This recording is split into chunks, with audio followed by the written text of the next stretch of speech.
Live. Oh, I gotta put the other thing on. Ah! Not to a great start. That's not what I want. I have so many things open. Holy. Okay, let's close that and that. There is a lot of things I need to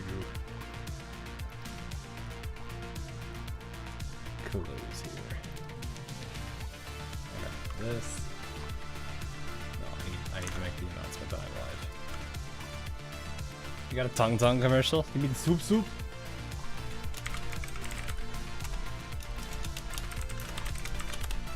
Alrighty, here we are. Whew. It's been a crazy week. Someone's late to peak. Yeah, blame work.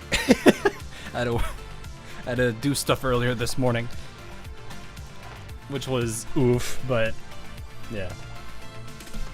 Hopefully, we're down to the last 2-3 weeks. So, the struggle is real, but well. We been working on this Sunday. Disgusting. Yeah. But it is what I am. Yes, I know it's about to end. What was I saying? It is something I know. Cool. I have to do at times. Oh, I already did this. Did I do? Oh, maybe not. Oh, it's a web. Right. I was like, wait a minute, did I not do that already? I was like, wait. I was very confused. Hey, Gordon. No spoilers, I meant Ferrari will help with this event too much. Pete Corpo's saying. I've heard a lot of good things about the story for this, so we shall see. That said, there is something that needs to be addressed very quickly. It is also a daily. Yeah, that's what I was thinking. I forgot it's a daily. Wait, did I have? Hold up. Where? Go here. I'm trying to figure out everything. Here we go. I forgot about this. Let's do it. 10 pull. We have a 10 pull on this thing. That's not where you do it at. It's at the income. Click the button. Click. Aw, I've only gotten the cat once from here. So, that said, I need to talk about something real quick. For those of you who are currently here. No cat. No cat. Yes, no cat. Oh, actually, before we even get to that, I heard in the future someone is getting a covenant. So you know what that means. Soon.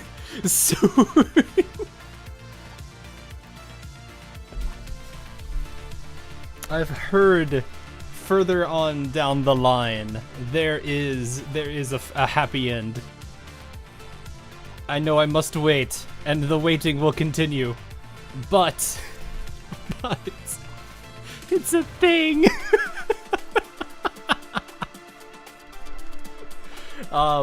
Anyway, I did to grab the photos for this because there's something I did want to talk about on the other side of things.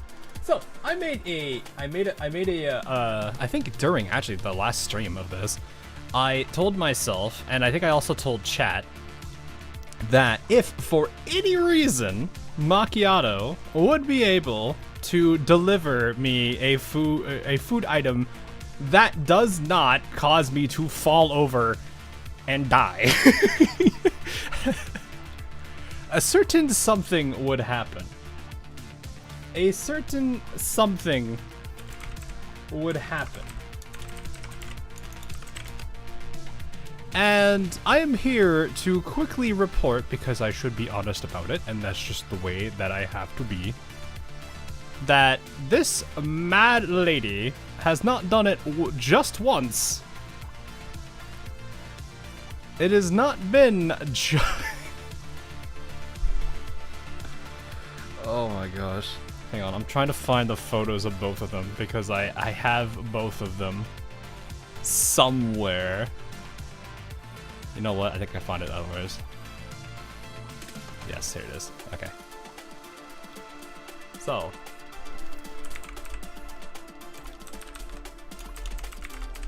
There we are. This character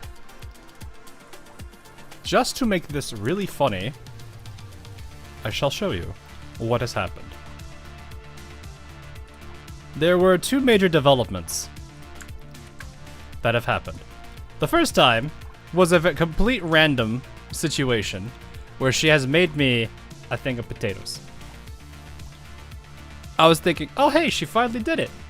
She finally actually did it. And I was happy with that. Then, I need you all to understand something here. My birthday came and went. I went through all of the messages that I had because the game does that. I actually really like that. And I said, why not? Macchiato then proceeds to make me a burger. And if you notice something about the burger,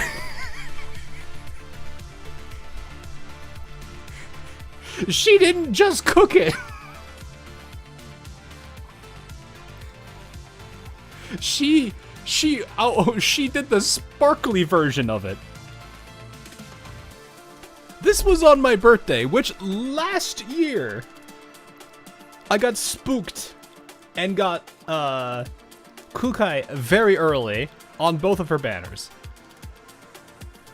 So something about this game and my birthday causes very weird things to happen. Also, that same day I did the standard banner pull and got Sabrina's weapon. So a whole bunch of things happened. So, that said, she has not only done it once, she's done it twice, and on the second time, she gave me a sparkly burger. So, I am a man of my word. This is not where you do that at, but you know what? It's fine. I think I could still get to it from here. Oh, hi, Veppy.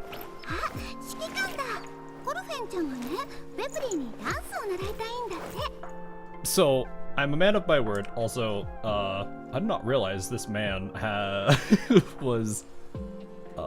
you know, for how old I don't know how old he actually is, but how old he sounds like he is. Man's looking pretty good for his age.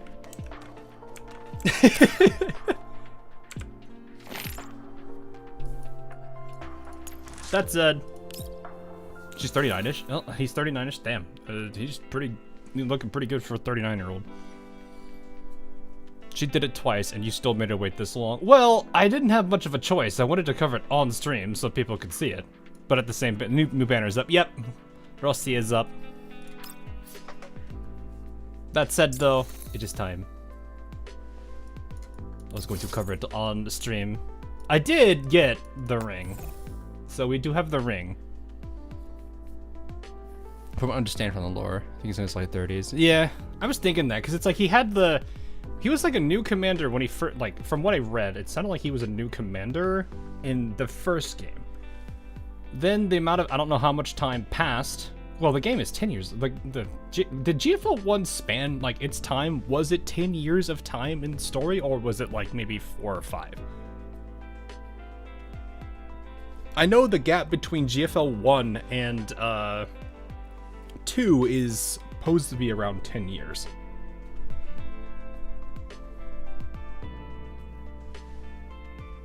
GFL 1, oh, 2 years. Okay, thanks, Spino. I appreciate it. So 2 years of time. So after those 2 years, then there was 10 years.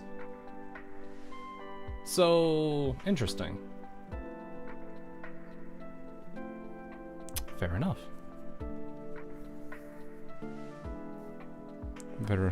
War veteran with 8-pet. I remember this. Yeah. That is something, though. But yes, anyway. It is time. I made a promise that I would do this, and so now we are doing it. 1, 2, 3, the Wawa. She's finally getting the happy ending she wanted. I actually do kind of like her, though. There's the smile. There it is.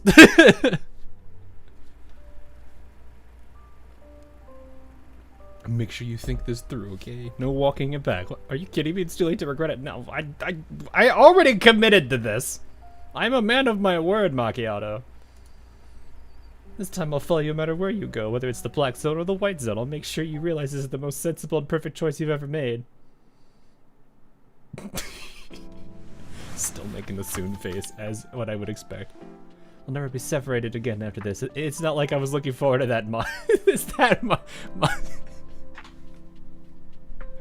Yes, may I please have another helping of soon with that dure, please. Perfect. I should actually sit down and do like all of these, because there's a bunch of these I have to do now. So, I will also say, for those of you know what, I could have done it here. Let's actually go there real quick. For those that were curious, no, it's doll list. For those that were curious, she should be somewhere here. Or am I blind? I might be blind. I am actually blind. There she is. We do have... Of course this is the one that she has on. But yes, I did acquire the Alva. How do I control? There we are. We have the other. We have the that smile though. I did acquire her. I told myself I liked her in what was it, Roll's event, I think? Was it Roll and Leva? So we do have her. I do have her gun. Alva is a diehard cat lover, Yinky. Oh no, I saw it. I don't know if I have it on the crew deck right now, but I did get it before. Oh, wait, no. I forgot. I need to do this first before I do. I have seen a video where I think it's Alva and Pritia are interacting with each other, and it was actually adorable. I've not seen two people sitting down here before. Polar opposites, God. That's so bad for Leva. I do like her though. Also, I've been seeing a lot on the other version of her as well as Nemesis. I don't know how to feel about alt Groza. Just because girls got hands. And of course, this one is looking at the food. When is she not? You know what? Who cook? Who cook for us today? You know, what have I had today? I'll take a bar. We'll have a Borgor. Who's our random cook for the day? Oh no. Oh no. Oh no. I'm scared. Oh. She did okay. Would you look at that?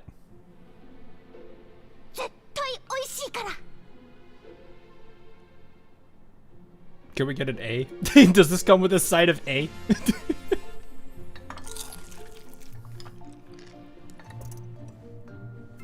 we need a side of A. Well then. It's edible.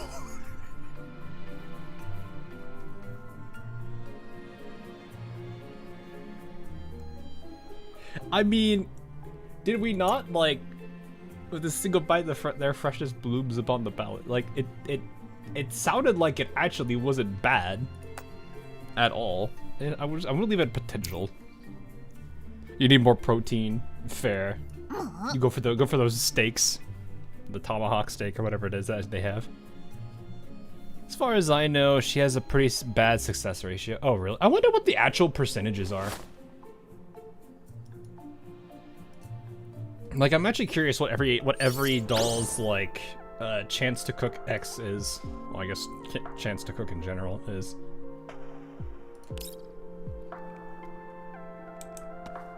Like, I wonder if that's actually if there's like a known data mined value or not.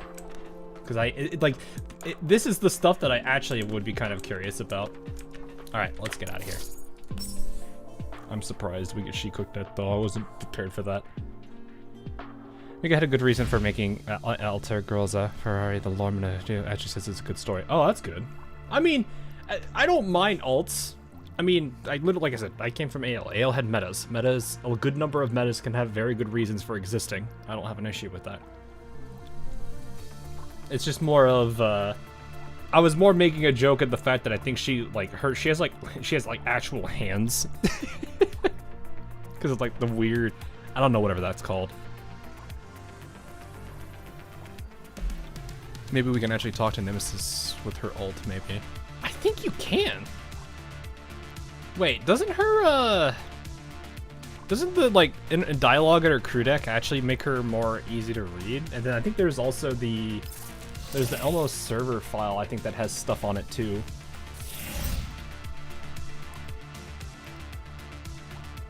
Because I think there's been a couple times where I think I've actually seen her talking semi-normally.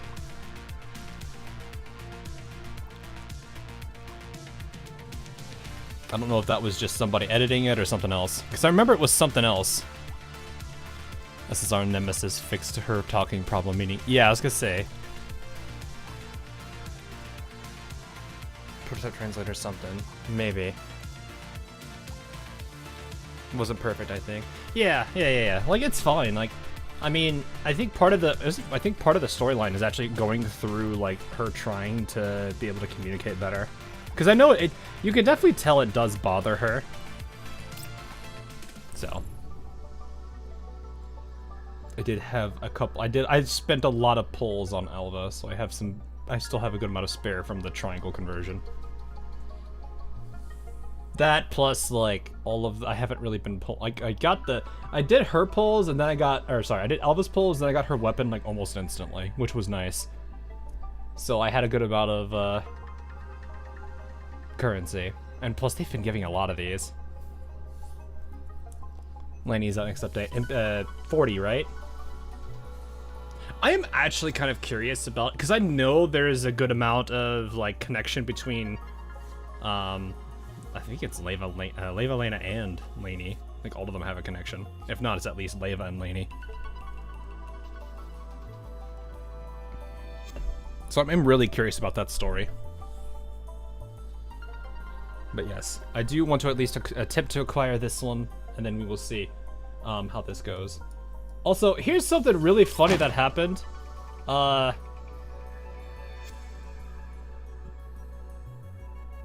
This was at 80, and I got Sabrina's weapon.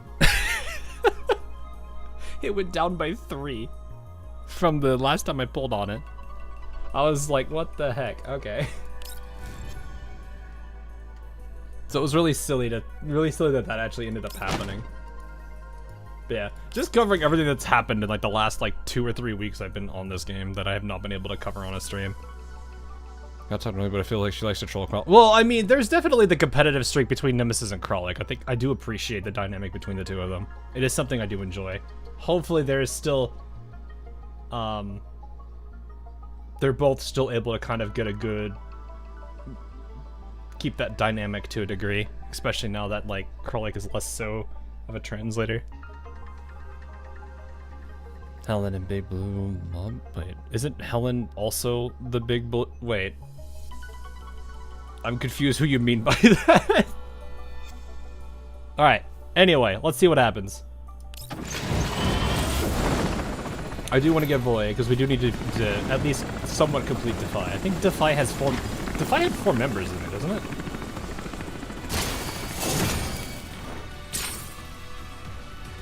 I think I've seen people like I think one of them was like RPK or something.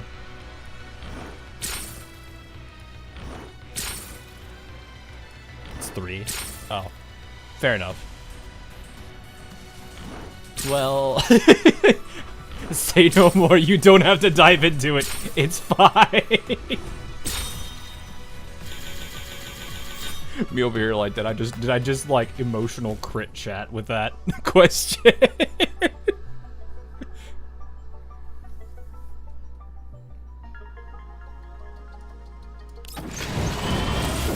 Fair enough. Hey Chop, how you doing? How you doing? But we don't dwell on it. Fair. That's okay. No worries.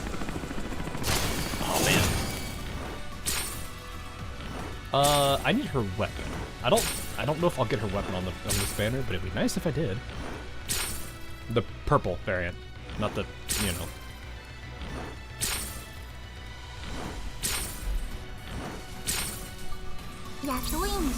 I am kind of curious. Like, there's a lot of like plot holes that simply just exist because I haven't played what's it called? I haven't played the first game, so I'm kind of curious like how I should go about filling those plot holes, aside from just like deep diving into 10 years of GFL 1 lore. Maybe there's like targeted events I could probably read on my off time. Because I feel like that's what I'd have to do for GFL 1. Because I definitely would not be able to fit that in, like, religiously. If I did start picking that game up for any reason. Lucky. Nope. Oh.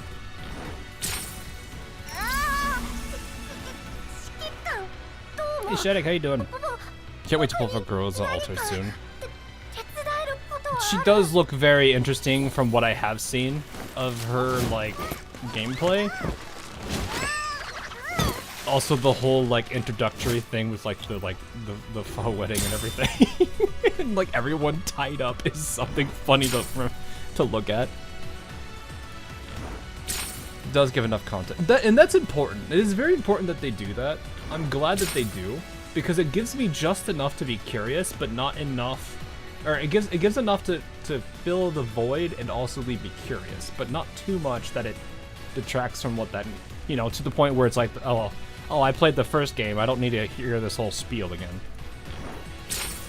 You know, it's a good balance.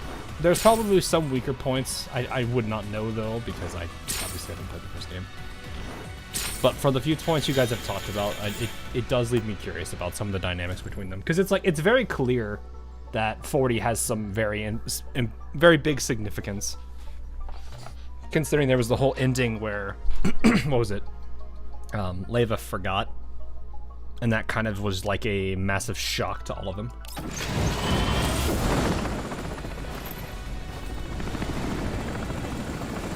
So, I'm curious. I'm hopefully that gives me, I hope I get enough on that. Oh, man.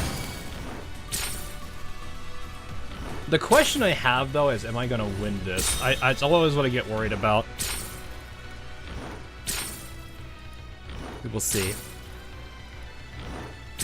Next event we'll tackle that, to be honest. Big gameplay. Thanks, Hunter. We're doing some pulls. We'll be covering story in a bit, though. I'm more of a lore guy than the gameplay. But welcome. Come on, please. Whoa! Please. Please. Let me win this one. Let me win it. Please. Oh, it scared me for a second. We're on the coin flip, or whatever it is. Prithia, I will not complain about Prithia. I will not.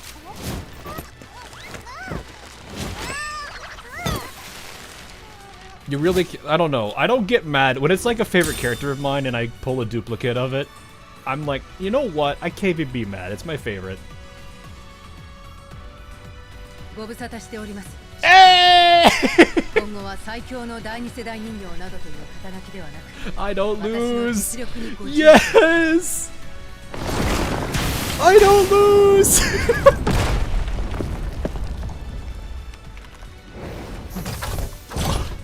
Awesome. We got her, boys. We got her, boys. All right. Plot twist, second one. No, I doubt that would ever happen. I don't think I've ever actually had that happen, a double pull. That'd be crazy, though. I'm like sitting here like, I don't think I've ever... Have I?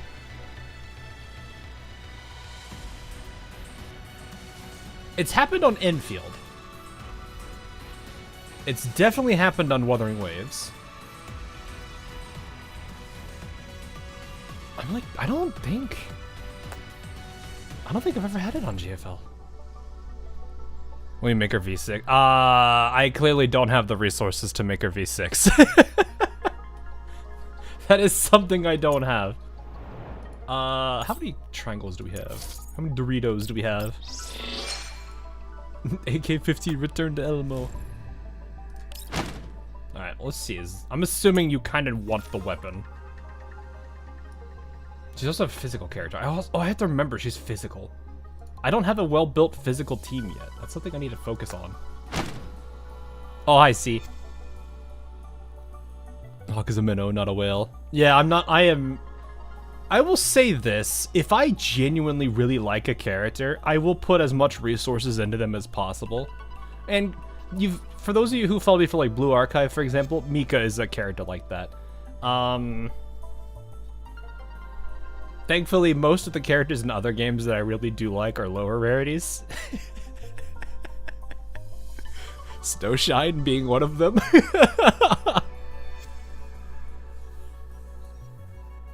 So, what happened to me with Leva? Oh, really? Double Leva. Double the Leva. Double. Oh.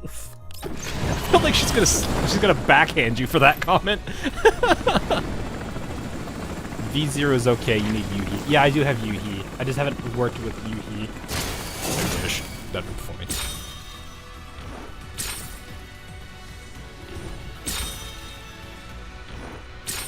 I've only had double once in GFL. Entirely, or... Cause... Like, I'm actually curious, like, how often people do get doubles. Or even more than that. I've seen some very crazy gacha pulls in my time. I even had one of them for AL. Yes, entire time since launch. Are you talking GFL 2 specifically, or are you talking the entirety of GFL? Because that's very different. I don't know if you played GFL 1. I don't know how many people have played GFL 1 versus not. Max Leva unmovable wall. Should just be a GFL 2. Okay, fair. That's not as... That's still considerable, but yeah. If you would use Void Story, it'll be fast. Yeah, well, yeah, she's the auto clear. She's the sweep mode. You doing good over here, my guy? Yeah, I'm doing all right. I've just been, like I said, busy with the usual stuff at IRL. So, but yeah, been enjoying things. V3 is auto clear stage. I mean, granted, for story, you really don't need like V. You can use V0, can you? Or does V0 not have the auto attack thing? Anything below will just kill the closest. Oh, so hang on. So V3 is where you get the unlimited targeting. That's fortification. Segment 3. It's this. Duration increased by 1 round. Never multiplier. Enemy unit spots within attack range deals. Is it V3 or V4? Wait, hold up. V3 is kill 10. Oh yeah, number of targets is increased to 10. That is kind of crazy though. I wonder what the thought process was behind the character. Because it's like... I mean, for story mode, it doesn't matter. It clearly doesn't matter for story, because most people are probably, if you're actually going through the whole storyline and you're actually reading it, it just speeds it up. If you're somebody that just skips everything, then she just makes it easy. Like I can understand that perspective, but it also at the same time, it's the argument people make about like, what is it? Really, really powerful characters in games. Like for example, for those who play Arknights, Surtur and Silver Ash. There was a what's it called? I don't know if I don't call it a tier list, maybe just a character review that basically said one of the negatives is they make the game too easy. Like that's probably like the only thing I would probably imagine. The community really dislike her being in the mech. Like in the actual scene. I mean, in the refitting room, she's by herself.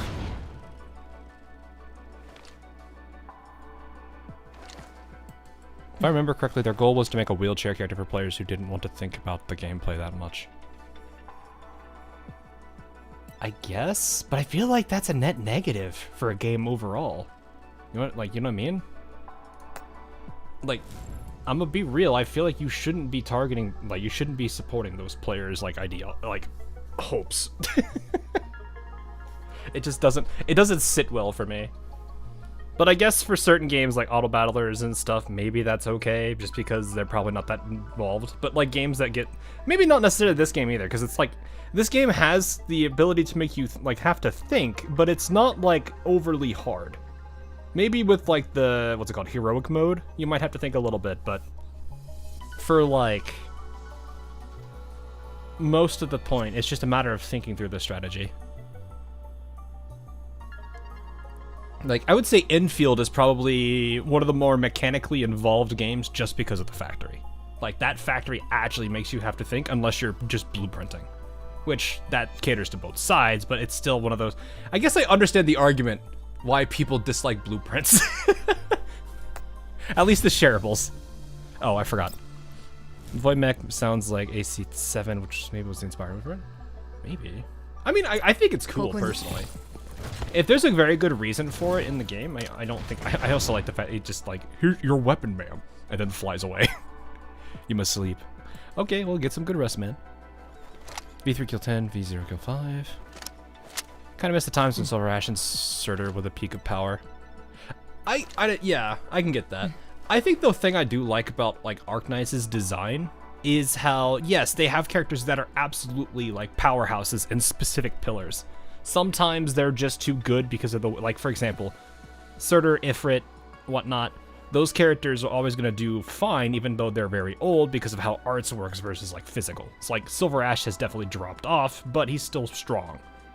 I think what I like too about it is the way you have, you know, oh, well, you could play towards arts, or you could play towards elemental damage, or you could play towards a particular CC style, or whatever you want to do.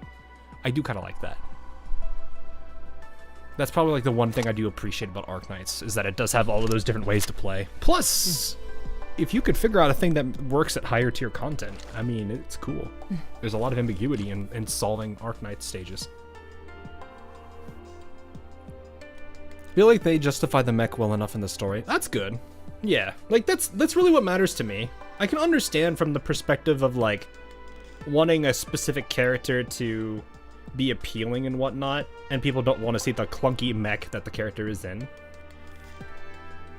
Because it is definitely like, it does take up a majority of the character's model, and she just kind of blends into it and disappears a little bit.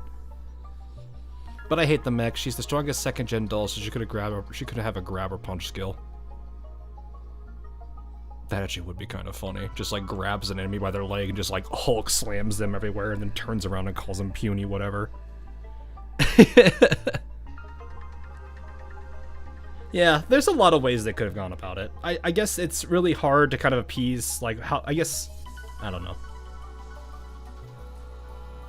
It is kind of one of those things where I'm like, it is the way that they want to design the character. If the story kind of justifies it, sure.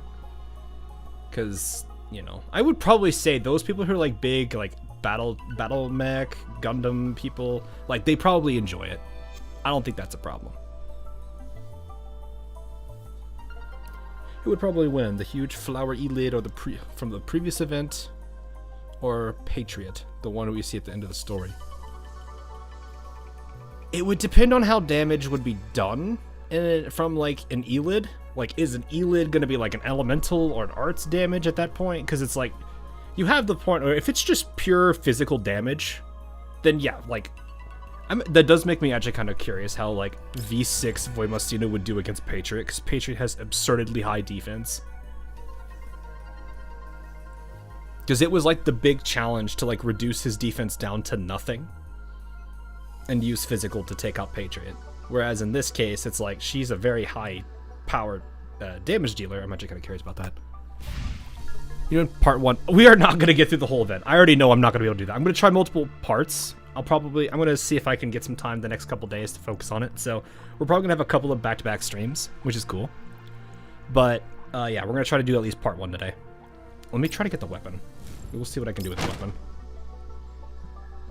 If we're lucky, we might get it. Boink. What? Please? Please? Early? Please?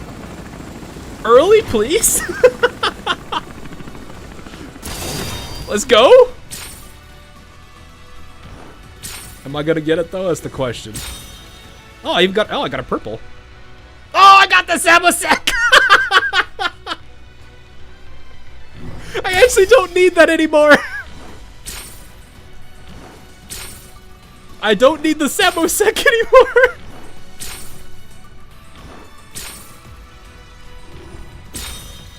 That is funny. I don't think I need it anymore. I think I'm actually done with it.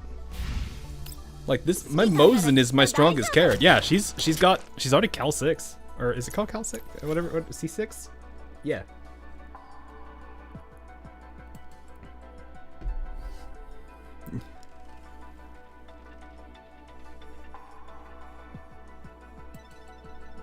I'm like actually kind of curious. Like, is anyone, I guess, does anyone else use Samo? We don't have another electric sniper. I don't know if there's one that's coming up. Eh? I cursed him like that. Well, here's what's gonna happen. I'm gonna click the button, it's gold again. That would have been funny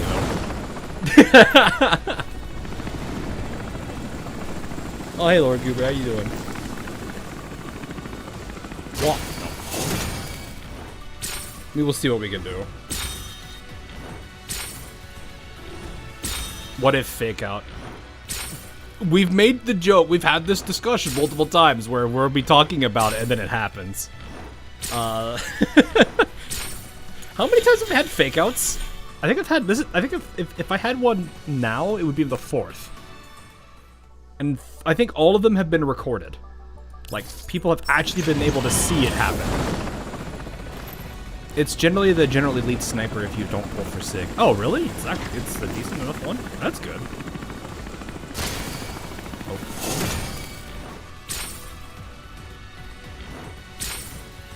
Well, then I guess I'll keep it if I ever do need to hold on to it. I don't see a reason not to keep it then. Well, any elite is better than pro. Yeah. But it's like the difference between using, like, Suomi versus Papasha's weapon versus a certain character. I'm not saying that I would do that, but I think there's a person... I think, what is it? Doesn't Roll has a good time? Is it Roll who uses this? Who else can use Papasha's weapon? There's like a bunch of people that can. I'm trying to think who else would be able to use it.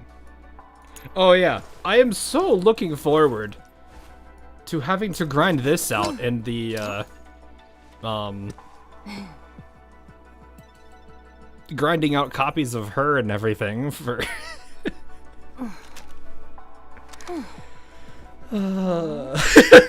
Just when I thought I was done with her, now I have her.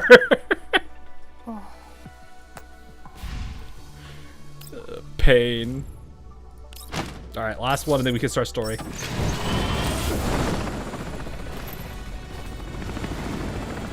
Would be funny the next one is a double. That would be both funny and tragic at the same time. But it wasn't. We do at least have our purple weapon, which is fine. Got it again too. To parry. I don't have parry. I kind of felt bad not pulling for her after her story because I was like, I kind of want to get her for that, but I was like, no, I mustn't. Actually, I think I still have some stuff. I could probably trade some in the shop, can't I? I was gonna say I got a. I was only 5 though. I only have I have 5 now. Okay, we are close, so I might be able to do another 10 pull in total with if I do story enough, which is all right. So, rerun soon, trust they put her in jail. No, don't put her in jail. Okay. Let's go ahead and do some story now. Let's see how long this goes. This maxed out today, so I'm gonna quickly just auto that. Because I know I'm gonna get 2 more at the end of stories for today. Alright, so yeah, I already said I don't think we're getting through all this today. That would be, I would probably not get any sleep today if I did that. So I'm gonna look into getting more streams for the next couple days. So we will see how many of these we can knock out at least for today. I might see if we can do all of part 1 today. And then maybe I don't know how long these 2 are gonna take. I know this one's gonna be probably lengthy. I don't know how long this one will be. About 15 to 20 hours-ish in total. Oof, okay. Part 1 is the longest. Fair enough. Then we get to dismantle extra pro weapon. I generally do tend to, because I handle that pretty well. Check the platoon chat. What did you do? What did you send me in the chat? What did you send in the platoon?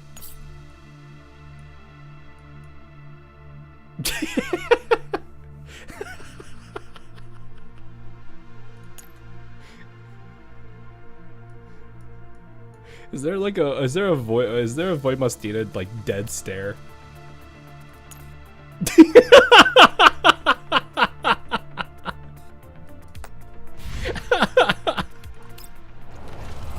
Nah, it's fine. Don't feel bad about it.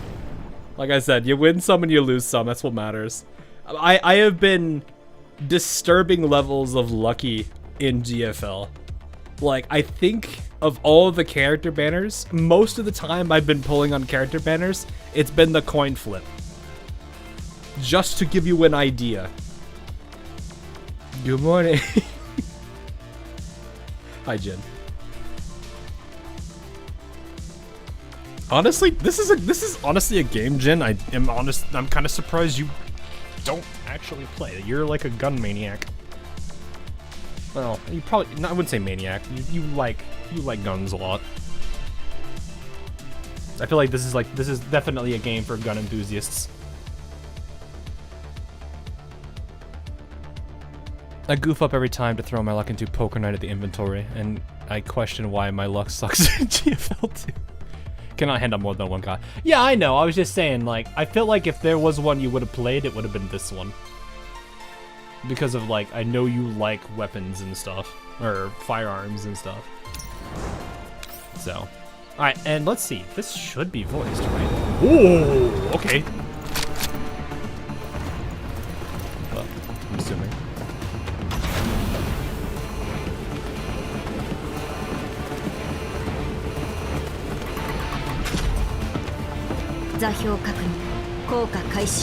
Oh, she's just airdropping. Oh, already now.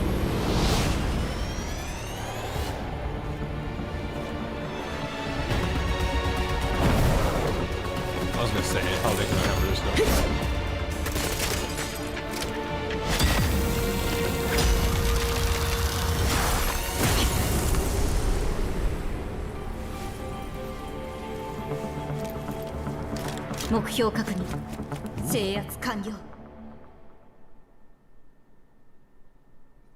Off to a good start there. Okay, so we just know sometime in 2074. Beneath an abandoned mine, a meticulously organized base is operating in perfect order. Inside a clean, orderly, high-tech laboratory, a woman in a white lab coat has her feet propped up on the control console, lazily tapping at the keyboard while chewing gum.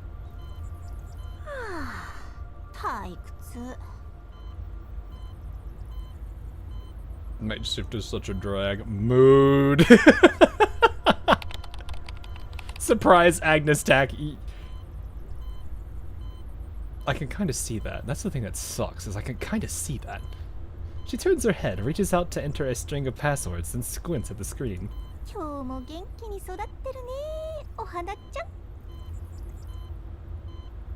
I feel like I need Agnes Tachyon's laugh now.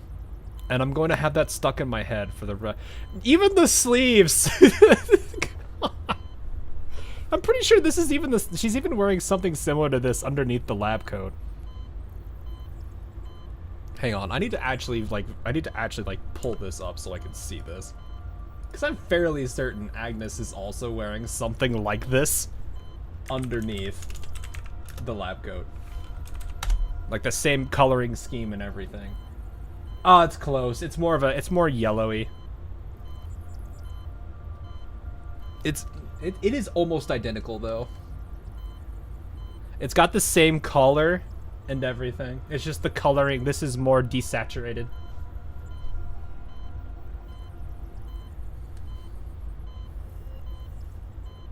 We have Agnes Tachyon at home. Yeah, pretty much. Agnes Tachyon at home. That's very accurate. In sharp contrast to her flippant attitude, the other researchers in the lab are suddenly focused on their work. Unimpressed with the tedium, the woman suddenly sits up straight and clears her throat with theatrical seriousness.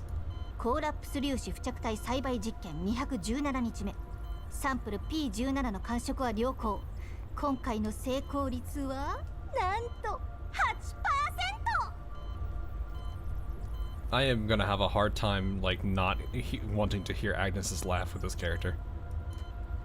As soon as she completes the log entry, she slumps back into her lazy posture and blows a bubble with her gum. 今日はいいデータが取れたな。あの子がいたらもっともっと実験がはかどるのに。Oh. Something I do want to mention. I've noticed this with some of the games I've been playing in the last, like, week.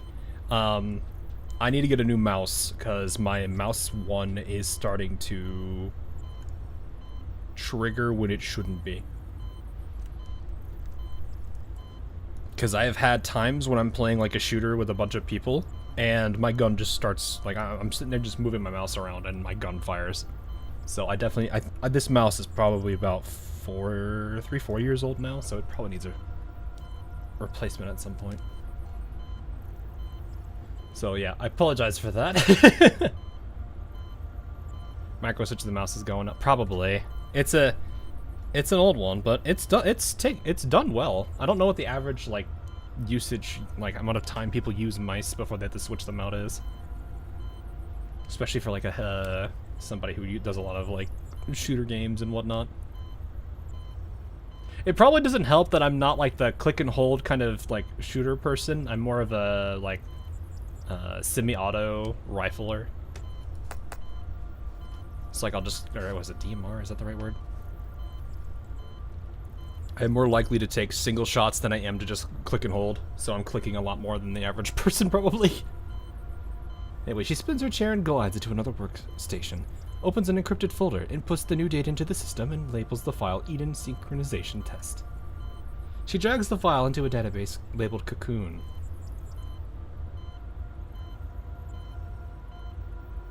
That's the, what's her name? What's her face? The girl that was helping, she's helping a lot of people. She was the secretary, but she has like the red dress and everything. Looks like Oleg is probably not far from being finished, okay.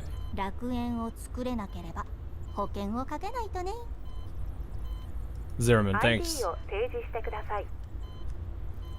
Oh, by the way, I got perfect potatoes from Macchiato, so I finished giving her a ring. Nice.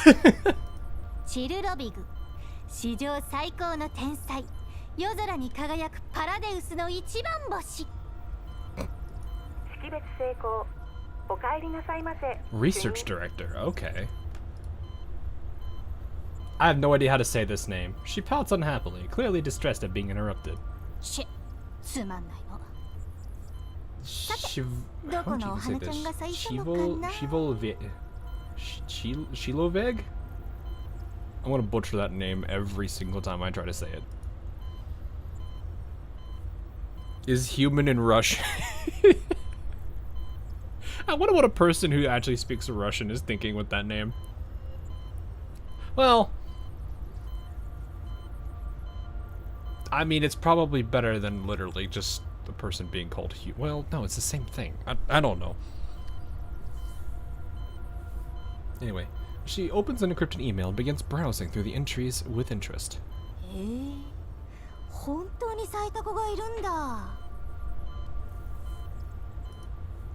She opens one of the intelligence emails and reads it carefully.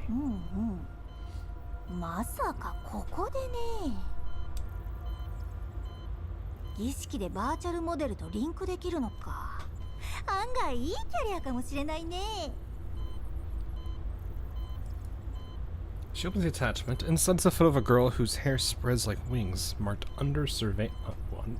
Hair spreads like wings, okay. Suddenly, almost imperceptible tremor passes through the room. The lamp lights flicker.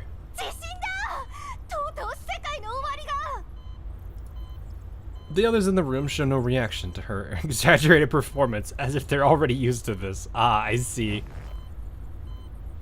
But suddenly, she springs to her feet. The playful grin vanishes instantly as she opens a comms channel with a flick of her hand.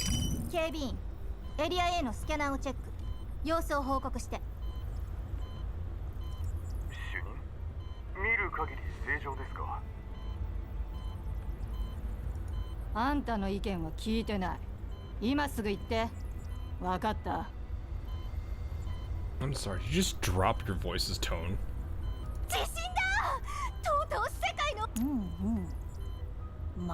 かここでね。あんたの意見は聞いてない。今すぐ言って。Oh no. She moves quickly to the security console and enters a complex string of code under the puzzled gazes of the other researchers. はい、様子を見てきます。主任、何かあったんですか？お客さんが来たかもね。That stupid grin.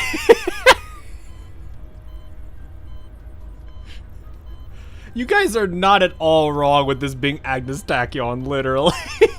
お客さん？あ、主任、この辺は頻繁に地震が起きるので、さっきのも普通。I feel like the more I'm getting exposed to this character, the more I'm like, yeah, this is literally just her. She stares intently at the surveillance monitors with narrowed eyes. The monitors display live feeds of every zone in the base. Everything appears normal, yet she looks thoughtful. With a smile, she shakes her head and raises a finger to shush the researcher. エリア A 外周に異常な熱源を捕捉。計測不能の速度で移動中。Uh-oh. She claps her hands excitedly. やっぱりお客さんだ。面白くなってきた。I feel like as a researcher, you wouldn't want this. 知っていたんですか？まさか天才の勘だよ。いつもと微妙に様子が違ってたしね。緊急プロトコル発令。基地閉鎖まであと10分。全員避難訓練通りに動いてね。そう、走った走った。Gosh. Stunned by the sudden order, the researchers all remain frozen in place. She clicks her tongue in displeasure, her face twisting into a ferocious, furious expression. 聞こえなかった？ The researchers jump at her roar. Panic spreads instantly and they rush for the exit. そうくねっちゃ。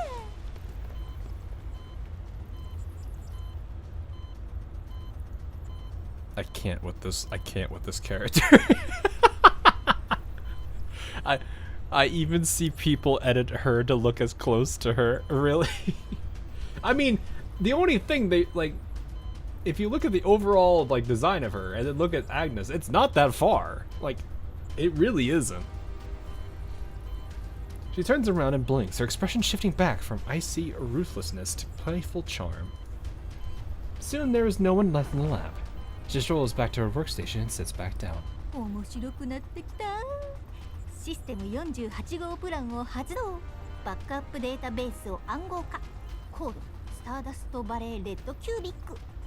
Someone at Mika is a big fan of Uma's. I actually do wonder if that actually had any intention in the design.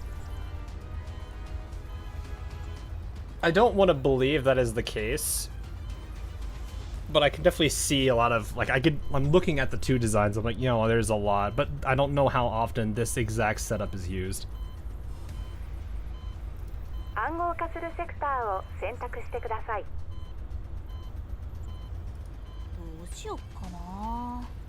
エピフィラム共振のデータと、あ、これも。お客さんの狙いは多分これだからね。Guests might be interested in it. Huh. The progress bar begins to fill. While waiting, she tilts her head, pulls in a uniquely designed handgun from a drawer. Please tell me that. I would love to see a little animation where it's like she's holding the handgun, but it's like the sleeve is like contorting just from her hand to kind of hold the gun through the sleeve because they don't want her to actually take her hand out of the sleeve. Or have it pop out. GFL has a lot of pop culture references, so it might actually be deliberate. That would be kind of cool. I mean, there's definitely a lot of correlations, but I'm not sure. She'll just take her hand out of the sleeve to hold a gun. Yes, that is exactly what I want. Anyway, we already read that, yeah. Be elegantly spins it. それともディフェンシュタール派？いやー、彼女らしくない。地球増援を。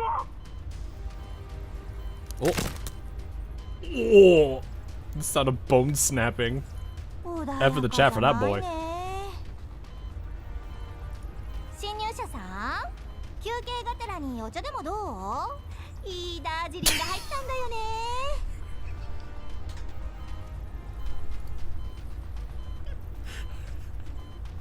Only static answers from the other side. 失礼しちゃう。This girl though, I am not. She shrugs and presses a red button. Instantly, the alarms blare throughout the entire base. She brings the comms microphone up to her mouth. こちら主任。侵入されたっぽいから警備員たちよろしくね。ちなみにめちゃくちゃ強いから。グッドラック。 Good luck. ああ、そうそう。さっき緊急プロトコル発令したから10分後に基地が自爆するから気をつけてね。Zelensky is the state set director. Oh, okay. The base will self-destruct in 10 minutes. Oh. Wait. 9分か。まあ余裕でしょ。ちゃんと伝えたからね。I like how they call it in the emergency lockdown protocol, but it's also the base is going to self-destruct. So you're going to lock everything down, then blow it up. Well, why should they even try? You've already locked them out.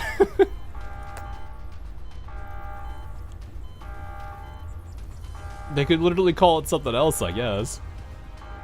Give Nick a moment, oof. The receiver picks up a cacophony of chaos from the other end as alarms overlap everywhere. She hits the mute button and slides a chair back towards the surveillance monitors. Watching the security personnel in Zone A get taken down with alarming speed, she can't help but shake her head. 使えないな。 I could hear people saying I could fix it. I mean... That's a very common thing. She squints at the high-speed blur that flashes past in the live feed. Too fast to make out clearly, even in slow motion. 一人だけ？ There's only one of them. She quickly switches to the Zone B feed and stares at it for a few seconds. 本当に一人で警備員を全部やっちゃったよ。 She slams the desk and jumps to her feet, snapping her fingers and humming a tune, clearly exhilarated. これは絶対あいつらだ。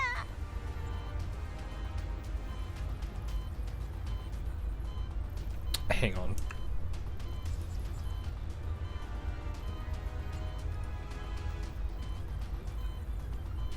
I'm gonna be real with y'all.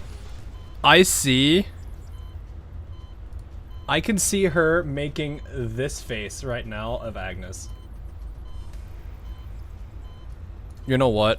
Just for the fun of it.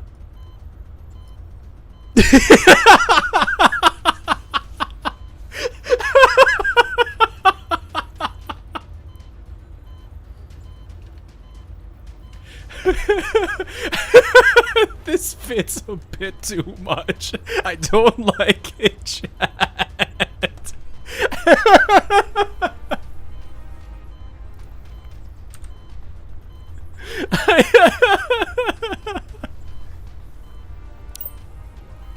She drops back into the chair and spins around several times. Then she grabs a small remote from the desk and presses a button. あと8分。おもてなしに音楽でも流そっか。 Her smug aura mocks me. It's the same picture. Yes, it is. She presses the button again thoughtfully. The base's broadcast system suddenly just begins playing cheerful classical music while we are 8 minutes away from the entire base exploding. Oh man, I wonder what classical music is gonna be. Oh, this is the entire. I'm just like envisioning if somebody was like animating this entire bit out. I would imagine like how ridiculous this entire situation is. Now we know why she has a lot of followers. Yeah, I could see it. Oh. On the monitor, the ghost-like figure pauses for an instant, seemingly puzzled. Watching the screen, she sets the remote down, hums along to the music, and gets up to whirl into a waltz with an invisible partner. But less than 10 seconds later, all the lights abruptly go out inside the lab and the music cuts off. さすがにそれは失礼じゃない？ Great, I'm dealing with a flute loop again. Despite her complaint, she quickly hides, fumbling in the darkness to put on a pair of glasses and press a button on the frame. The dark room instantly brightens in her vision. And that's when she sees a figure silently dropping down from the ventilation shaft. 驚いた。 She murmurs softly to herself. アルバ。本物じゃん。 In the darkness, she locks eyes with the newcomer. Swish. Prepared in advance, she pulls the trigger first, but the intruder is even faster, dodging sideways like lightning and drilling her gun in the same instant to return fire. 2 consecutive rounds burst with lethal fire in the dark. Sharp pain explodes through her knee and wrist, and she collapses to the floor. Sweat beads on her forehead as she lies curled up on the ground.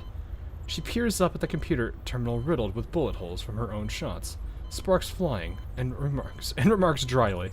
あのさ、これ直すのいくらかかるか分かってんの？ Girl, you're gonna blow up the whole base, and you're worried about how much it'll cost to fix that. Intruder steps closer and crouches down by her, her icy fingers wrapped around her neck. ヒラの研究者じゃない。 She raises the hand that has been clutching her wounded knee and gives an exaggerated salute. Her palm, sticky with nearly congealed filthy blood, emits a nauseating stench. どうもどうも。チルドウィグ、17番研究センターの主任研究者だよ。 I don't. 実は私、あんたのファンなんだよね。一緒に写真撮ってくれる？あ、今はアルバだっけ？私を知ってるのか？ This girl confuses me. 当然。あの反逆小隊の一員でしょ？ベルリンとフランクフルトでの活躍、全部把握してる。 あんたのハッキング技術には目を見張るものがあるからね。外で暴れてるのは陽動で、本命はあんたなんじゃない？ちょっと待って、マジで感動なんだけど、サインしてくれる？あ、でも手が空いてないや。Can I get your autograph before you put a bullet through my skull? Yeah, this bullet's for you, bang! Alva speaks coldly. The fingers around her neck tighten into a chokehold as her other hand plucks everything from her person. 2 pins. I almost am half tempted to actually call her Agnes just because it's funny. 2 pins, some empty test vials, and a magazine. None of that matters. What matters is she doesn't feel a heartbeat. ネイト。 Alva looks down at her with disgust. Oh, she's a knight? Wait, really?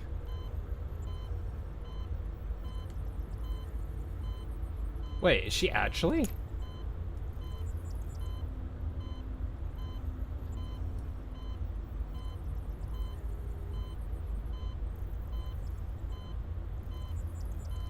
Huh. She's one of them. She's one of them, boys. You can't fix those things. You can't fix one of those. It's too late.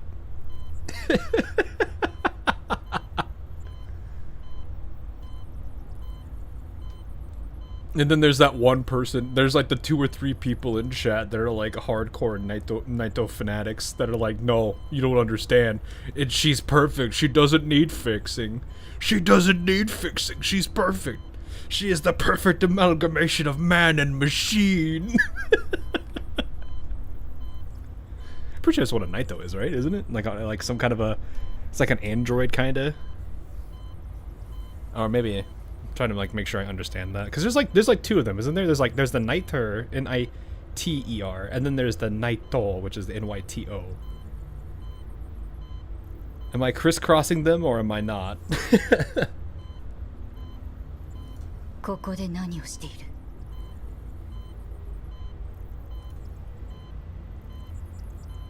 Anyway, I'm seriously wanting to call her Agnes at this point. I'm sorry, guys. Nightos are mostly cyborg. Oh, okay. So it's like there's like a spectrum where it's like the closer they are to one side, they have a different designation than if it was the other direction. I see. Twice the wood, bruh. She blinks and lowers her voice silently, or slightly. 知りたい Lava squeezes harder, making Chiloveg. I'm gonna say I think it's Chiloveg or something like that. Suck in a sharp breath. 綺麗な花を咲かすのそれも蝶を誘う花をね More like Niter are the new mass-produced models. Oh, so Nitos are more. I'm going to assume that it's gonna apply to this the situation here where it's like Niter are somewhat close to Naito, but they're more easy to more easy to make and thus not necessarily as like advanced, maybe. It is essentially a human corpse with machine augments and implanted memories.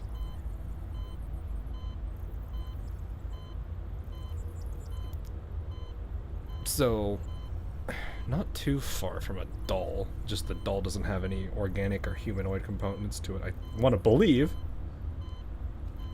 Though you could definitely, I would imagine with a cloud, you could edit it to implant its own memories, which I think has been attempted before with Perry. By deleting it and then like overwriting it. Overrode a human brain. Yeah. Special varieties that can attract butterflies. Why butterflies? Or that's probably a metaphor. Or something. Soil. Her eyes flick toward a hidden timer. 5 minutes left. Alva notices her glance, though she doesn't know what to...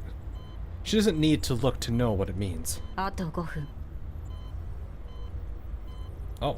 ああ来るのがあんただと知ってたら自爆なんかしなかったのに Techie, what are you doing here and where's your Uma ears? I like how that's immediately what you jump to as well. Gosh, we cannot escape the Agnes Tachyon. Ignoring Shiloveg's mad chatter, Alva releases her, then turns to the damaged computer terminal and starts extracting the blah. You still do this? Please.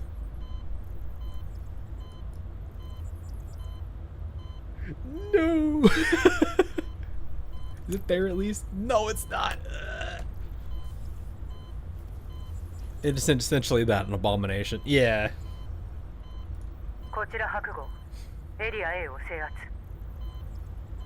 She can't Uma Pyoy. Well, I mean, I'd be worried if we were trying to Uma Pyoy with a Naito. こちら節郎了解 Just put your mouse over the log button? What?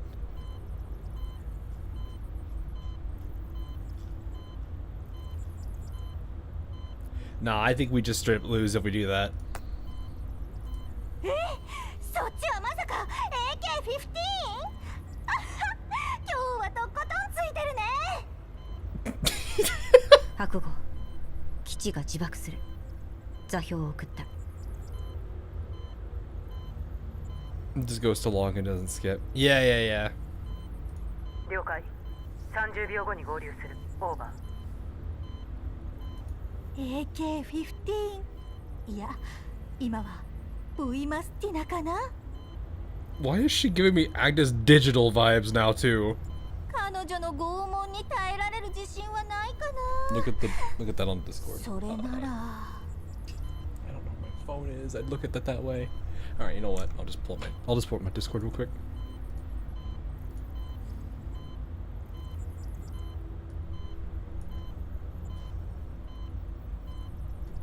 Spino, apparently you said something, but it still registered that you did.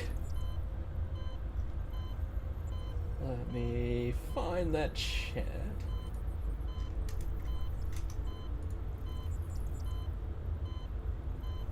Oh, I see.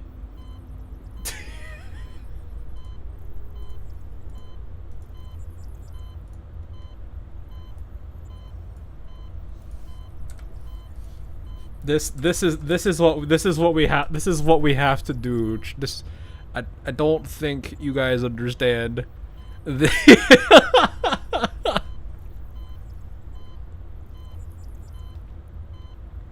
is the kind of stuff we are subjecting ourselves to. It's actually not that far off, which is the funniest thing.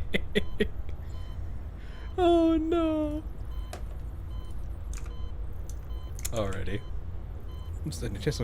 Hurry up. Shilveg pouts with theatrical regret. An unnatural bulge suddenly appears on her cheek. Like a pout? 動くな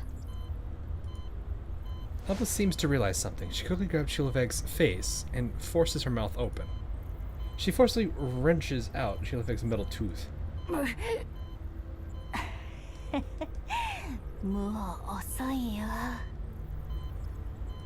Oh, was there something that... Yeah, there is some kind of a poison in there. Shilveg starts coughing up blood, though it's clearly not just from having a tooth ripped out. あと4分頑張ってね Yeah, it's a poison capsule.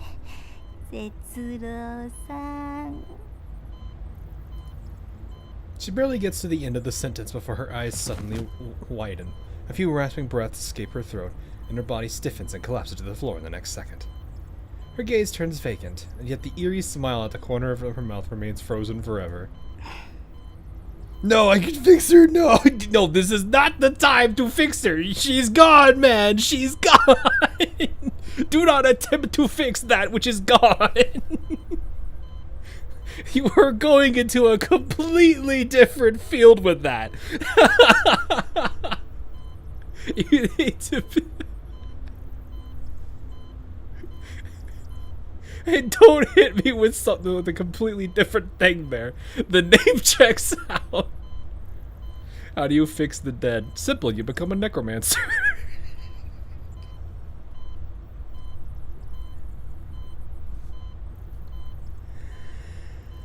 Oh no, that is a direction I wasn't wanting to think about that, but okay. I should have taken that necromancy class. Yeah, I see. Alva turns away. She pulls a collar-like device from her tactical pack, draws out a data cable, and connects it to the still sparking terminal. She takes out her tablet. As the cable connects the device to the terminal, torrents of data begin scrolling across the screen. Facing the dense, complex interface, Alva flexes her fingers.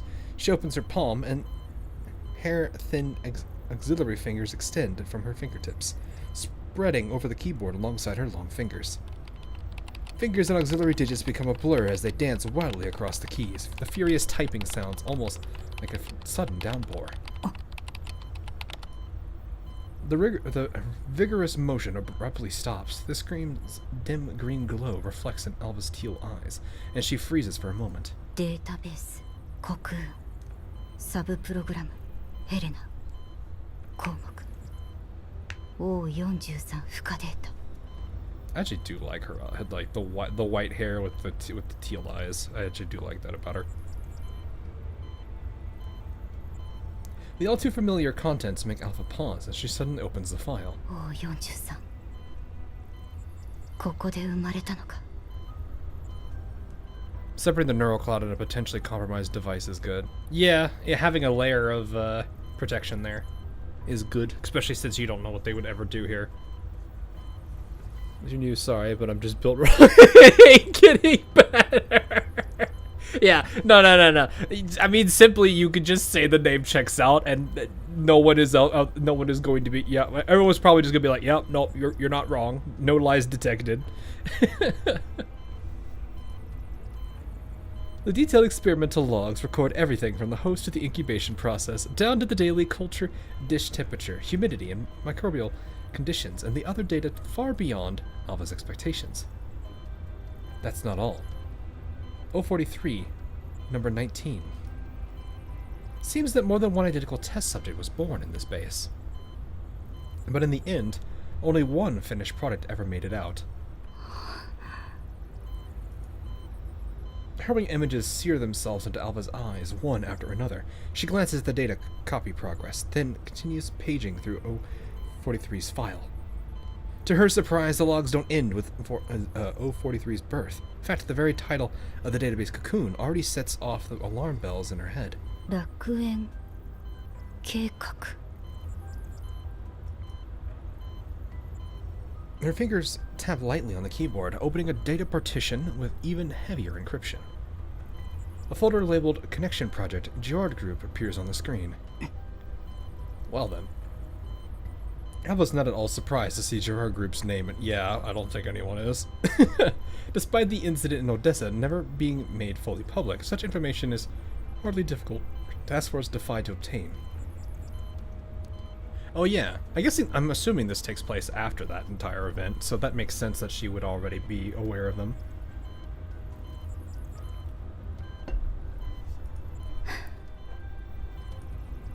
Information pairing Project Eden, oh, red text all of a sudden, with the Gerard Group is hardly rare. The project is no secret. On the contrary, the Gerard Group has spared no effort promoting the technology, even using it to temporarily halt the freefall of its stock price. The publicity campaign conveniently began shortly after the Odessa scandal broke. According to the Gerard Group, Project Eden is a brand new clean energy initiative. It's meant to deliver more abundant, cleaner, and revolutionary energy for all of humanity.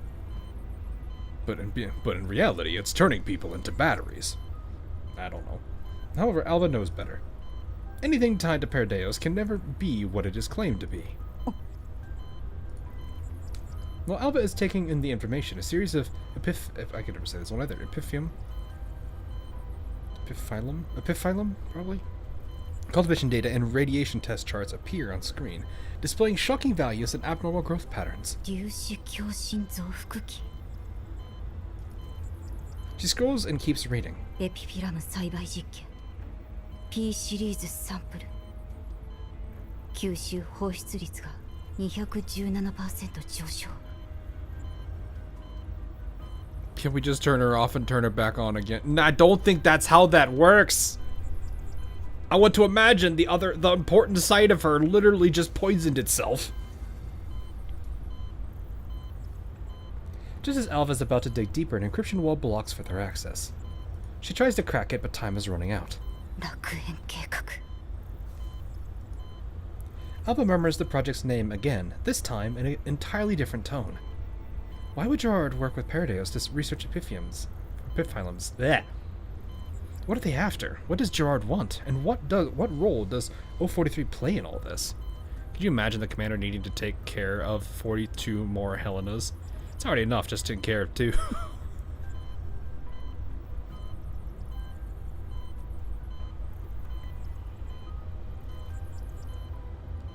Actually, now that I think about it, wasn't there literally an entire situation where I think there were the two I think it was it Sinteresi's event, or was it, I forget which one it was, but I think there was like a Helena. Helena was freaking out with another Helena.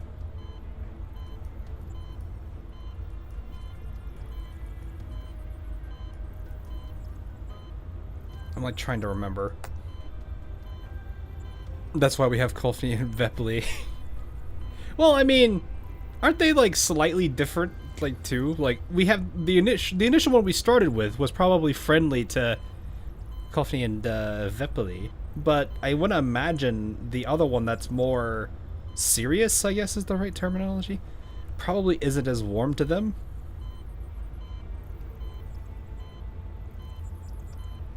So I can't imagine Kolfni and Vepli are probably going to be able to relate to the other one as much as Helena. As these questions swirl in Alva's head... Jeez. A towering figure kicks open the laboratory door. I'm assuming this is Voy. Yep. She steps in. Vomastia steps in. Her silver white hair is as neat as ever. Faint streaks of red glint within the silver... faint streaks of red glint within the silver as they sway with her firm stride. ケビンは脱出飛行機を止められなかった。 Dang it, Kevin! 大丈夫引き続き追跡してくれるから Kevin, come on, Kevin. Kevin. Alpha glances towards the other end of the screen. 自爆まであと3分 データは Alpha plugs the cable drawn from the collar into the port at her own neck. Green light instantly starts flashing across her eyes. While Alva retrieves the data, Vomastina naturally takes a position beside her, keeping watch over the surrounding area.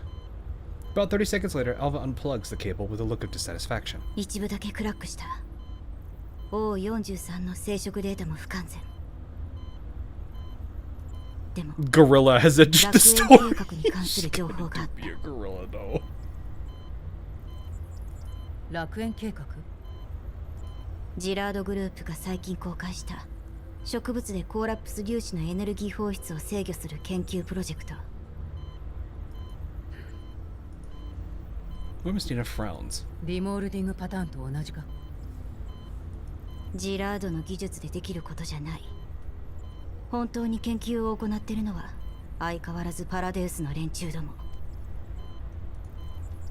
Alva glances at Shilovek's body on the floor, then returns her focus to the files. まるで本当にこれで生き返られると信じてるよう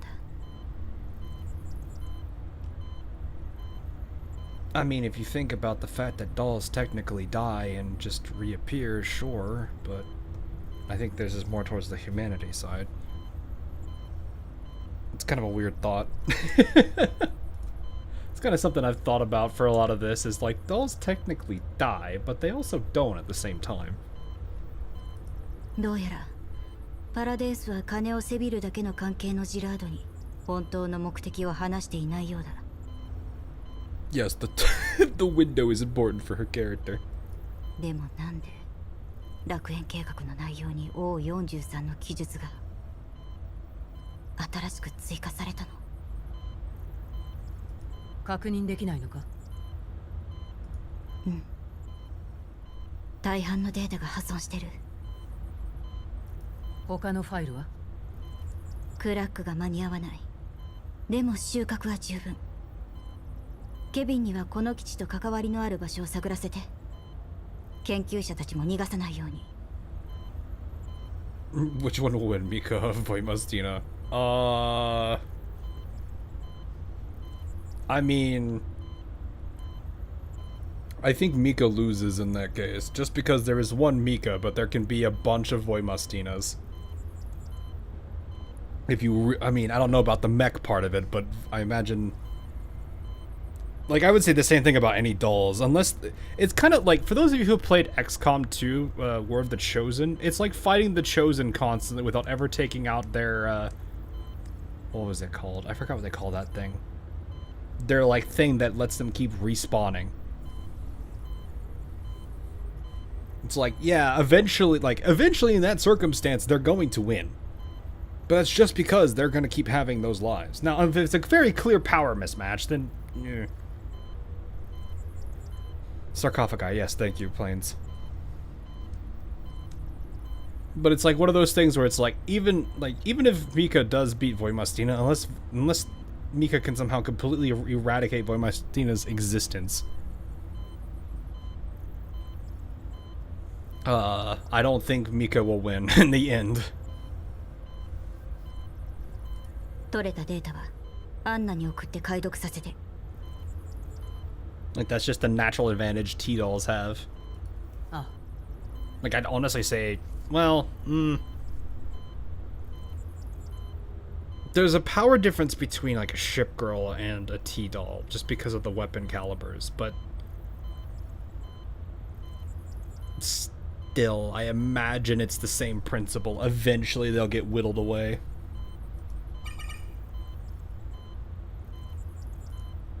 待って。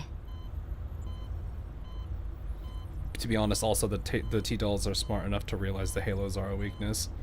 Yeah, but it's less that, more of just like I said, unless their source is eliminated, they will just keep coming back. And I guess you could completely deplete their, like, if you were to somehow take out enough frames to the point where there's no more frames for the doll, then yeah, I guess Mika would win. But that's that kind of feels like you're going down like the accelerator route, and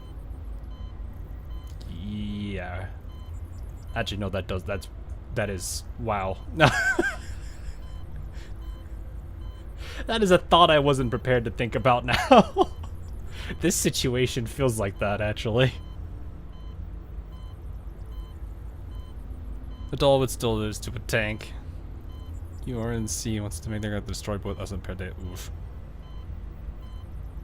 9mm, how coin 18 point. Well, I mean, they could place charges and stuff too. They could still sabotage and do other things.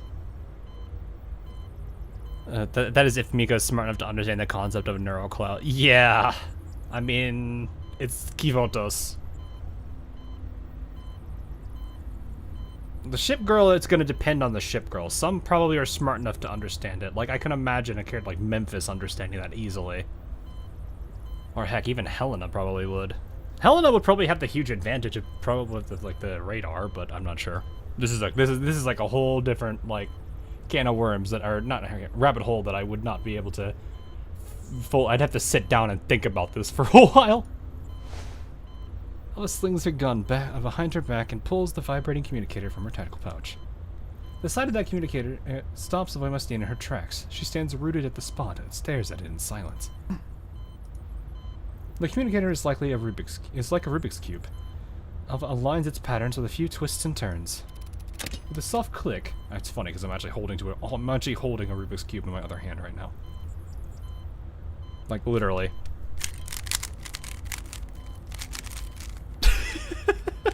Oh, I messed it up. No! Oh, no, it's not that bad. Emotional support Rubik's Cube. No, it's just something I have at my desk. It's like my... You know how, like, some people will have, like, a... I wouldn't say a stress toy. That's probably not the best. Like, a... you ever have that, like, there's always that one thing that you have, like, in your hand when you're just wanting to fidget with something or, like, mess with something? It's kind of like that for me. That's what a Rubik's Cube has, like, been reduced to nowadays. Because it's like, I already know how to solve it. It's not that hard. It's more so, it's just, I just mess with it. Not exactly emotional support. It's not really emotional support, though. It's just kind of a fidget thing, I guess? Fidget cube? Yeah, fidget cube. Stress fidgeting thing. Well, again, it's not stress. It's more of just, like, something to kind of, like, keep... Because it's like...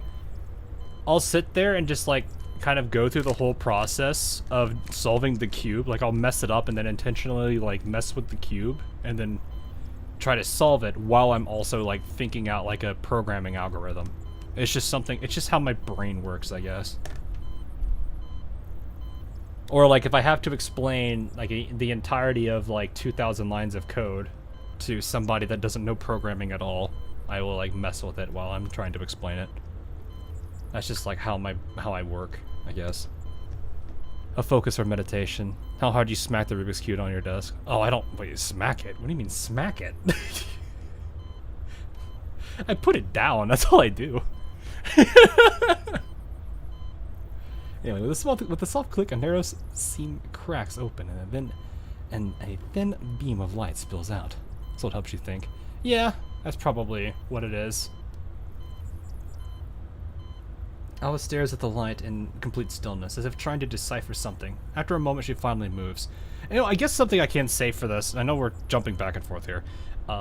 If you think about solving puzzles, it's like an algorithm in its own way. Once you know how to do it, you can just repeat that same algorithm, and you'll always be able to get to the solution. In a way, programming is kind of the same thing, which is why I like puzzles as much as I do, because it's just a matter of trying to solve that puzzle. So maybe the fact that I am currently fidgeting with something that is basically normally a puzzle helps my brain get into that mindset. I don't know. Maybe that's the best way to put that. That's like I just thought about that now. I don't really actively think about why I do some things sometimes. Anyway, I'm just trying to finally move. 輸送機で新しい座標に私たちを運ぶようモナに伝えて。それと予定ができた。彼女は戻ってきてくれるのか？いや、まだまだ財団のことを探ってもらわないと。She, huh? Who is she? Cue the song. 私だって会いたいよ。でも今は任務に集中しよう。Does bother them, it seems. She pauses, then finally asks. 彼女は何て言った？ジラードが焦ってる。私たちにはリビウに行って彼らの作戦を見守ってほしい。だって。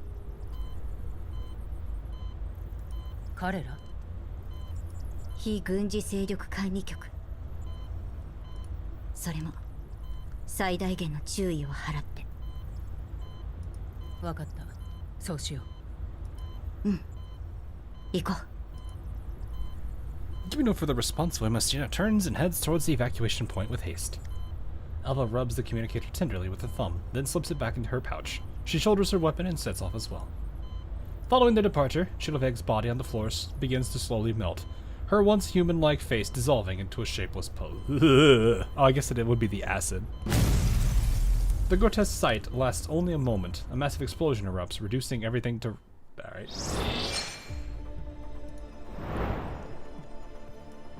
Also, I will just say, the theme at the very beginning of this was very funny, because it felt like I was, like, listening to some, like, French song or something. But now it's changed, obviously, for part 2. No, I could have fixed it. No. Have a Vepley instead.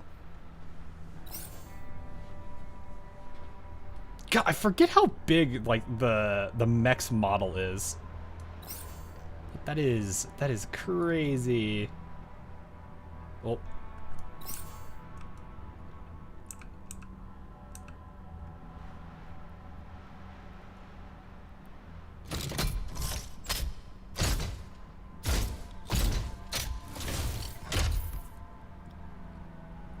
I did not know she had an idle animation, because I don't think I've seen the other dolls have one.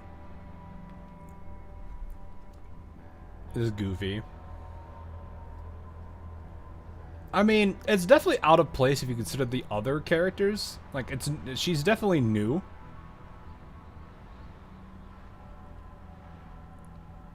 But it's not like it's completely weird to see, because we do have, like, automata that actually do look like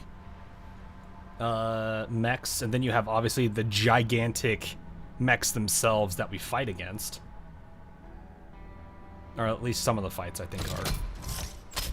Yeah, she's the only one with that idol. That's kind of cool though. It's a nice attention to detail. All right, we have a nice wide variety of vulnerabilities here in terms of elements. It does look like ARs are common across the board, which I would kind of expect, to be honest. I could just click the button and solve it instantly. You know what? We will do this once, and then I will not use her again. You guys can, we will laugh at this. And goodbye, everybody. Oh, there's more than 10! There was more than 10.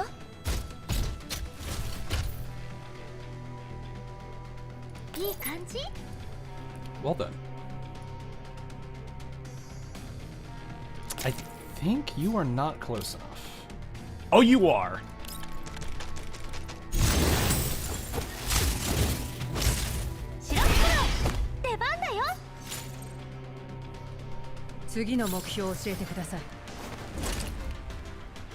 Also, I just gotta say, I do like the skin on her. Like both of their like suit skins, they really rock it well. Like holy, they actually look really nice in them. Girl probably went to the gym, and then after that gym just got all freshened up for the evening, whatever it was she was gonna go do. But no, I actually do like Alva's skin a lot. I was thinking about whether I want to get that. What's it called? This one. It does look really nice. Also, the portrait's cute. She still has the mask. Of course she would. But yeah, I don't know. There are some. Jeez, right.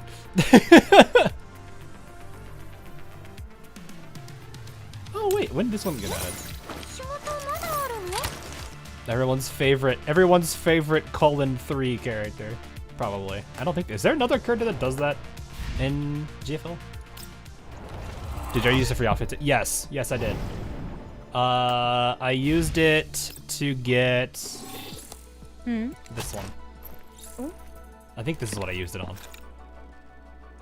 I liked this one a lot. So I went for this one.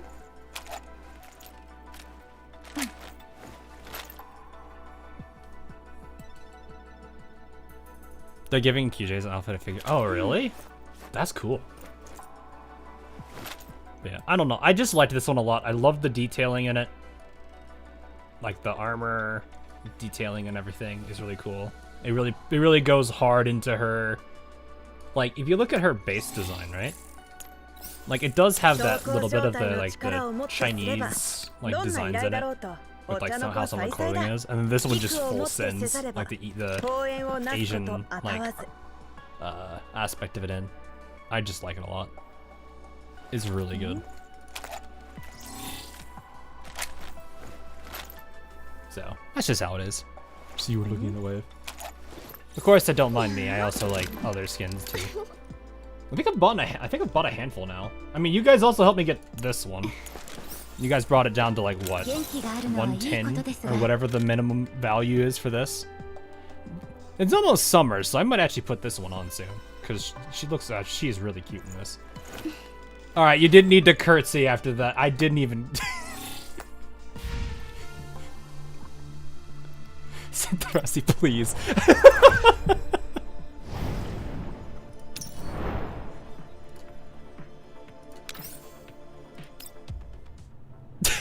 Cinderassi like, Covenant.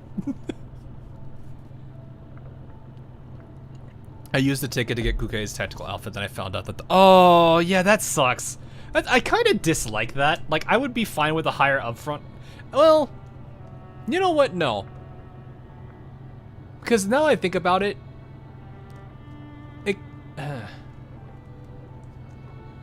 you could buy the skin for the base, and then the little extras you can buy for whatever you want. It adds the customization. And I don't think the prices are that. I had to look at the prices again for each of the individual pieces, but if they aren't that out of line, I'm okay with it. Because it's like, it is a lot of work to make a 3D model. You have to make, you know, if you have to adjust the hair and everything, you know, you do that. Like Cinderasi's definitely looks very different. But like adding on the extra features, so like all the different model, what is it called, the topology for the model that for like different outfits. So like Vivi sometimes hides her Molotovs, has like multiple different variations. I could see that. You see the new the like schoolgirl looking one? It was really cute. It was weird to see her with like normal appendages though. It is kind of sad though that like I do kind of to a degree wish that they would give you the full thing, but at the same time, you know, I can understand why it's the base form and then the attachments or the accessories are still extra.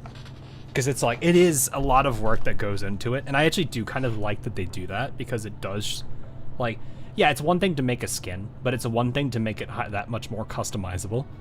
Even if it's just like 2 or 3 parts that you can change, I think it's fine. There's a lot to catch up. Oh yeah, there is. I have not had much time. Like I said, we're probably gonna be doing this over the week. Ever tried doing facial moments? Yeah, it takes months to make. Well, if you properly do shape keys and everything, like, there are some things you can do with shape keys to make it work, right? Because but that comes down to how good the rigging is of the model. Because you've got, like, especially for 3D models, you have, like, rigging, like, for arms and legs and everything. You have the basic aperture, then you have, like, rigging and then weight painting. You know, how much does a certain shape key affect a specific part of the body? Then there's all the actual movement file work that you have to do. There's a lot to it. I guess it depends. If you're just, like, for most of the general, there's probably the general movement stuff. So, like, shooting a gun, running around, that kind of stuff is probably relatively simple. They might tweak it for certain characters. How much jiggle? That's just dynamic bones. If you'd be surprised. I wake up in the bed. It has been a long time since I last slept this soundly for so long. Outside the window, a daylight has long since broken. Driven by its preset autopilot program, the Elmo cruises methodically onward. Its rhythm is as monotonous and as steady as the scenery of the Yellow Zone. After washing up, I head to the ops room early. Groza is on duty, monitoring the surroundings at the command console. When she sees me, she brews a cup of coffee and sets it in front of my seat, as she always does. I nod to thank her, looking over the navigation trajectory, then raising my head and ask. ルート上に危険はないか? I think the one thing I'm not entirely sure how to feel is like... I have a hard time, like, I understand like they do the naming thing here to kind of play into like a self-insert, but I'm like, it doesn't feel like a self-insert because this man actually has like history. I don't know. I always feel weird about like the idea of a self-insert, like where is the line between it and when it's not. 今のところはさすが考え抜かれたルートね。 No units capable of threatening the Elmo is a very interesting term. But I guess it is a yellow zone. そうだな。一般航空路と重なるポイントで予測するなら、接触は7分、125分、314分後のいずれかよ。Deadline, I'm on autopilot now.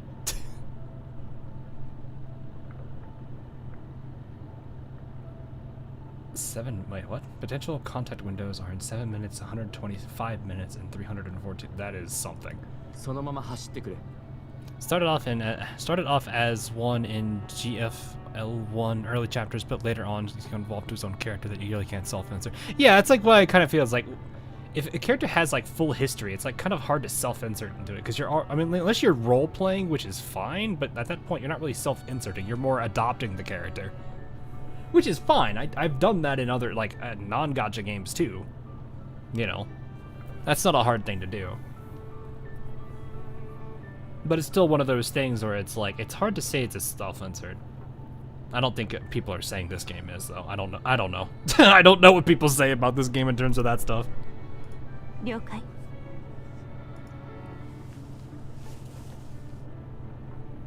After a stretch, I go through the various tasks displayed on the terminal. The screen shows green markers representing several squads currently deployed on missions. They are proceeding in an orderly fashion along their planned routes. The mission logs they transmit back indicate that everything is normal so far. みんな順調そうだな。 Oh, are we tracking everybody? That's funny. I opened the task list and check a priority watch team named Zuchero Squad. After several days of traveling, Springfield and Macchiato were drawing closer and closer to their destination. Oh yeah, Lviv. Right, because you know, we're still getting there. Even though the two dolls assigned to this mission are both highly reliable, when I think about all the attention we attracted back when the escorted target was aboard the Elmo, I can't help but worry about them. Reasonable. Activate the Elmo's comm system and enter the code and connect to Zuchero Squad's scheduled contact channel. おはようございます、指揮官。相変わらず時間ぴったりですね。おはよう。 We're finally almost there. Yeah, no kidding. Wuthering Waves is becoming hard to self-insert too. Really? I have to catch up on Wuthering Waves, so I'm assuming there's been a lot that's changed over the course of 3.0 or 3. I should say 3.x, honestly. I've heard about how good Amieth's story is. I still need to cover that. 今のところは順調です。途中つけられていた可能性があったので、大陸間列車を降りてイエローエリアの臨時拠点で補給を受けたところです。予定より遅くなりますが、こうした方がより確実かと。 3.1 really fleshed out Rover's backstory. Okay. That's 3.1 is Amieth's chapter, I think. Right? マキアートさんの最終チェックと整備が済んだ後、車で箱を目標地点まで運びます。道路からの方が大陸間列車より検問が甘いです。何も起こらなければ2日後には届けられます。よし。それにしてもあんな目立つものを I'm 持 sitting っ at the てロレ Springfield. ン Oh に yeah. 横断できるなんて。ダンデライオンさんのビップ権 That's the was it Glory Store, right? The metal or the metals? それにしてもあれだけ準備したというのに拍子抜けですね。イエローエリアとは思えないほどに。一番襲ってきそうな敵すら沈黙を貫いています。パラデウスか。はい、きっと遭遇するものだと思っていました。 Despite finding to collect lots of dolls and outfits to get. Yeah, well, it's also achievements too, isn't it, for the medals? Oh, the skin's a collection reward. Oh, right, I forgot that exists. The collection system. Already has a similar VA to a similar VA. Let that sink in. I see. I love lore skin, to be honest. The skin Colgate one. Yeah, the Colgate there. The Kofni one is really good. Like that scene. I actually really liked that a lot because, like, Kofni was very kind of bitter in that chapter, which with good reason, mind you. You know, she had a different reason to be where she was compared to what they were doing.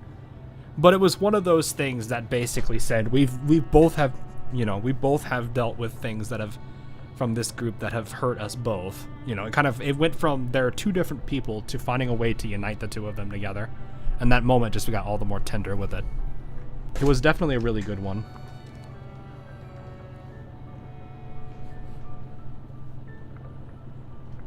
I like the Sexton's. Oh, Sexton's base, like, artwork and base model. I really like that design. Holy crap, did I like that. Like, I did not think it would go that hard, and then it did. そのためにマキアートさんがいろんな武器を用意したのですよ。Grand Coffee is not living rent free in my head. I really like her, no matter how bratty she is. Wait, why two? What do you mean, two? Unless you're making a joke about Florence, but that's a different thing entirely. You're talking about our playable model. Yeah. The actual playable character. I don't know when that one's gonna come out, but I saw the artwork for it and I was like, oh, it was really nice looking. I'm gonna go to Bloodborne PC. Yeah, like I honestly, as much as I may not be a huge fan of like the gameplay of that era and that kind of stuff, like the like Bloodborne, I'm not a huge fan of like the Elden Ring kind of games. I'm not like I probably could learn to play it and probably end up liking it in the end because I do like things that are challenging. But at the same time, I'm not like, it's not a game that instantly has me like dropping money on it to play it. But I guess what I will say is, even if I may not necessarily, it doesn't necessarily like get me into the game, the aesthetic I really do appreciate. It is really nice looking. Anyway. 考えすぎでしょうか。いくら連中でも大陸間列車で何かやるつもりはないだろう。だが油断は禁物だ。今この瞬間も周囲にいるかもしれない。おっしゃる通りです。十分注意します。そうだ。ヘレナの状態は？列車に乗った時からずっと安定して防御システムに守られたままです。I have to imagine Helena and Springfield would get along. Springfield has that kind of character. When she wants to be. I should probably put it that way. Springfield has the, like, very motherly feel while also at the same time the I will absolutely use all of my resources available to destroy you mode. She is the type that you want to be on her good side and never on her bad. スキャン対策のコーティングもしてあるので問題ないかと。通過の手続きは内通者が便宜を図ってくれます。ここ数日で政策が厳しくなってきましたが、リバさんとの約束の時間には間に合うはずです。Inside Springfield, there are two wolves, One-san and Maba. Yes, exactly. So how is Helena being transported? A piece of luggage. Well, it sounded like she was in her box, whatever they call that thing. Because that thing, like, her being in there does kind of protect her a little bit, as weird as it is. Because, like, they say that she's supposed to be, like, collapse resilient, or immune, but in reality, the word immune should be dependent. Currently in the Elmo are Squad 4. Yeah, 4-4 Squad A, Groza Squad, Monsoon Squad, Tsuchiro Cafe. Yeah, the other half. Wawa, wait.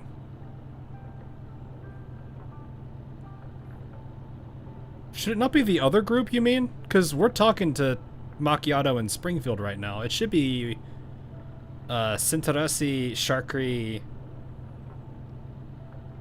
That's it.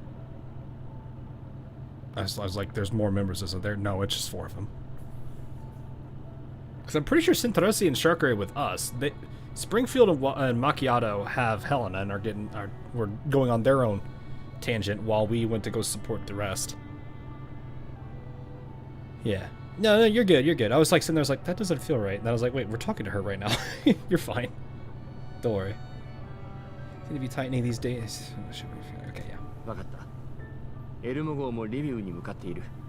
そこで落ち合おう。え、そちらもお気をつけて。The call ends. After hanging up, I finally feel a bit more at ease. The mission to escort Helena is proceeding smoothly, and the previous operations were all completed without major incident. 今までの困難が嘘のようだな。 Hearing my remark, Rosa pauses for a moment, then responds with a smile. ええ、でもまだ油断できないわ。当然だ。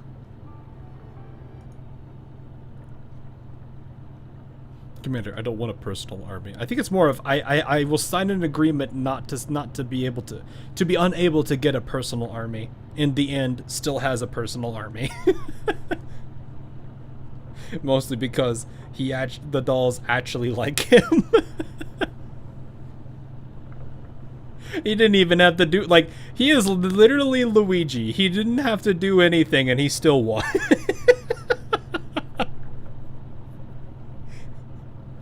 He is literally, there's probably like 5 or 6 other things and people that qualify for that particular statement. Groza and I finish our task with remarkable efficiency. I lean back in my chair and stretch again as I listen to the lively chatter of the other dolls on board the MCV.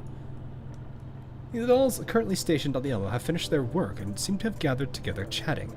As their conversations reach a particularly lively point, bits of their laughter and chatter occasionally drift into the ops room. Butterflies, silent whispers, never sleeping. So that's why you didn't sleep all night. That's Kralik and Nemesis bickering with each other. Miss Mailing, may I ask what kinds of breakfast you prefer? Sintaresi, I'm going to assume. Not me. Sintaresi must be preparing breakfast for everyone. Sheesh, do you have to wake me up this early? What time do you think it is? Get up and get I wonder who these two are. His voice without a doubt belonged to Mekti and Klukai. Maybe it's because recent events have been so turbulent, but this brief moment of calm respite feels strangely surreal. And yet, not long ago, I was just an ordinary bounty hunter driving the Elmo and drifting through the Yellow Zone. This kind of banal daily life should have been my reality. Is it because so many former companions are now aboard the vehicle? Well, I mean, I think it's more so... Don't tell, he can't be this dense. I don't believe he is this dense. I feel like if the commander is a smart enough person that I don't think he's dense. I want to believe he might understand that he cannot, like, hard commit to a character without having problems with the others. I don't know. But at the same time, he's taken care of these characters, so it makes sense why they would do anything to find him again. Still thinks of the contract. Well, yeah. Well, it kind of goes to the point where it's like weirdly enough, even if you consider them more T-dolls than women, they have very different, like, priorities. You know, men have always been more What the heck was that? That was really loud. It sounded like it was in the other room.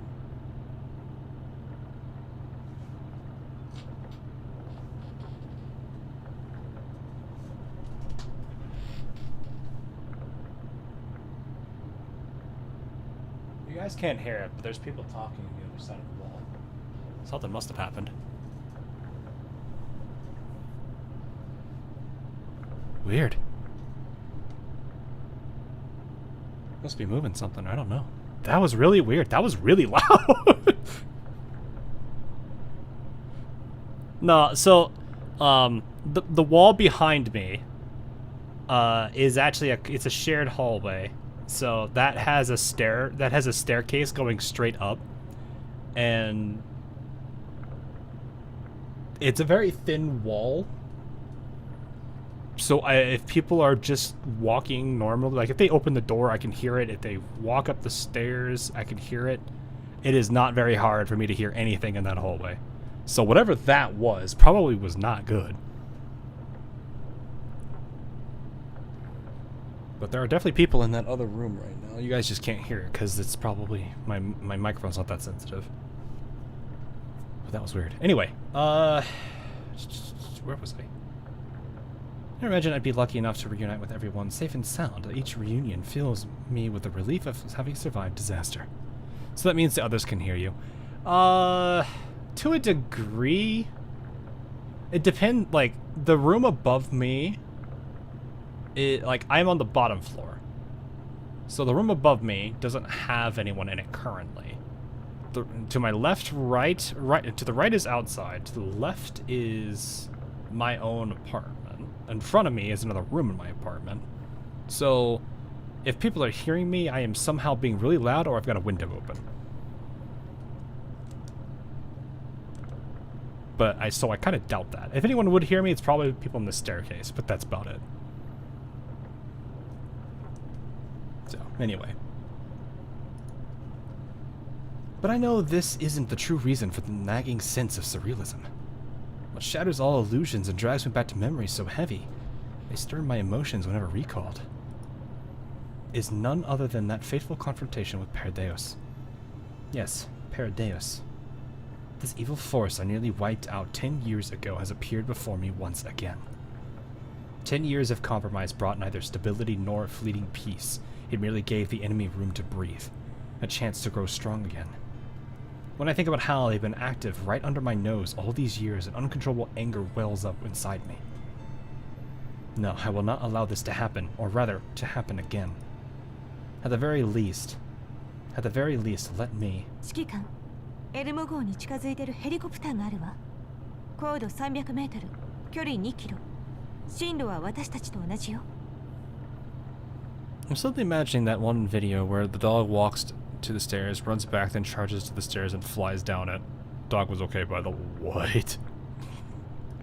I don't think I know that one. I switched to the external camera feed and it adjusts the focus to lock onto the helicopter. It's a Sharkery. It's a brand new military helicopter painted in the latest standard livery of the Neo-Soviet Union Army. Oh, this is different, never mind. The only jarring detail is the URNC emblazoned on it. こちらと通信しようとしている。エルモ号に着艦するつもりよ。繋いでくれ。こちらはロレン非軍事勢力管理局特別作戦チームだ。Yeah, I was gonna say, I was thinking this was the Springfield gift, but then they said it was something different. I was like, that's probably not it. 機関への着艦を要請する。繰り返す。機関への着艦を要請する。言う通りに。了解。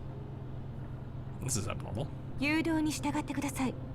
ようこそ、エルモ号へ。Lumpha. I take a deep breath and straighten my clothes. I spent long enough psyching myself for this. This time I should be able to talk things through properly, right? But as the thought crosses my mind, the courage I'd mustered falters slightly. I shake my head, trying to push away those unpleasant thoughts. 私が対応する。むやみに手を出さないよう人形たちに通達してくれ。Groza nods and makes a small gesture of encouragement toward me. あなたなら大丈夫よ。ありがとう。I wonder what this is about, though. The helicopter promptly lands on the deck of the Elmo, but after touching down, the engines are not shut off. The rotors above continue spinning at high speed, signaling that this is only a brief visit. The hatch opens. An officer in a neatly pressed uniform strides down, followed by a figure I haven't seen in 10 years. His hair is grayer than I remember. The lines on his face deeper, yet even after a decade apart, the distinctive presence of his, makes him feel anything but unfamiliar. Is this like his old boss or something? Oh, Kruger. Okay. I think this is like one of his bosses, isn't it? Like his OG boy. Yeah, it's the goat.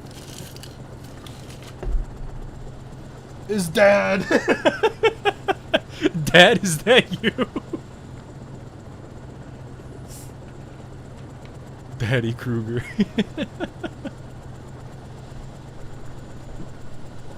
Well, this is interesting. Kruger-san. Ooh, that voice though. He speaks to the officer beside him. The officer nods and steps back into the helicopter. いや、そのカリーナが降りてくると思ったのか。Considering what she's been through, probably not. 焦らずともいずれ会える。すみません、そういうつもりでは。Yeah, I'm sorry. I'm sorry you don't get to see the other person that you weren't familiar with. He adopted Kalina, so he's like our father-in-law, you know. Oh, I see. That's where he got his Makarov pistol from. Oh, okay. Kruger smiles and shakes his head. He glances at the helicopter, then turns back to me. 時間が限られてる。少し話さないか。I wonder what the urgency is about. I look toward the soldier standing by the helicopter and more or less understand Kruger's intention. I nod to him and lead him further away. We walk to the edge of the top deck, where we can get a view of the wasteland in the distance. The bitter smell in the air is much lighter than before. Sunlight falls on Kruger, outlining his figure clearly. He looks far older than he did 10 years ago. Gee, I wonder why.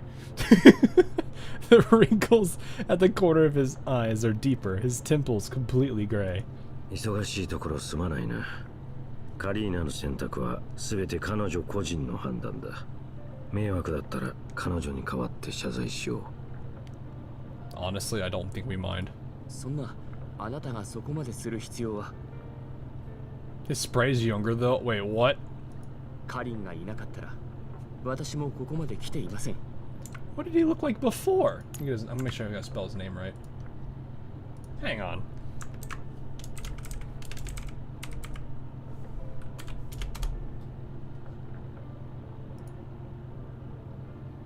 Oh my gosh, what is that guy's name?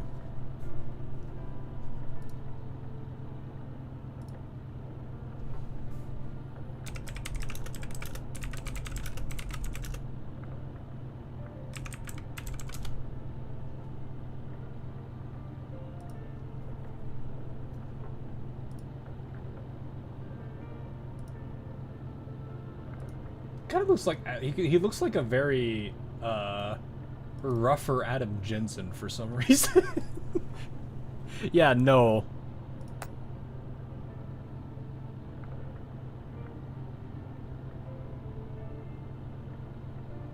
No, he does look a little older. You can see it in some aspects of him. But no, the looks like the GFL one like instantly makes me think of Adam Jensen from Deus Ex.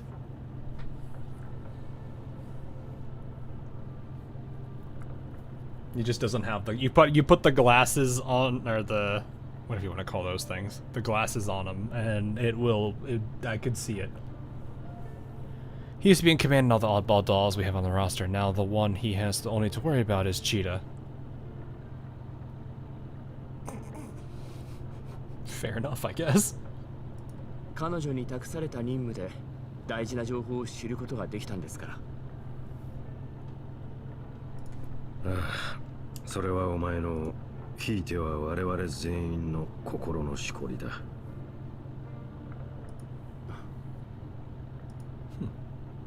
I don't respond and simply wait quietly for Kruger to get to his point.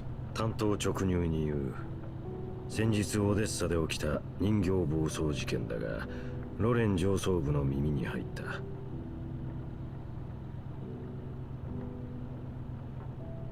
This is the Groza situation? The alt Groza? I'm trying to remember which one this is referencing. I'm pretty sure this is the alt Groza. Or are we talking the... what is it? The whole thing with Darcher. I want to believe it's Groza. そしてジラードグループを全面的に調査する許可が下りた。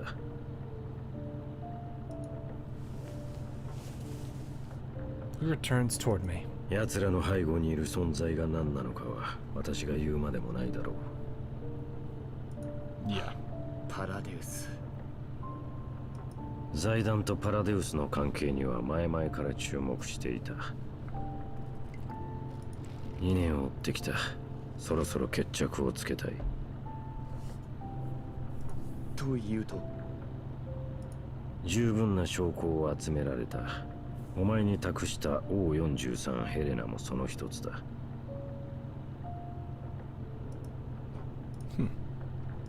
あの子を証拠扱いするのに不快感を覚えると思うが、それほど重要な存在なんだ。Was Jared Racines going wild and deep live? Yeah. I was thinking, was it that moment? Was it the part where they were trying to siege or do whatever it was to stop them from everything they were trying to do earlier in like the evacuation? I wasn't sure. 明日リビウへ向かい O43 を引き取った後、残りの証拠を法廷へ提出する。東欧行政区最高裁判所に起訴した。オルログ財団とパラデウスが結託し、違法実験を繰り返していることについてな。これからリビウにいるすべての罪人が裁判にかけられる。Okay. 裁判。ああ。拘束はしないのですか？確かに我々は法執行機関だが、許可なく動くことはできない。訴訟は少なくとも1年は続き The ます。 fun of litigation. その間もきっと犠牲者が。それにイエローエリアには当局の力が及ばない場所もあるんです。たとえ勝訴できたとしても状況が変わるとは。時には武力以外の方法に頼らざるを得ないのだ。The collapse reactor. Yeah, that part. Not you love bureaucracy. It has its both good and bad moments. 財団が力を失えば、パラデウスは最大のパトロンを失うことになる。死活問題だ。One of the best things is that it is slow to enact change, but one of the bad things is that it is slow to enact change. If you don't get it, don't worry about it. If you do, it's fine. 奴らの基地をいくら潰したところで、新しい基地がウゴのタケノコのように建造されるだけだ。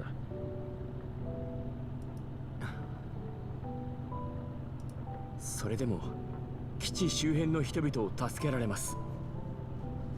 Isn't that why we play GFL Trauma Simulator? It's art. Yeah, I mean that would work. I think Mini came for the fee. Well, I mean that's kind of the rough thing, you know. Like there's, it kind of does make me a little bit sad. But then again, that's like most games in general, where it's like most of the player base probably doesn't engage with the core of the game. Like they don't get too deep in thought over the story. Some might play through it real quick or skip. You know, they aren't as invested in it. Maybe they're not big on gameplay or wanting it to be as simple as possible so they can just do whatever they want to do. You know, it's kind of the difference between somebody that wants to sit through an entire like campaign of a game and the person that wants to just queue up a multiplayer COD game. It's a bit rough, but you have to play to both.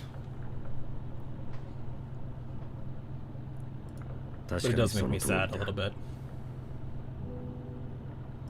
訴訟で根本的に解決できると思っていないのはわかる。10年前と違い、今の我々はルールにのっとって動くことしかできないが、やれることは想像以上に多い。And some people can also escape the punishment they deserve through those same rule. Yep. It's one of the words that almost slip out and offer but only a faint, bitter chuckle. Cougar catches my meaning. He bows his head slightly and decides to change the subject. ズッケラが引き受けた輸送に問題が起きないよう手配した。Cougar, my beloved. Yeah, he seems like a cool dude so far. On the same, at least, what is it? Same wavelength as our character so far. Many people started playing Nikkei for. I think a lot of people still do, though. I think what's a little bit sad is they kind of try to push it as that's the main focus a lot of times. And it probably isn't, or it probably is, but still, like, I feel there's more to gachas than just that stuff. Yeah, fan service is a part of the game, but I don't think it's the only thing that matters. You know, kind of like how it is with characters. You want to... What is it?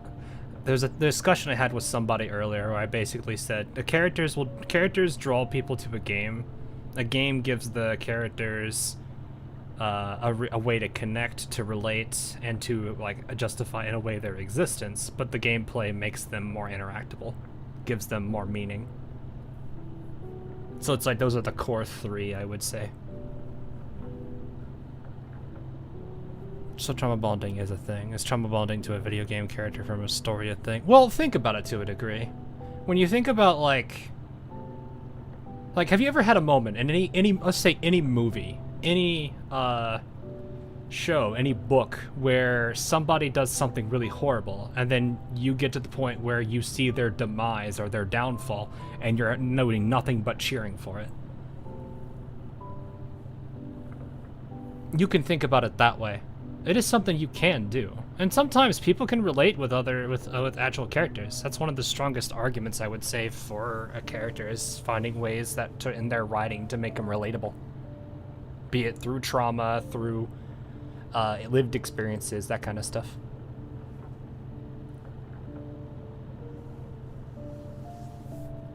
So it's like, I don't know. you kind of need that to a degree. Because, like, if you think about it, you get attached to a character. You know, you might call them your favorite. You might, you know, there's covenants for a reason. The reason why figure sales, what do they call it? Acrylic stands, anything under the sun that has a character on it. Why those things ever sale? It makes a lot more sense. Though it also has the negative of, if you're in a gacha game, well, depending on how the gacha system works, that could be both a good or a bad thing, because it does play into that. But it is one thing. It's just something using the medium that exists. It's an expectation of a medium to get attached to a character, to a degree. Hey, Caboose, how you doing? Springfield isn't moving. Oh, is she not? Oh, all right. Well, let's fix Springfield, because sometimes that happens. Boop. There we go. Figurines are so expensive, though. I'm just broke. It probably doesn't also help that most of those are abroad. If you can find one that makes it local, I bet that'd probably be better. But the problem is if they can make it local.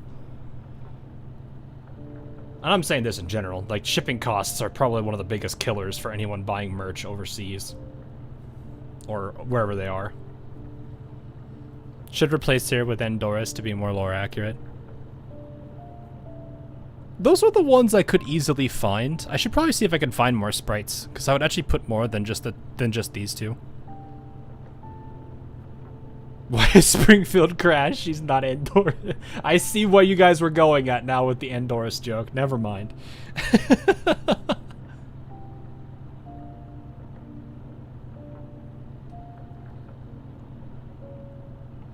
Anyway. 彼女たちはリビウ周辺でカリーナと落ち合う手はずになっている。エルモ号の進路を見るに、お前たちもリビウに向かうつもりなのだろう。はい。途中で非常事態に遭い、エルモ号に戻ることになりましたが、それも解決済みです。今後は全身全霊任務に取り掛かります。まあ、お前のことは信頼している。I was gonna say, you know him well enough. 協力に感謝する。お前には相応の地位が与えられるよう働きかけよう。その方がイエローエリアでも動きやすいはずだ。Complication should be plural. Nah, we don't need it. We don't need to trouble him with such trivialities. お気遣い感謝します。ですが不要です。我々のやり方は時間はかかるが、根本的解決には最も近い。逆にお前のやり方は一時的には効果があるが、根本的解決には至らない。身分があれば管理局との連携もスムーズに取れるだろう。Oh, I see the angle he's going. Okay. その方がお互いの短所をカバーし合える。It's like the basic argument people make about it's all one big party and we're not invited. Well, the commander is invited now. クルーガーさん。Or at least we're trying to get him invited. 私が協力しているのは身分のためなんかじゃありません。I think the best way for him to look, like the commander to look at this, is to see it as a means to an end rather than for like some glory. パラデウスを根絶するためなら、私は鬼にでも悪魔にでもなります。Yep. 理屈で私は止まりません。あなたなら知っているはずです。We get dirty so the world stays clean. I wouldn't call it that way. そんな人間が相応の地位を持っていいわけがありません。Prunes the branches of Paradeus while Kruger kills the roots to eradicate the plant. Well, the problem is if the system doesn't like, if the whatever systems and bureaucracy is in place doesn't think that that's the justifiable means of how you prune a branch, then yeah, maybe that's why he got marked as a criminal or something. From what I understand about this whole storyline, or what this story probably will be about.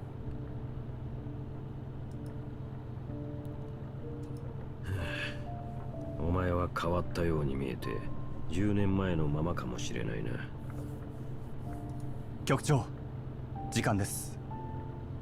これ以上は行動ログが。すぐ行く。最後に一つだけ聞かせてくれ。はい。なぜ過去にこだわる？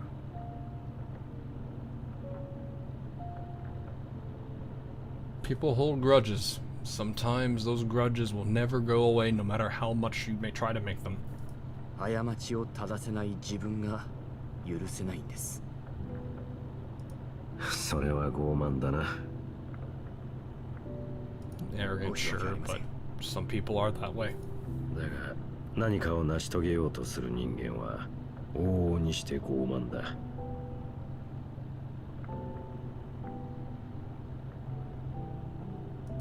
辛い孤独な道になるぞ。いつものことです。局長。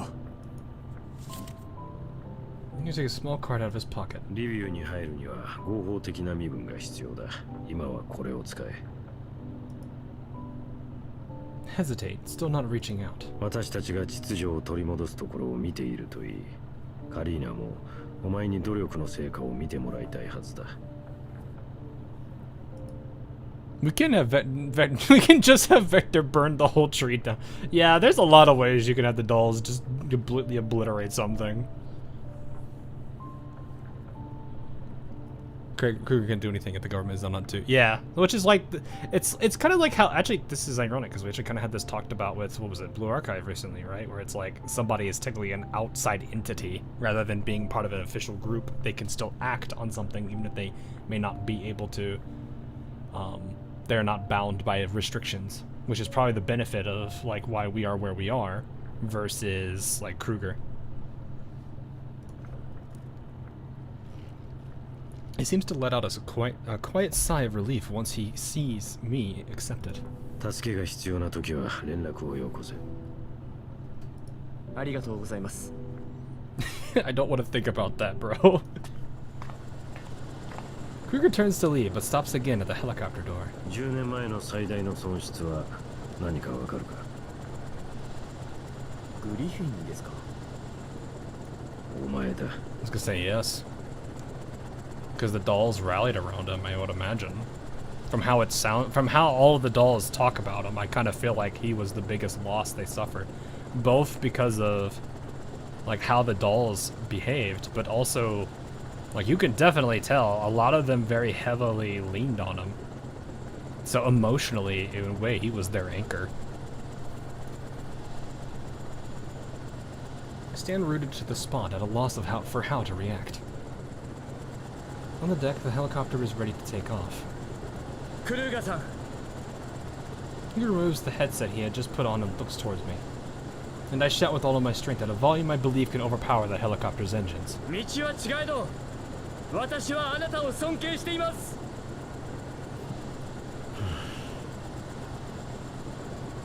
This is a 14-hour stream, by the way. Story's way longer than the past ones, at least in my opinion. We're gonna split it up. We'll probably have multiple. So if you're wanting a good binge, we'll probably have that over the next couple days. The helicopter lifts off and quickly disappears into the sky. I stand on the deck for a long time, staring into the distance, thoughts surging. April 1st is the last day. Yeah, we should be. I would imagine being able to spend the next tomorrow, because tomorrow's the 30th, and then Tuesday is the 31st. I should be able to knock out the entirety of the story with just those days. So worst case scenario, we have to use the 31st fully, but if we have some extra time on the 31st, I might just try some of the other game modes for the fun of it. But I will probably go through the entirety of part 1 today, if it means I'm up for a while. Why is it that no matter what choice is made, someone always ends up getting hurt? The emotions I once tried so hard to avoid surface again. I even regret not responding to him more warmly just now. If you decide to start a bit earlier, that's the hard part. I may not be able to. I clenched my fist and shook my head hard, forcing myself not to dwell on it.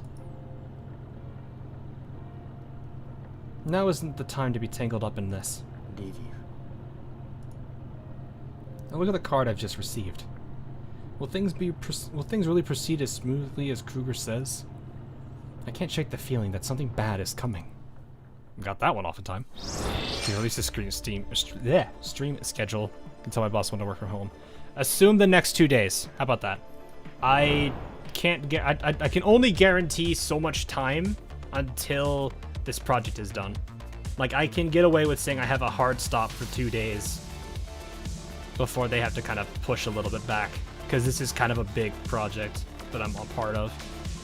This wouldn't be anywhere near as bad if it was just my main boss, but this is the CEO of the company level boss is watching this project, so I don't really get that much luxury. They have already told me, though, I'm getting some things for all of the work that I've had to invest time-wise, so I'm happy with that. And the good thing about the company is usually when they say that, almost all times I think they've said that they've done something for it. Like, to give you guys an idea, for those that didn't know this, they, the last time I had a project to go this, not anywhere near this intense, but one that was similar, they gave me 2 free days of time for the, basically, it was about the amount of time I had spent on it. They've already said they're like, my boss has already said they're arguing for an extra week off. They said like, they probably will be able to get it too, which is nice. Alright, you know what? Let's play with some support characters.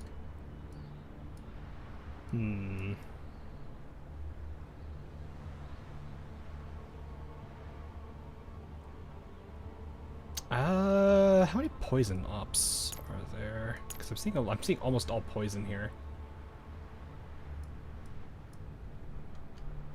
I think, you know what? You know what? I think it's time. Cat! We can bring sleepo people. I don't have a build. Oh, does anyone have a Lind? Because I would actually borrow a Lind over a Klukai. There's a Lind. Oh, you're right. I forgot. These people are that's a maxed out. Well, that's just V6 too. All right. Well, you know what? We'll do that. Just use Voimastina and auto win it. Nah, I want to have a little bit of fun. We did it. We did it for the first one. This will be quick anyway because we're still bringing Klukai. It's not like I can't. It's not like I can't one turn it with her. Actually, what are these levels? Oh, there's 16. Also, I think there's more than 10 people. Yeah, this is clearly more than 10. Oh, dude, how much story? That's a good point. But at the same time, isn't Mechty also just gonna be like sleep bombarding people? Also, Lin, I think actually most of the Corrosion team actually is very good AoE people. You know what? You do the thing.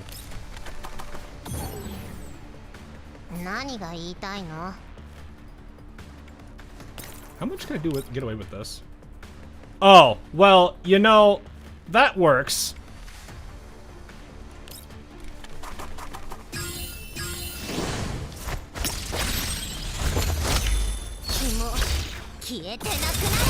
Oh, my frame rate! Oh my gosh. That did not go well for the frame rate, boys.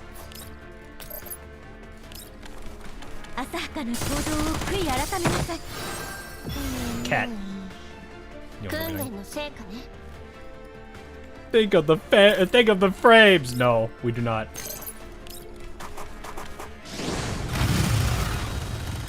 Don't need those frames anyway. Yeah, we didn't need them. It was fine. Hey, anytime I get the chance to use cat, this makes me happy. Look at this creature. You don't understand. The cat. The cat is very important.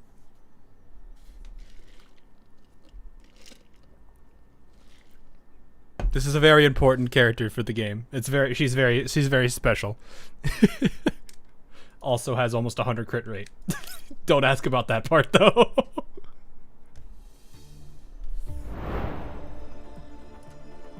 Alright, well, at least the good thing is some of this we're just gonna straight up pass over. Like these smaller nodes. Oh, there's only 3 of those. Wow! As a side gate primarily used to divert traffic from the central checkpoint, the queue for entering the city here isn't usually very long. But today the entry security procedures seem especially cumbersome, causing a large number of civilians to pile up at this entrance. Guards stationed on both sides of the checkpoint hold their weapons at the ready, closely watching every movement within the line. It's actually a bit of story. That's fine though. It's not that bad. Oh, the like side little. That's what you mean. The actual like side. What is it? The actual like little side paths actually have story to them. Oh. Okay. That's more to think about. Also, Twitch, can you not? Twitch, do you... I know there's the whole thing people say about, you know, view botting. Because I do see a lot of posts about that. From, on the Twitch side. And I'm like, man. Yeah, nah. Only in part 2, though. Yeah, don't worry. I read that part. Just remind me when we get to part 2. Because there's a chance I could forget with it being in the middle of a work week. Let's go for this and first continue out. Yeah. I was planning to do that then, if that's the case. That would make more sense. Bearing the Suchero logo spray painted on its cargo compartment passes through its security gate. It waits in the inspection area for an inspector to carry out the review process. From the pedestrian line besides the truck, the voices of a family drift through the half-open window and into the doll's auditory module. Papa, もうレビューだよね。ああ、検査さえ通れば新しい生活が始まる。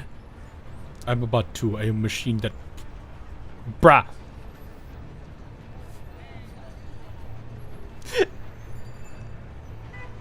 I hate how, I am just getting back to this. I hate how all the games drop these events in the same week too. Well, I mean, to be fair, this the nice thing about 3D gacha games, especially in this case, is their events usually last very long.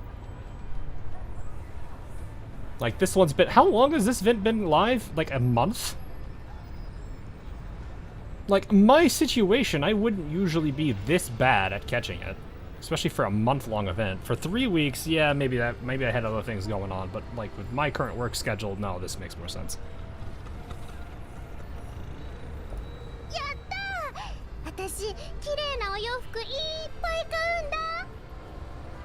Cue Macchiato imagining herself in dresses for the commander.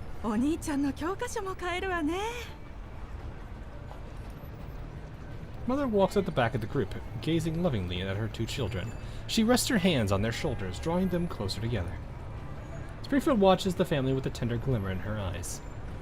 She is no stranger to scenes like this, but families willing to overcome countless obstacles for a better life. Seeing the hope in the children's eyes, she can't help but smile. Although people ahead of them are being denied entry one after another for various reasons, the father remains confident. To qualify for life in the satellite city, their family has to endure a long, point-based process and strict screening. He firmly believes nothing will go wrong. Oh, right. Yeah, I remember they were always talking about this with, like, Yellow Zone life. The transport truck finally reaches the inspection point. Springfield notices the fatigue and irritation in the inspector's eyes, along with a faint, barely congealed arrogance. She lets out a quiet sigh, already foreseeing the possible obstruction. Springfield hands over an elegant folder, neatly containing various documents. On the inside is a food exchange voucher. Even in the green zone, such vouchers can still fetch a high price. こちらがすべての書類です。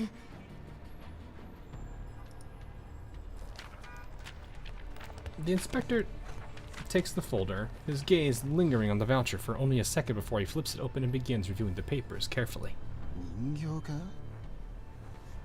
At least isn't Hoyo and Kuro having anniversary days after each other next month, plus NTE releasing. Well, there's a lot of, I mean, that's kind of the hard thing, that's the harsh reality of like gacha games as a whole, is like, as a new one releases, that puts pressure on everyone of can they play it, can they not, if they do, which, do they have time that they can afford, if they don't, what game do they drop? It becomes this rough competition of what game gets everyone's time, or what game gets a part of everyone's time. That's even harder on people who are like constantly working weird hours or long shifts or whatever, just to do whatever they need to do.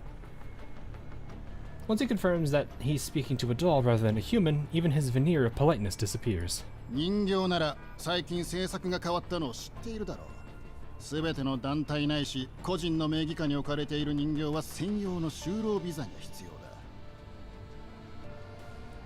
お前が提出したのはビジネスビザだ。就労ビザじゃない。私はいかなる団体個人にも属しておりません。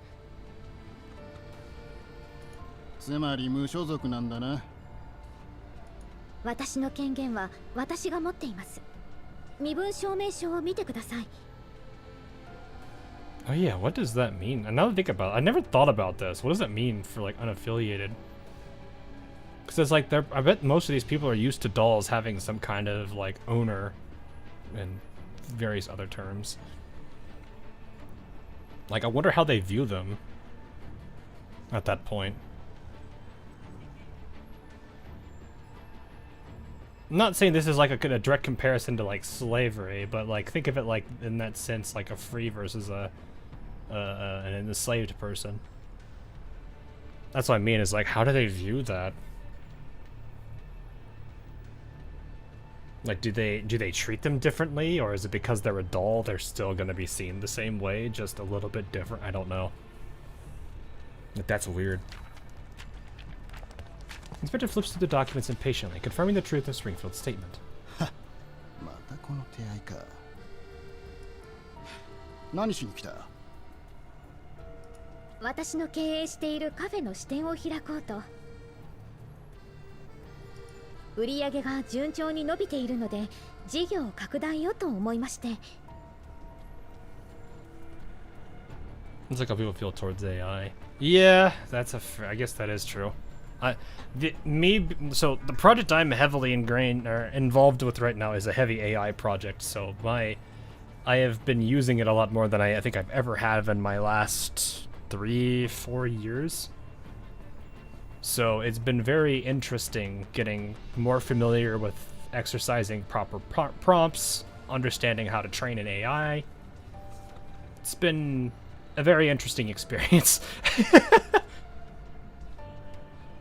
It took my job. Considering hallucinations are going to be a very common thing with AI until they can figure out how to get around that, I don't think it will be. To replace you. No. So you guys are thinking of generative AI. We are doing an analytical one. So in the medicine field, this is very common. You will see artificial intelligence that's specifically trained to analyze data and process it. In this case, it's the same. So like a good example of this in the medical field, say that you had to get a scan done of something, and there is an AI trained to detect any anomalies in a scan. It is a force multiplier on the doctor that helps confirm his prognosis, while at the same time also, maybe catching something he didn't see. Maybe it's potential early signs of something or something that seems off and could be worth looking into. That's kind of what we do with analytical AI. And that's the same principle we're doing here, is we're training this AI to take in lots of information and try to manage it while at the same time focus on it. On hallucinations, a paper came out stating they will always exist. Yeah. So it's the hard reality of you have to still, it's important for a person working in the AI field to understand that these still happen and to be aware of the source material enough that they can catch it.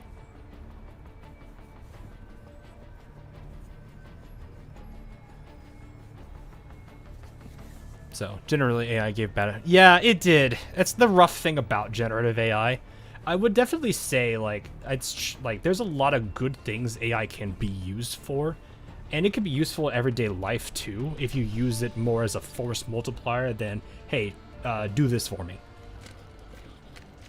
Like, I've been using it a lot more for a lot of things, just to kind of see how, not necessarily a second opinion, but to get an understanding of how it would interpret data. So, think of analytical AI as AI to find anomalies in a common data set. Data set, yes. That's one way to look at it, yes. While generative AI is one that has a database to rearrange in order to fulfill the prompt given. Yeah. That's a pretty fair assessment, I would say. I think there's a little slight deviation there, but for the most, because analytical AI isn't necessarily just to find anomalies. It could also be used to maintain information and say, okay, let's say you have, for programmers, you're working in a code repo. You have a Maven project which you specifically use to just do whatever you need. I'm not going to go specific with this. To do something. You have a file in there that tells you the version. An analytical AI, you could basically ask, hey, I need the version numbers for this app, this app, this app, and this app that is currently deployed in all branches. So that's something that you could do. Or you could say, hey, this app is deployed here. We don't have a way to see the version of it. Can you get that? Or can you see what was last deployed to it or something like that? That kind of analytical. It can be there's a lot of different ways you can go with it, which is really nice. I've used AI to help me parse dump stacks for computer crashes and troubleshoot. Yeah, it's very good for that too, if you can train it properly or you know how to go about prompting it to do all that stuff. So, but yeah, with generative, I would, that's the harsh part. Because it's I can understand the arguments for and against it. It's rough. It's a very rough aspect, especially in the media and the arts and media fields. Wait, AI has hallucinations, man. I thought that was this. Well, there's also, you have the hard part of two things. You have the hallucinations, and then you have the consuming old data.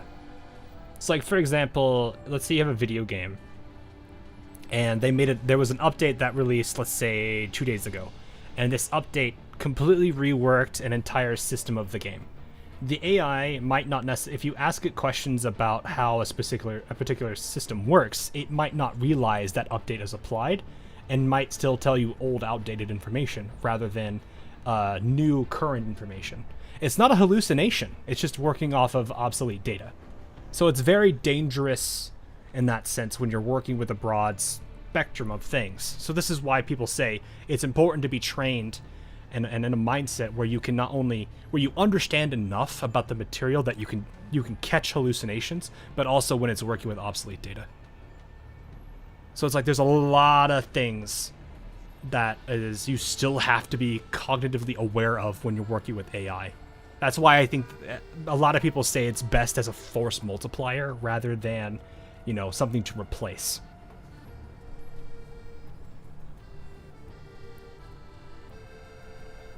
I don't think generative AI is all that bad. I see people making it 10 times worse than it really is. Well, there are some arguments that do make sense, right? Like, generative AI can 100% replace, like, a lot of the things that people will do. It can, if trained properly and set up in a way that works, it can, for the most part, replace a specific job that maybe somebody was just doing that was more mindless. At the same time, you still have to be aware of the, like I said, hallucinations and obsolete data problem. So it kind of is a little bit rough to deal with that. But AI make RAM prices higher. Yeah, that's just technology. That's gonna happen a lot. You got, I mean, you think about it, you got the Bitcoin mining that was going on, which caused GPU prices to soar a while back ago. Of course, that changed. It's just a come and go thing. Watch AI one day take entry-level jobs. That would suck. But at the same time, I think you potentially could still, like, there's still opportunities if you can figure out how to properly work with it. Like, one way that I have a coworker that I recently brought in, and I've been training. I found that he uses AI for a force multiplier thing. He generates a lot of documentation and reviews it with the AI, but the AI is, you know, he does say he catches a lot, and he's even showed me some of the errors that it makes, and he's corrected them. So I've generally trusted him with that generation process. So it's possible, but at the same time, I think I think one of the major new things, like people used to say, you know, learn to code, right? Instead of that, I'd say learn how to properly utilize and work with AI as a tool, as a beneficial tool. So I wouldn't say you have to. Not every field's going to use it, but learning and understanding how to properly wrangle it and work with it is very powerful. But yeah, looks candy, but the kids are still challenging. Content drop base model. I can wire it update to the content.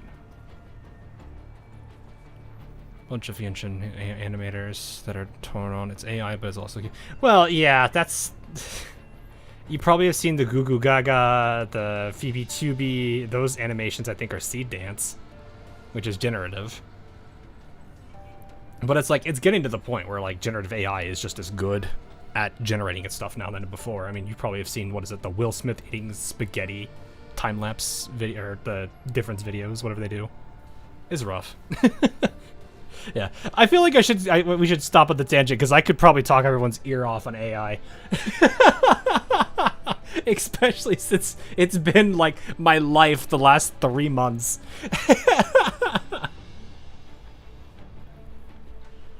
It's good stuff I've been dealing with for so long now. Anyway. 人形がカフェを。ええ、こちら建築と経営許可になります。オープンしたらぜひお越しくださいね。特製オリジナルケーキをご用意します。きっと気に入っていただけると思います。The funny thing is, she's not wrong. I think Suchero is actually very popular where it actually is existing right now. Hawk is single-handedly proving why he's the reason Corposant will take 3 streams. Hi. Why you gotta do me like that, man?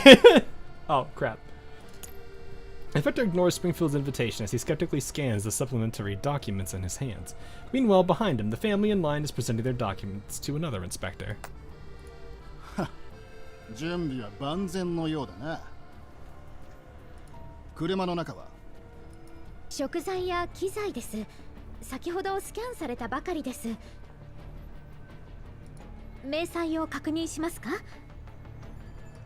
そこに置いとけ。トランクの中身もチェックする。開けるのですか？ Springfield's brow furrows slightly with concern. でも、あの中にはむやみに動かしてはいけないデリケートなものが。そうか。だがこっちには関係ない。Oof. Nearby, the inspection of that family also runs in trouble. もう一度ご説明いたします。先日政策が変わりまして、サミット開催にあたって危険分子侵入を防ぐため、今週火曜日をもって家庭通行証1枚につき最大3人までしか通せなくなったんです。That sucks. ホワイトエリアおよび周辺都市入試規定の8条第3項の下の方に記載されているはずですが、アップデートされていないのですか？ではいつまで続くんですか？その戒厳令が終わるまで待てます。さあ、数日。Oxlider's so true, I can't defend them. 今後ずっとかもしれません。To be fair, though, I think some people do follow streamers, partially for the content, but also the yap. I know that I am definitely one of those people. 心中お察しします。ですが、運が悪かったとしか。I know, what not. We did get Voibastina, so yeah, I would say we did. We don't have her weapon yet, but that's fine. Springfield watches the situation unfold with pity and concern. The mother's panicked gaze and the children's dejection makes her heart ache. She sighs softly, then turns her attention back to the inspector in front of her. なんとか通していただけないでしょうか。密封の甘い食材が多いので、もし破れたりしたら使い物になりません。それに中身が散らかってしまえばここを汚してしまいます。さすがにご迷惑をおかけするわけには。She produces a small pouch from somewhere, preparing to slip it into the inspector's hand. But he merely gives it a cold glance and pushes it back towards Springfield. 人形さんよ。先週までならその手に乗ったが、今は違う。あそこで言い合ってるのが聞こえなかったか？サミットが開催されて各地の大物が集まるんだ。こっちの責任問題になれば、イエローエリアの集落に帰るしかなくなる。おお。ピース2本じゃテント代にもならない。さあ、早く開けるんだ。That sucks, though. I mean, it's understandable. It's higher security, but still, ugh.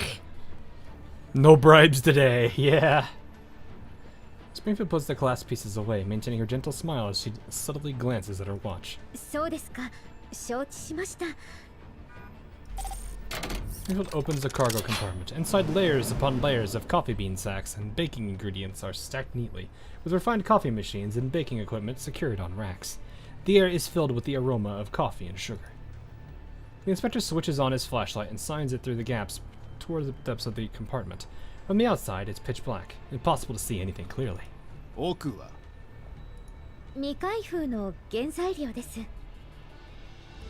それも下ろせ。中に入ってチェックする。少々お待ちください。I have a bad feeling about this. Springfield efficiently unties the rope securing the cargo, unloading sacks of coffee beans and flour one by one. She moves them carefully, ensuring the expensive beans and specialty syrups don't spill onto the ground. As the items blocking the front are cleared away, a box covered with a waterproof tarp gradually comes into view. これがその原材料か。はい。特別なものなので、他には特に気を使っています。開けろ。はい。ただいま。Springfield turns towards the depths of the cargo department. her hand lightly brushing against the device hidden among the goods. No matter what, she'll protect the mission target entrusted to her. Springfield glances around. Most of the nearby soldiers' attention is focused on the long line waiting outside the security gate. Meanwhile, the arguing and crying family inside the checkpoint also draws many eyes. She gently brushes her hair back. She soon receives a response on level 2. まだか、そろそろ入るぞ。どうぞ。Springfield watches as the inspector climbs into the cargo compartment, stepping over the burlap sacks and slowly approaching the box deeper inside. And while he isn't paying attention, Springfield has already moved closer behind him. Uh-oh.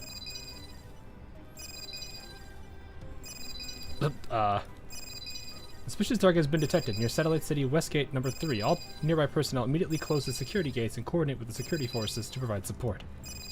A suspicious target has been detected near Satellite City Westgate number 3. All nearby personnel immediately close the security gate and coordinate with security forces to provide support. Springfield continues to smile.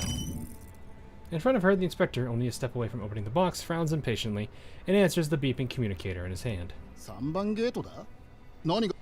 チーフ、バリア軍の奴らが持ち込もうとした金製品が爆発しました。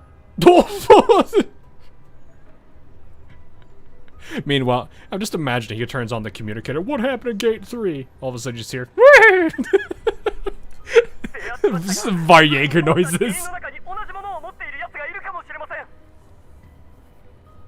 I don't even know, how would you even describe the Varjager noises? It's like a horse sound or something, like a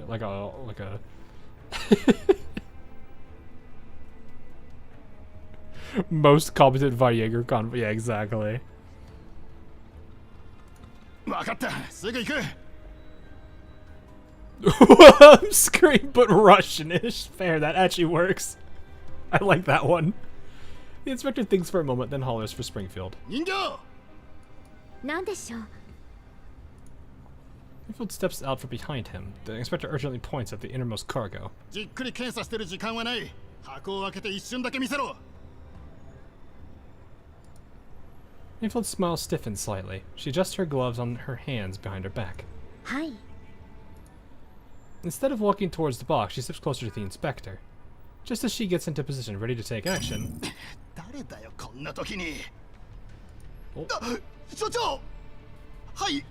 はい。すぐ行きます。 The inspector hurriedly jumps off the truck, not even sparing Springfield a glance. 今日の検査を中止する。全員3番ゲートに行くぞ。 Oh, geez, okay. はあ？こっちは朝から並んでんだぞ。 That's gonna cause riots, isn't it?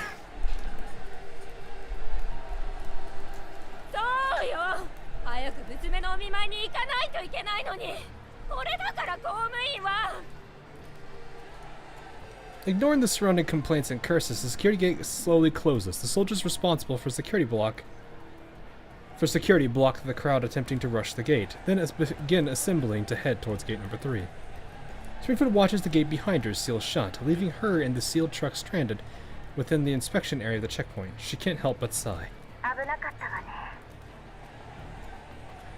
Oh. もう少し早く助けてくださってもよかったのですよ。我らが店長なら切り抜けられると思ったからじゃない。 Springfield reloads the cargo back into the truck, and as she steps down, the barricade blocking the vehicle is instantly lowered, and the road ahead opens up to her. Springfield hops into the truck and starts the engine, her gaze falling once more on that family. In front of the truck, the family that had been beside her in line stands there helplessly. Springfield hesitates, then issues a request through level 2. 彼らも助けてください。今回だけよ。 Aww. Springfield shoots the father a subtle look. 言ってください。どういう。さあ、早く。子供たちを連れて。 You can see this becomes influence into the dolls here, huh? Oh, yeah, I think so. I mean, to be fair, like, you can definitely, I definitely can see that with Springfield. Like, from what I have overall felt with her throughout all, like, the story that she was involved in, and, you know, the few times she has been in story, you can definitely tell that he's rubbed off on her.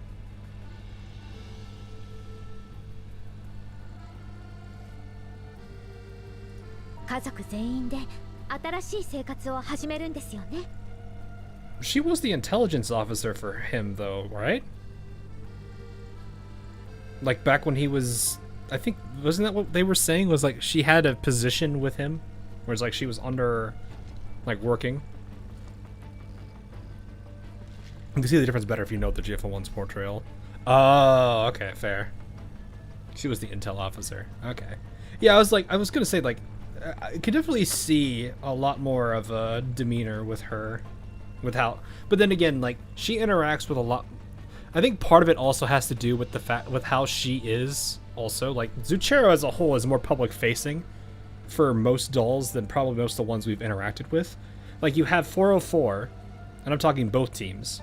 They're not really interacting with people on a daily basis. Monsoon does, but I don't think it really interacts in the same way that Springfield and the rest of Zuchero would.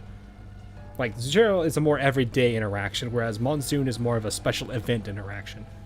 And then all the other characters I feel are very similar. I'm thinking if there's anyone that I would say is different. Leva and Lena, no, they work with a specific bureau. So it's like, you have that aspect of how Springfield and Zuchero interact with people on a day-to-day basis also influencing them too. Most of them were apathetic towards humans. Yeah.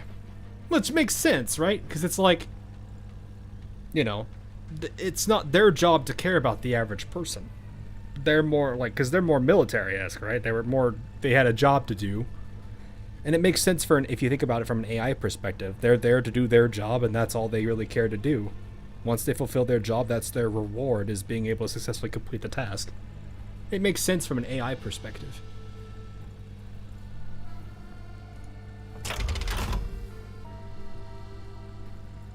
And even then, I think people were... Didn't you guys also say, like, the way that humans treated dolls was a very similar notion, which would only reinforce that apathy towards both groups?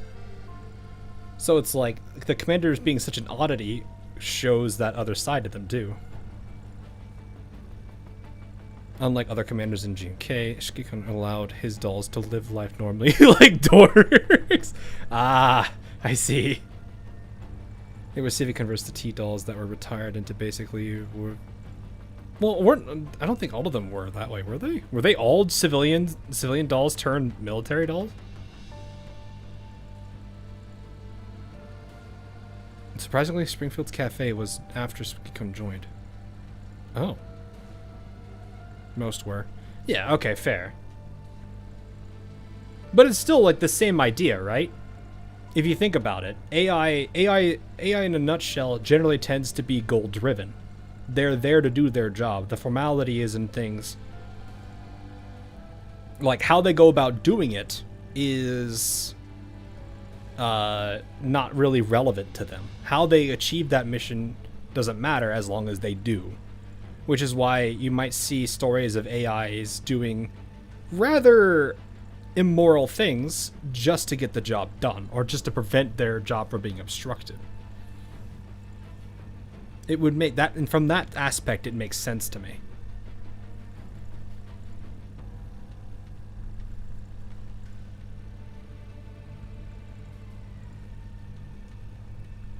Mechty is civilian, if I'm not wrong. I mean, I'm sitting here thinking about the maid Mechty, and I can't kind of unsee that. Which is why Kralik is always angry at Nemesis. I don't know about that one.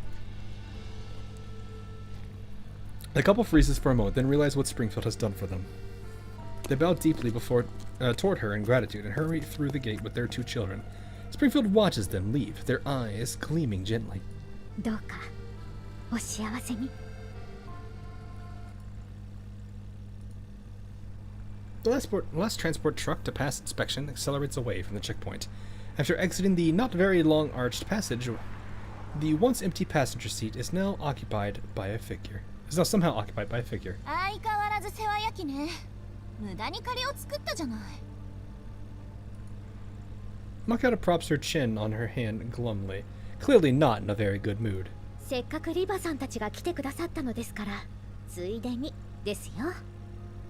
Springfield, we're on the job. We're doing a job for the commander, Macchiato, but I wanted to be with the commander. It's not like I wanted to. It's just the basis for medical adult. Yeah. Somewhere law enforcement.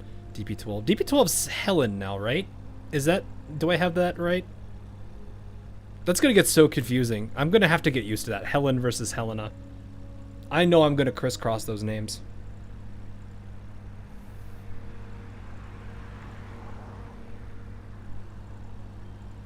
She's really tall, if I remember right. I think I remember seeing like the side-by-side comparisons of all the characters. Like the male commander is so much taller than female commander, and then like all of the dolls just towered or slowly dropped in height behind them.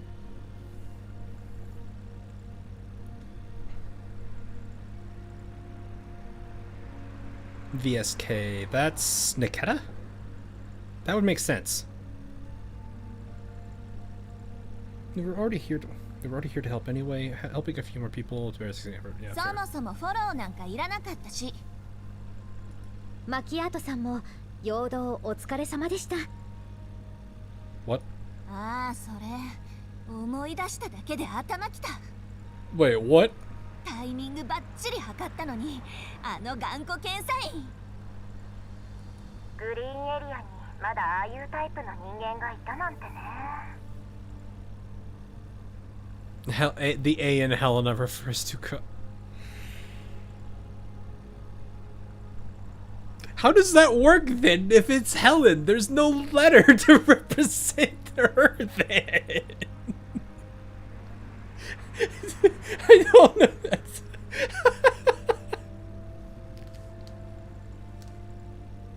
I mean, Helen is more of a lowly, but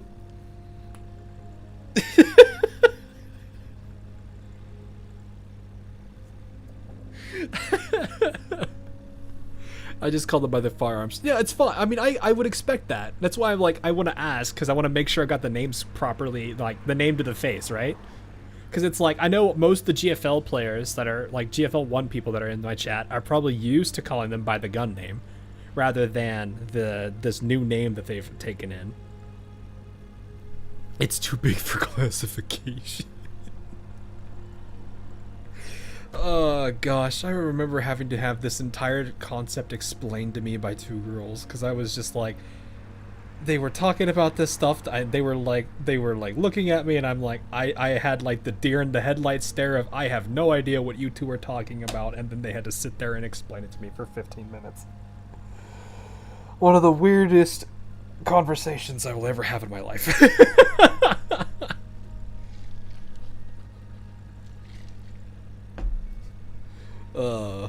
I learned so much about why. Well, the interesting thing is, though, is I now understand why, like, when people are measuring you to take suits, they are using all of those measurements. I understand all of that now because of that conversation.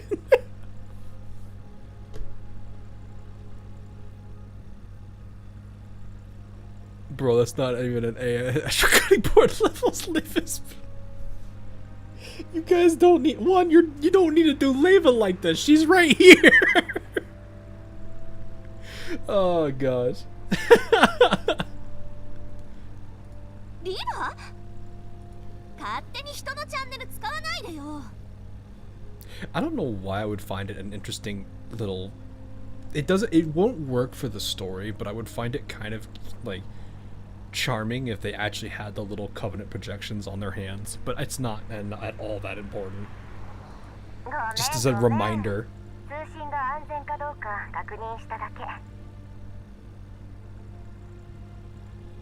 The reason for Leva Lane having different blessings, because yes, I remember people have talked about this. I learned that I saw that reinforced a couple of days later when I was looking up mods for Helldivers 2 and saw one for Leva and Lena. And Lena was called the Curved One.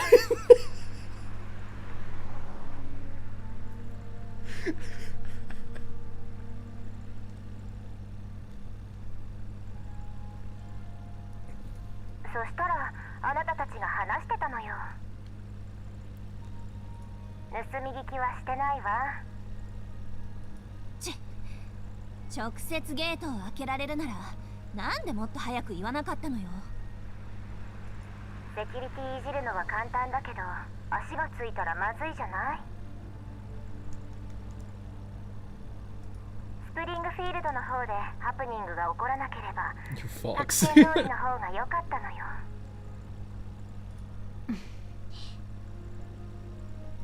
とにかく無駄な血を流さずに済んでよかったわ。リビウはすぐそこだからあと一息よ。ですが守備は予想以上に厳重です。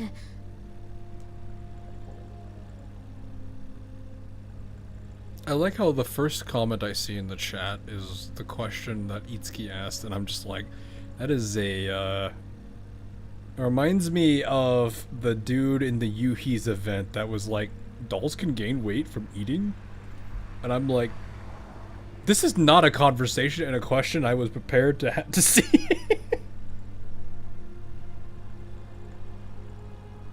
リバさん、サミットとはどういうことですか？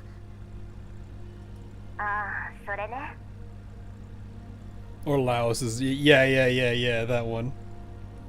ジラードグループのことは知ってるわよね。あそこは業界最大手として定期的に技術交流の名目でサミットを開くのよ。各企業が交互に研究成果を発表するんだけど、ジラードの発表は決まって取り。技術交流とは言ったものの、要はジラードの自慢大会ってわけ。I'm just like sitting here now trying to think about that comment. I'm like, I don't like that my brain attaches to this. Alrighty now, chat.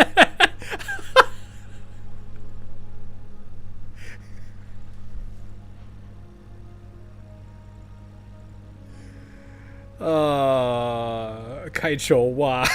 He smells like WD-40.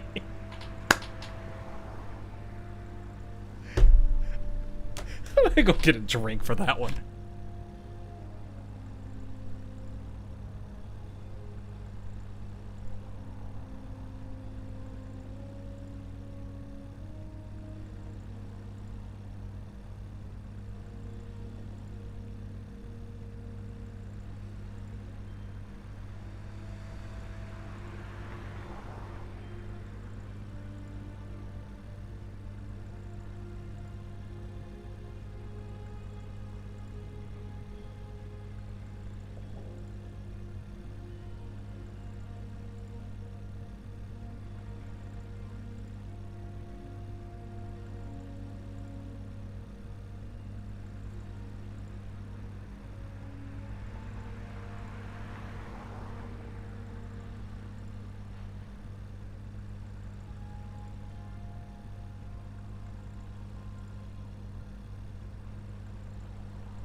Alrighty then.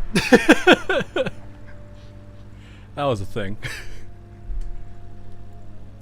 Bro, maybe this is getting out of hand. It'd be like that sometimes. だとしても、これはやりすぎじゃない？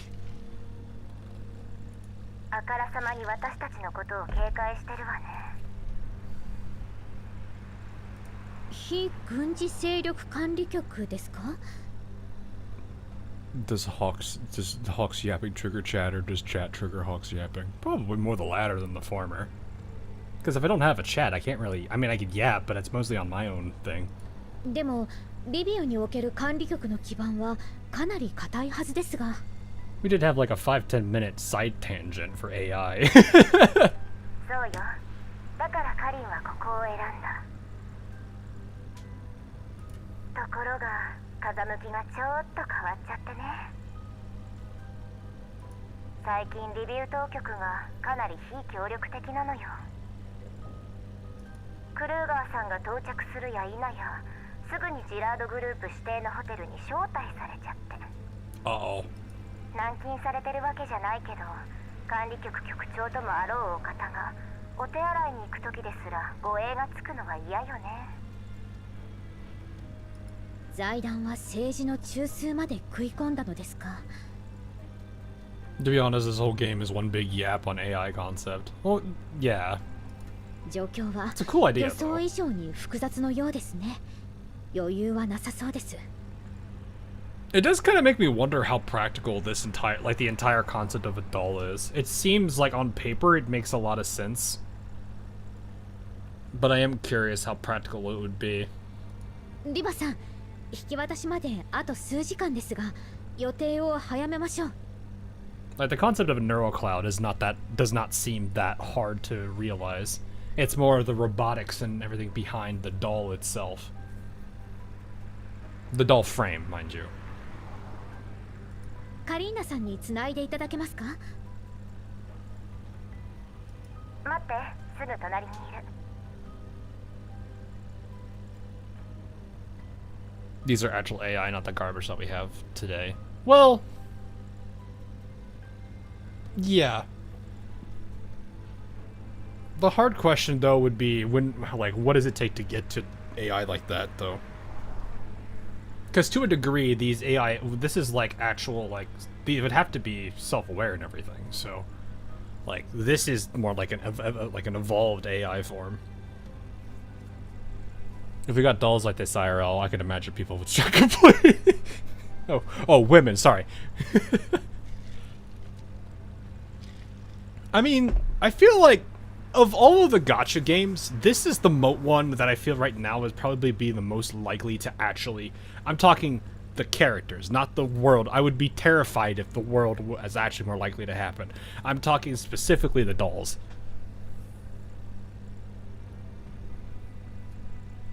Like, I could see that as a potential.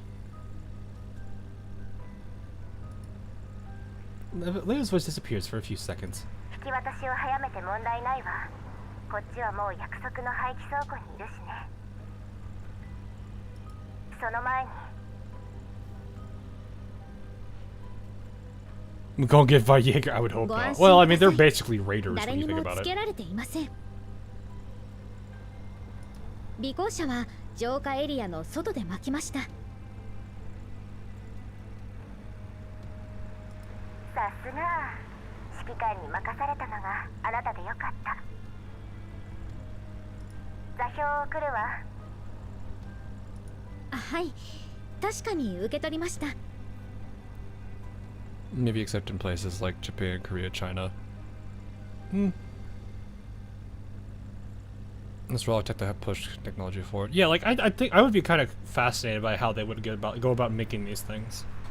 Because it's like you have to think about everything on just to make it happen. Like the sheer amount of like robotics engineering that just goes into place to make this, to make like the doll frame, and all the other components that make it up. You have the AI side, the software side that exists. Neural cloud is very much, I think, a possibility. Like all of it makes sense. Like like I said, I think these characters are more likely to be possible to actually create. Maybe I don't know how long, but they are things I feel are more likely than something like a Kansen or, well, I can't speak on Nikkeis and what they are compared to T-dolls, because I think Nikkeis, my understanding, are probably closer to like a Naito or a Niter, right? Because from my understanding, they're not entirely robotic. They have some organic components to them because the people that they are originally based off are actually human.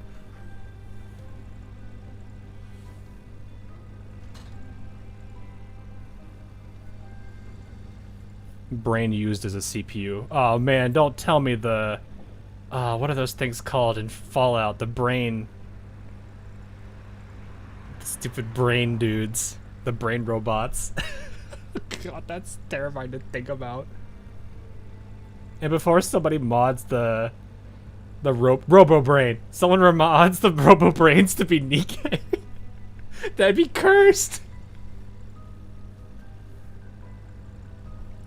Okay. じゃあ20分後にね。 I can see a Nikkei Girls Frontline 2 collab down the line. Oh no, like I've also given feedback to that because I know enough about Nikkei for the characters to understand their like how they're created. That I would, and like from my understanding too, the way that they're treated is not that far different from dolls. So there would be there's a lot of opportunity for really funny dialogue for the characters. Like, I could 100% see really goofy dialogue coming out of that.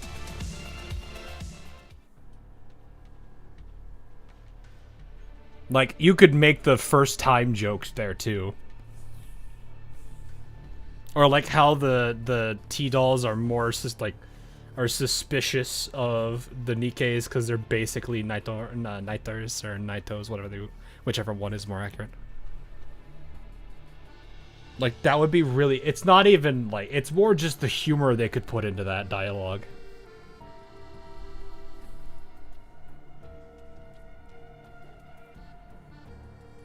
Anyway, inside an abandoned warehouse at the edge of the satellite city. Two figures slip in through a warehouse's rear door. After confirming that the interior is secure, the human woman lowers the gun in her hand and nods to the dolls beside her. Kalina? Yep. Riva-san, もう一度周囲をチェックしてください。了解。静かすぎるのが不気味？はい。当然といえば当然ですが、なんとなく不安で。These T-dolls are fully aware that they are not human.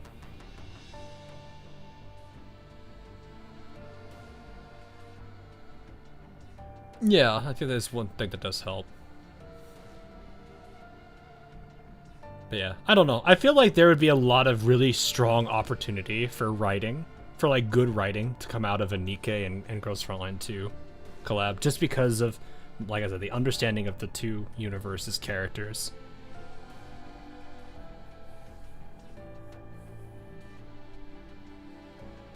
The image of Helen as a playable character in Nikkei just flashbanged my brain. I feel like they would have to bring the namesakes of both games to each other if they did that. I don't know who the main... Like, my only familiarity of understanding Nikkeis for, like, their representative squad is counters. I would imagine they're gonna bring the original Elmo squad if they did that. Which would be actually kind of funny, because at that point, would they bring the Nemesis alt or original Nemesis, in which case every one of the Nikkeis gets confused by Nemesis talking, and then Kralik has to translate again. Which I think that would be more hilarious than going with the Nemesis alt.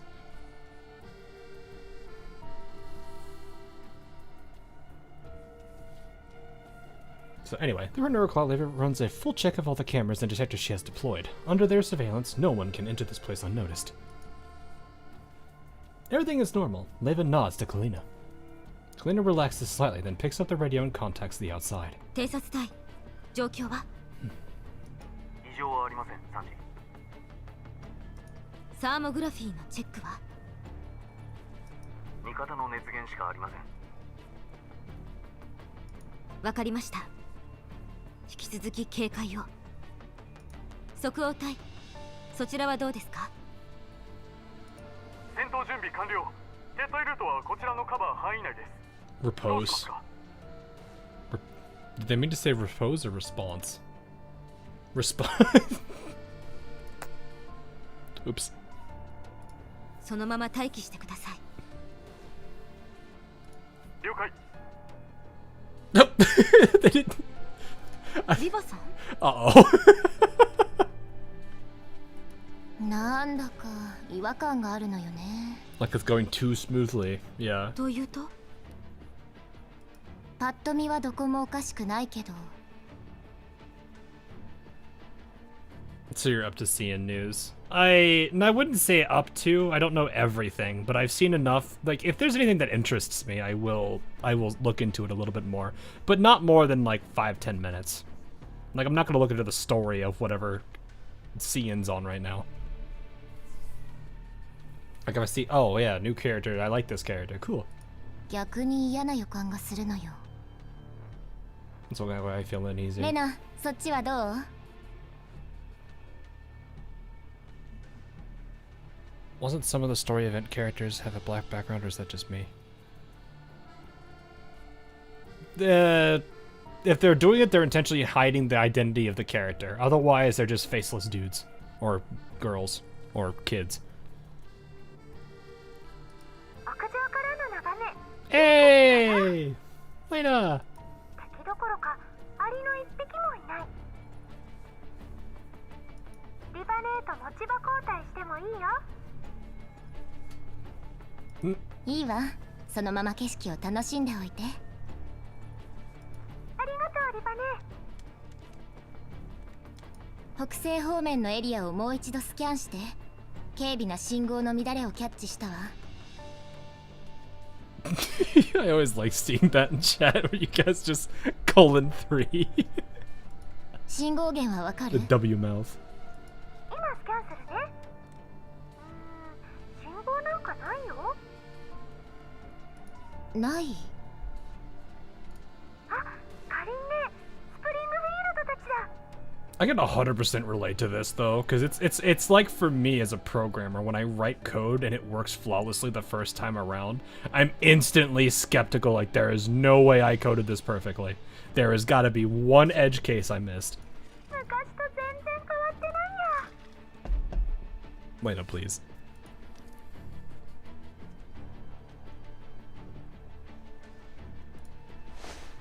Oh, right. I was reading chat. Clean glances at the time. It matches exactly the time Leva and Springfield had agreed on earlier. She raises the communicator in her hand. 目標が予定通り出現。総員、第一種警戒態勢。 Good mindset. I think there are too many bad coders out there. Oh yeah. Well, I work in a very heavily audited and change controlled environment, so you know I have to be very thorough, and the testers I work with have to be very thorough. So I have already long abandoned the idea that I am a perfect coder, and I am more than likely going to miss something.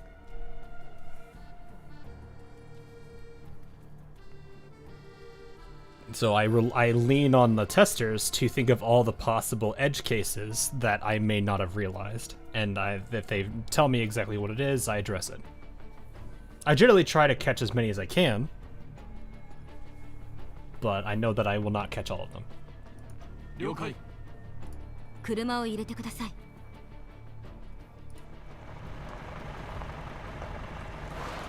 So I guess that just became like a habit. Outside the warehouse, the hum of an engine draws closer, then gradually comes to a stop. Leva and Kalina exchange a look and pull up the rolling shutter that covers the warehouse entrance. A good coder knows they will miss something. A bad one thinks they're perfect. Though what's really funny is when a good coder actually does it perfectly. Because to people who aren't programmers, it looks like someone who is very lacks confidence and is insecure.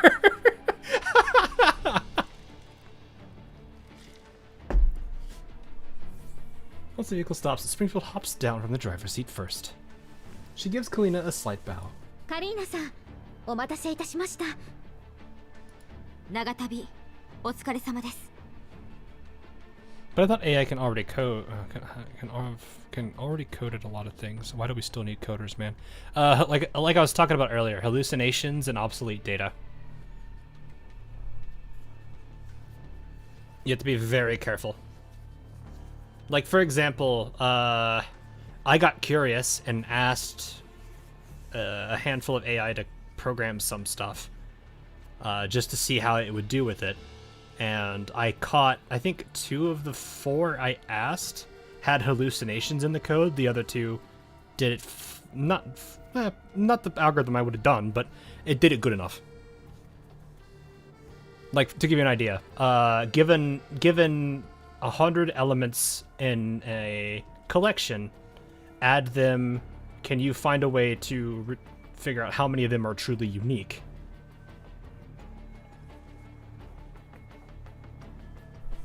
Because you could have, like, for example, two of the same teas or two of the same drinks, two things of water, whatever it is. And it's like, two of them used methods that did not exist, so that was a hallucination. And then the other two didn't go about the best algorithm, but it still did the job, which is fine. One of the major key tricks there is a set, is using the actual set, not a list and then going through each thing, just using a very strict set.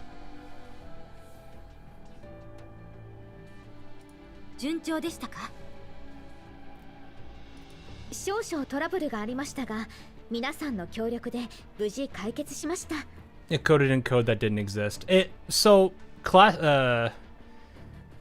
The idea was, I understood what it was trying to do, but it was more the fact that that code functionality didn't exist. So, and one of them was a case of it was using a language that had deprecated that, so it couldn't do it anymore.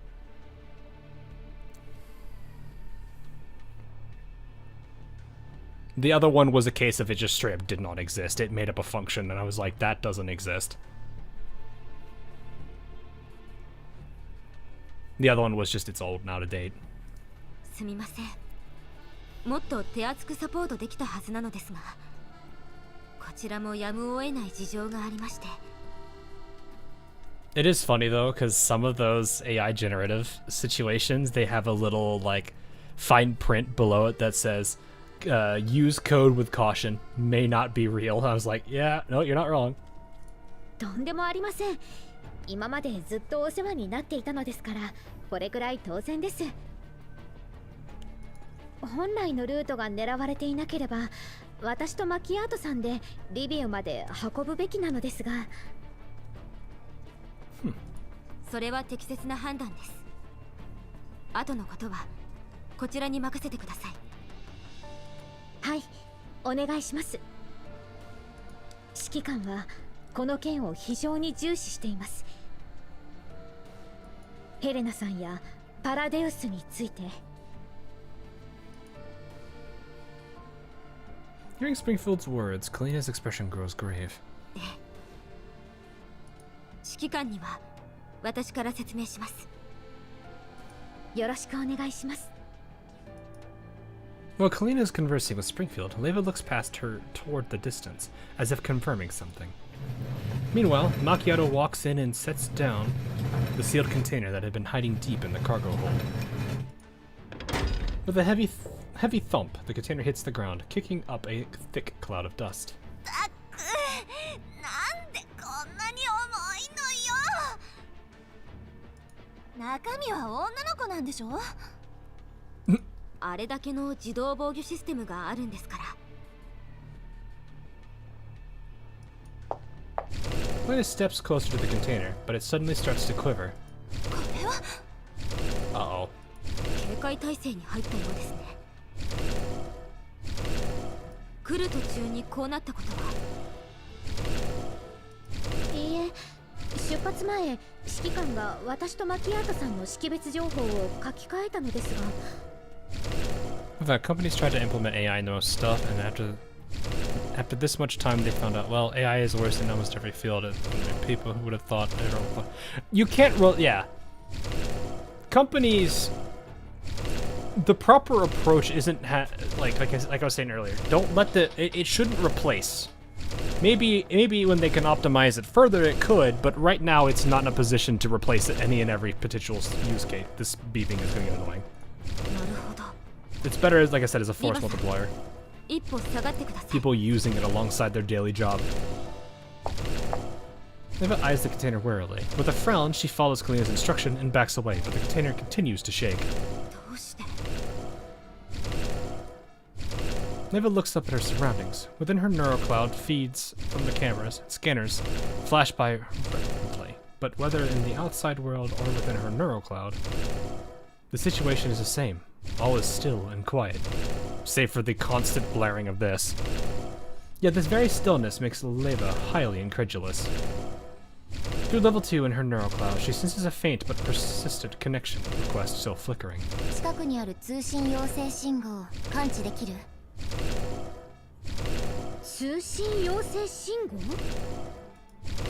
Springfield looks at Macchiato in confusion. Macchiato shakes her head as well.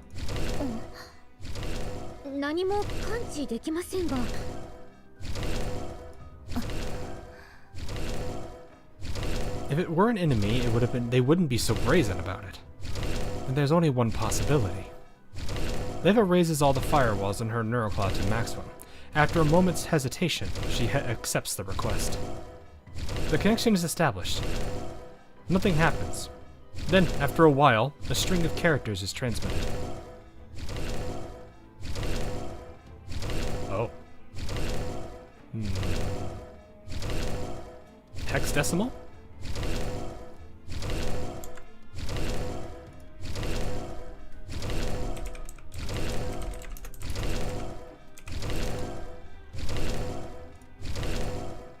Curious if this actually is anything.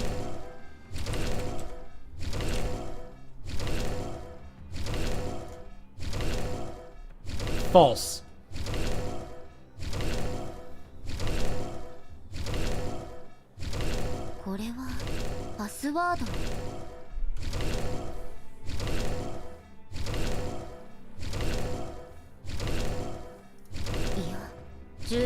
All that meant was false, so whoever, Easy K, you were right. They literally said hexadecimal. Leva activates the key. In an instant, her neurocloud is assaulted by what feels like crashing waves. Her offensive firewalls immediately counterattack, but the opposing signal vanishes at once. The firewalls sever all connection interfaces, isolating Leva's neurocloud once more. Forcefully disconnected by the attack, Leva suddenly realizes something. She takes stock of her surroundings, only to find fully armored mechanical units all around them. Leva immediately raises her hand and strikes the mechanical unit that has already approached the container.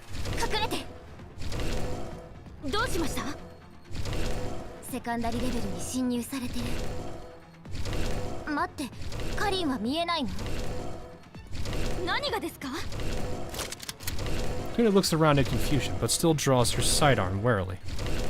In Leva's view, the mechanical units are drawing their weapons as well.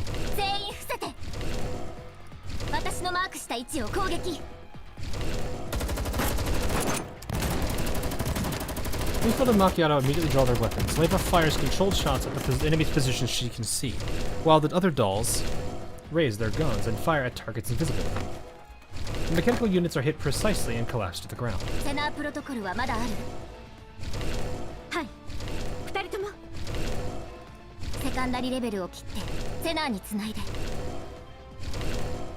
Springfield and Macchiato do as instructed. The moment that connection is established, they too see the mechanical units on the ground sparking. So is this like a digital attack, or what is this? These like invisible... No, that wouldn't make sense.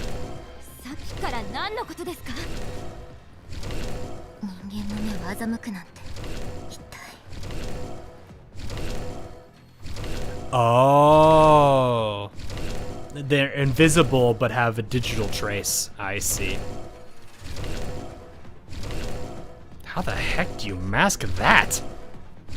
So you deny both infrared and visual.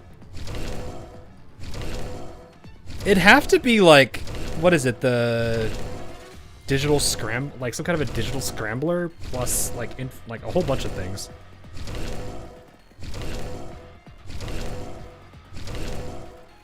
The still spider. Yeah, kinda. It's like actual camouflage. After the mechanical units are destroyed, the container finally stops shaking.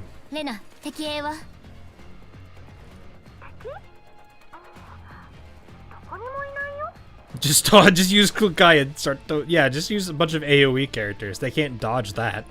Of course, there has to be ground or tile targeted AoE. リモート制御で私につないで。これでどう？どれどれ？あカリン、外にいる味方は？偵察隊、聞こえますか？即応隊、応答せよ。There is no response over the radio. 困ったわね。どこのドイツかしら。今ね、敵が倉庫に突っ込んでいったよ。This spoken, no enemies around. 私たちと合流して、総員戦闘準備。Interesting. So that's how these characters exist. I see now. Oh wait, I did this stage before.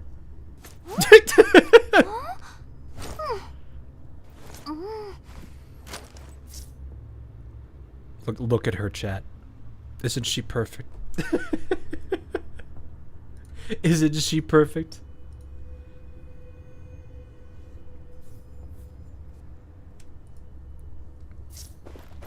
The Power Rangers have cloaking abilities. The power, it's not that works actually.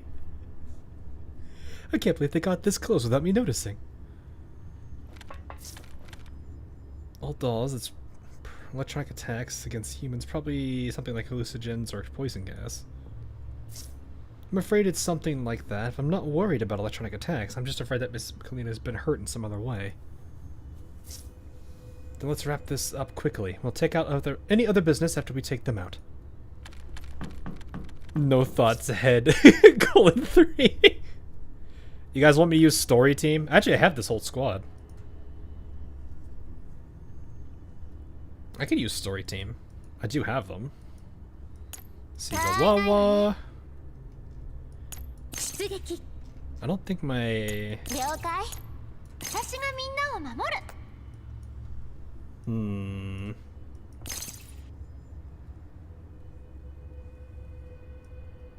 I'm gonna move these two.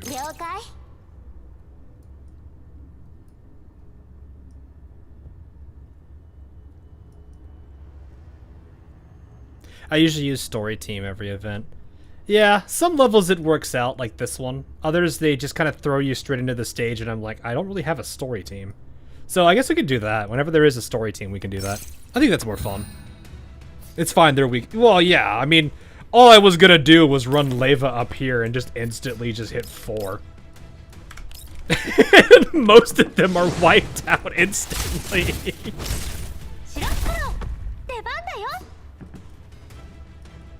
There's 2 left now. Can you even? Oh, there's 3 actually. Well, you're gone.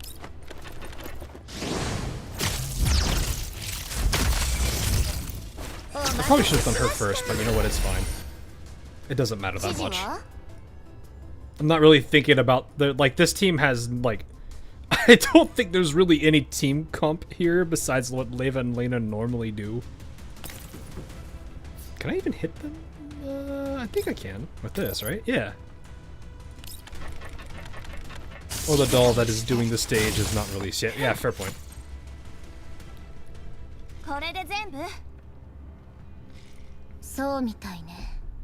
I do at least appreciate that we have voice dialogue here.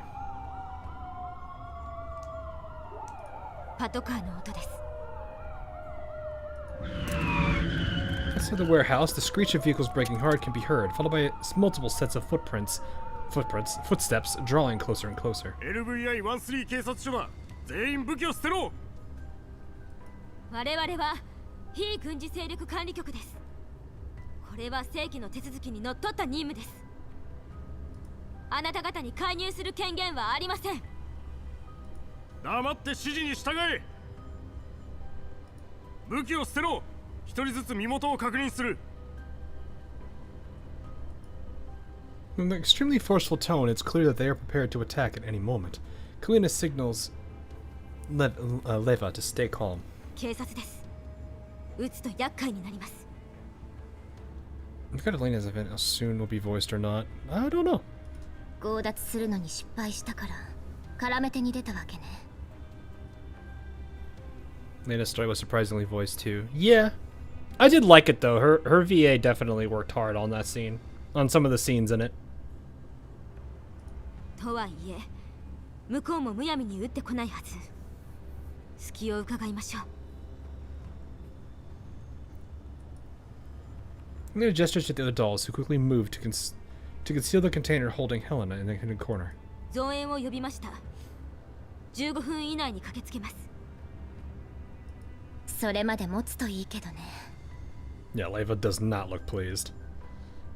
But to be fair, they were just having this conversation. The same rules that are used nowadays can be used to get for bad interest groups to get out of that trouble.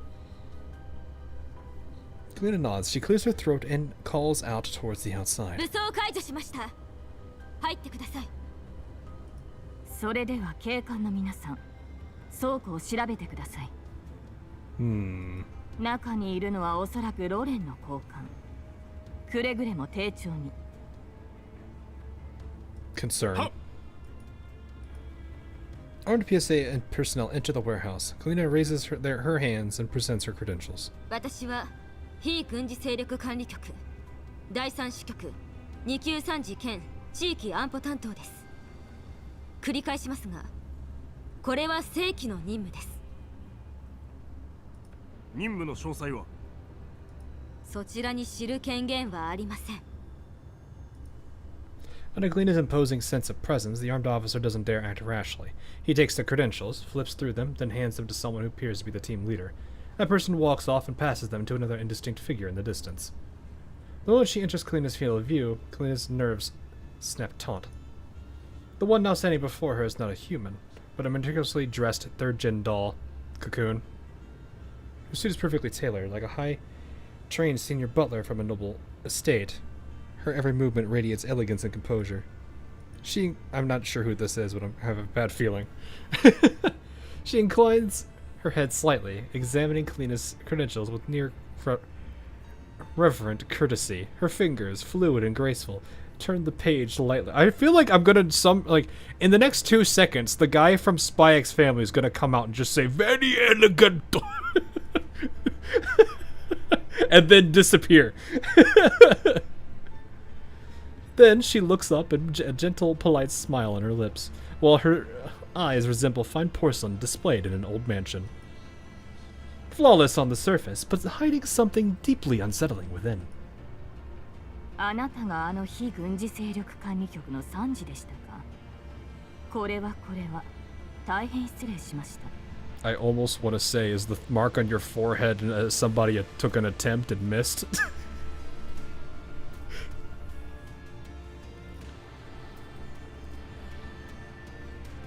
I see.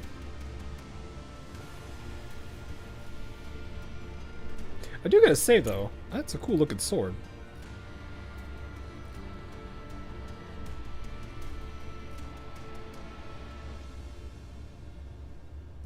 有無を言わさぬ割には随分と丁寧なんですね。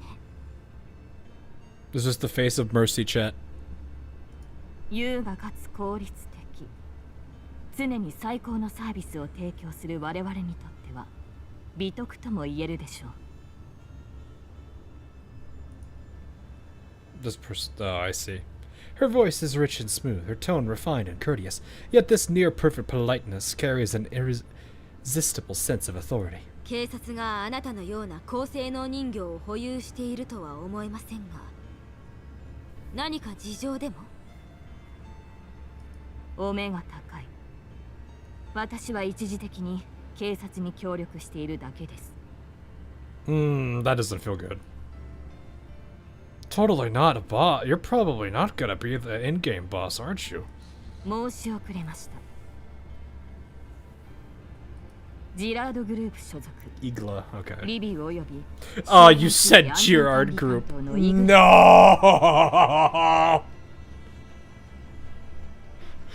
Oh no! この近くに不審な動きがある知らせを受け、ハセ参じました。The suspicious meter has been raised to maximum. She said Gerard Group. It's over. It's over. 私の肩書き通り、当グループはリビウとその周辺の安全管理も請け負っております。近日中にサミットが開催されますし、私自ら現場に赴いたわけです。One more Gerard third gen doll for the collection commander. Can I just say that I still think it is really funny. The ultimate flex on your enemies is to take the very dolls that you used for operations against the said commander, only for him to take them and give them. I don't actually know if Sextons is happy working under the commander, but I imagine the fact that you can covenant her is really funny.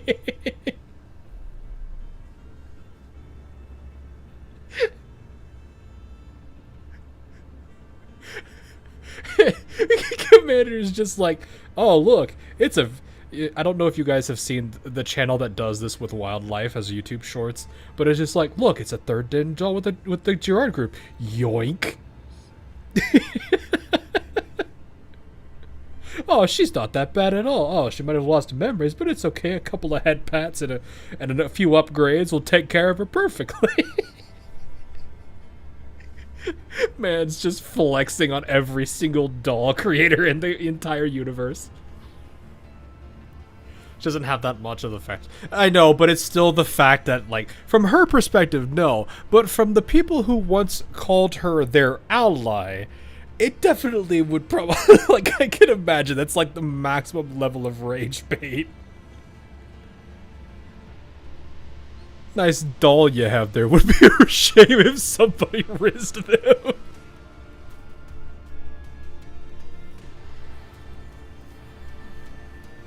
Yeah, that Floridian in his hunt for the 20-footer pipe. Yeah, okay, good. Someone at least knows the reference. I appreciate that. Additionally, with the upcoming summit placing high demands on the Vive, I felt it was necessary to personally lead a team. Okay, fair. 相当激しい武力衝突が起こったと見受けられます。よろしければ情報を共有していただけますか？この町の治安を守ることは双方共通の目的なのですから。Seen OTS 14. Yeah, I mean, like, Alt Groza is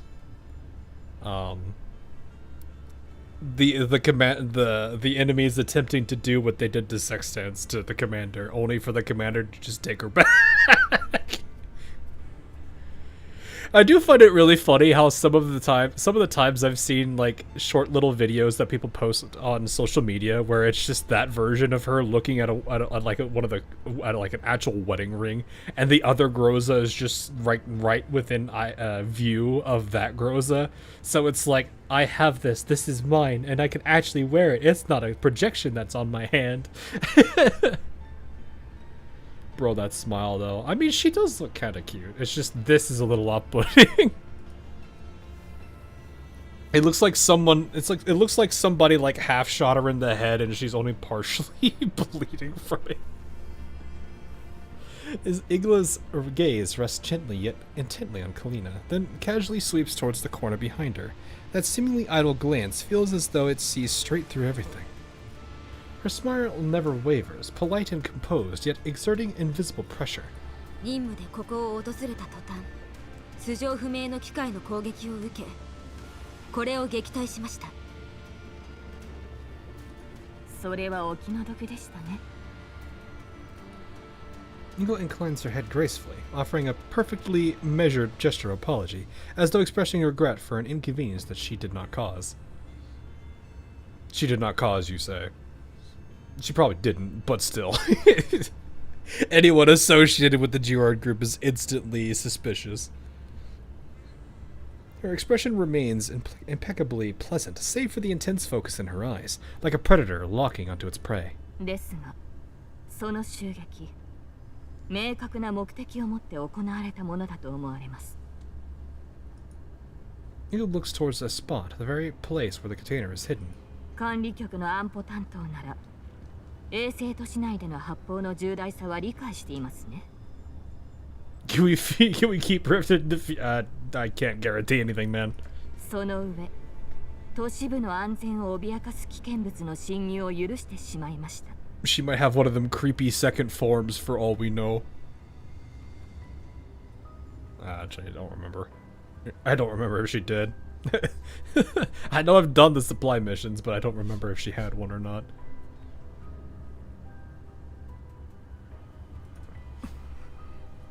失礼ですが、こうなってしまっては、あなた方には署までご同行願うほかありません。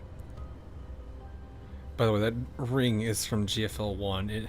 It were actually, oh, they were actually rings in GFL1, not like the Covenant projection ones that we have now.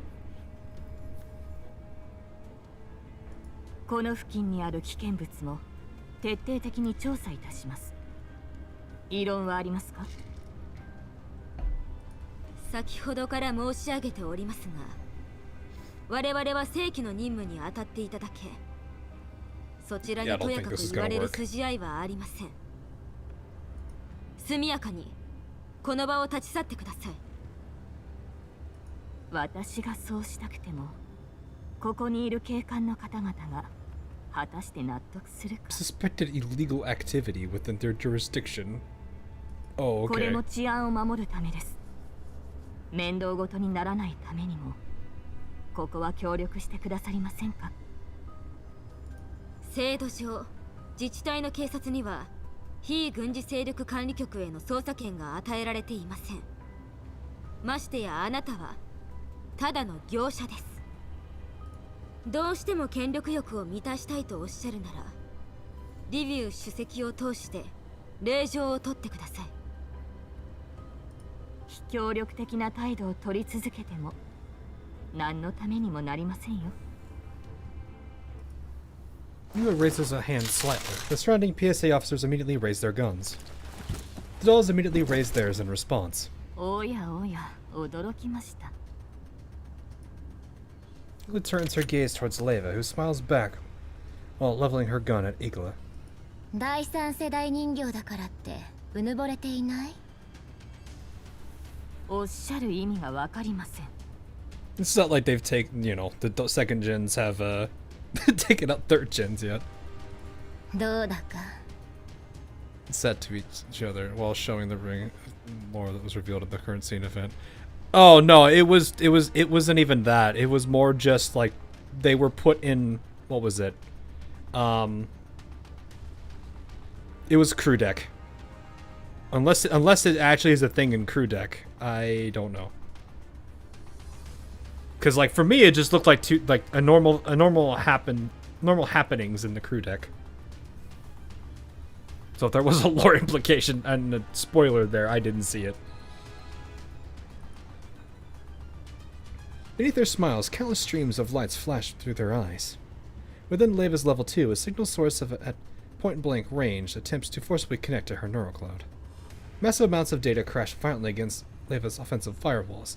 The signal source launches high-speed, high-density attacks against all her ports, but the key activated earlier provides Leva with complete decoding logic, allowing her to dismantle those lethal viruses within the limits of her processing power. あんまり舐めた真似はしない方がいいわよ。I like the face she's got on it right now. そっちが先に仕掛けても返り討ちにできるし、3時の身に何かあればジラードグループ全体が畑の肥やしになるけど、それでいいの？ They already are not in a very good shape right now, because I'm pretty sure they've been like in trouble like 3 times or twice already. Leva rage bait. That, you know what? I mean, she does have a very good capability of getting under people's skin, and it does work well. Though she does use it more in a teasing manner against people she knows. In this case, it works well. Igla frowns slightly, then resumes her original smile and addresses Leva. ご冗談を。そんな失礼なことはいたしません。でも確かに、3時の身に何かあれば大変ですね。我々では責任を取りかねます。Inga casts a meaningful look towards Kalina. Leva's gaze is drawn there as well. Kalina keeps her gun trained on Igla, But suddenly her chest heaves. She coughs several times, then collapses into an uncontrollable violent coughing fit.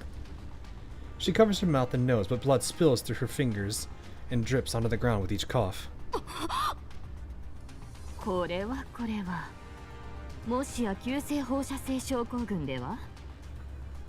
That's very weird.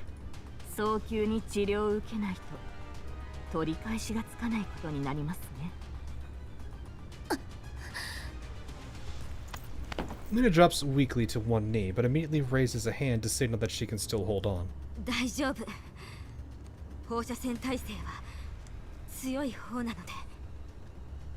Yeah. Bracing herself against her knee, she forces herself back up, wipes the blood from the corner of her mouth, and raises her gun at Igla.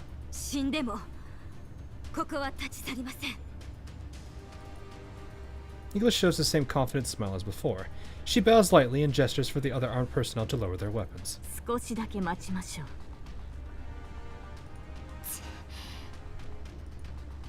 Suppressing the urge to shoot the witch named Igla in the face right there and then, Leva rapidly calculates how to eliminate every enemy present as quickly as possible. They've cunningly deployed human armed personnel, all wearing full coverage helmets. There's no telling what's been released into the air. As for Igla herself, just defending against electronic attack is already taxing. Crippling her through electronic warfare is nearly impossible. Judging from the PSA's setup, they must have prepared for Nonfa reinforcements. The chances of Nonfa reinforcements reaching this place in 15 minutes are smaller than her winning the lottery. And Kalina clearly can't hold out in her current condition. She already has a history of Elid. Her life will be at risk if this continues. Yeah, in the city, especially a satellite city, they're already trying to like control who goes in and out. That doesn't look good.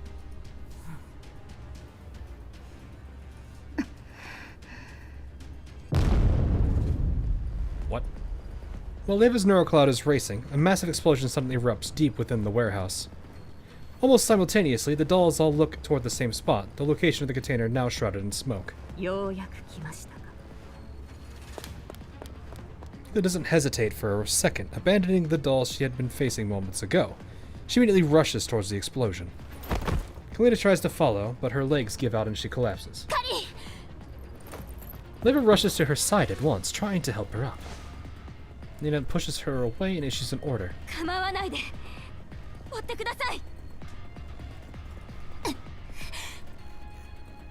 Leva shoots a furious glare at the PSA personnel Igla has left behind and roars at them.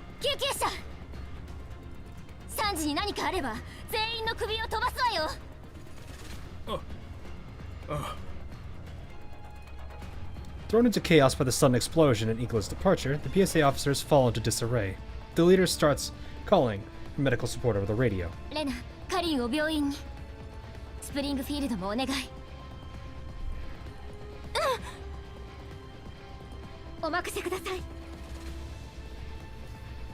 Leva gives Kalina one last look, then dashes towards the side of the explosion. I have a feeling they're... That's unfortunate, though. Because now I'm like slightly worried they're gonna get it. Not like this hasn't happened before. It is kind of sad, though, that they have...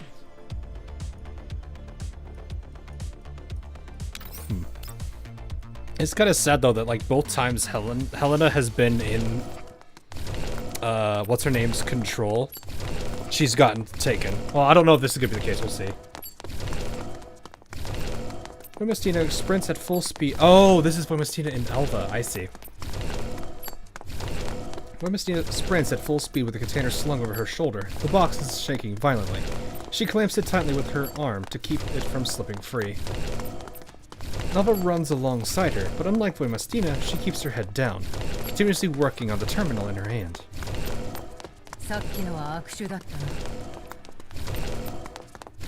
Alva doesn't look up, her fingers still flying across the terminal.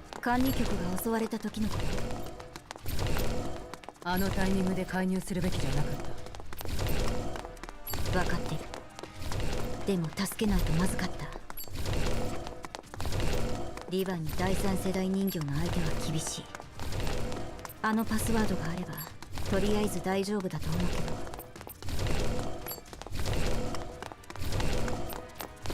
Oh.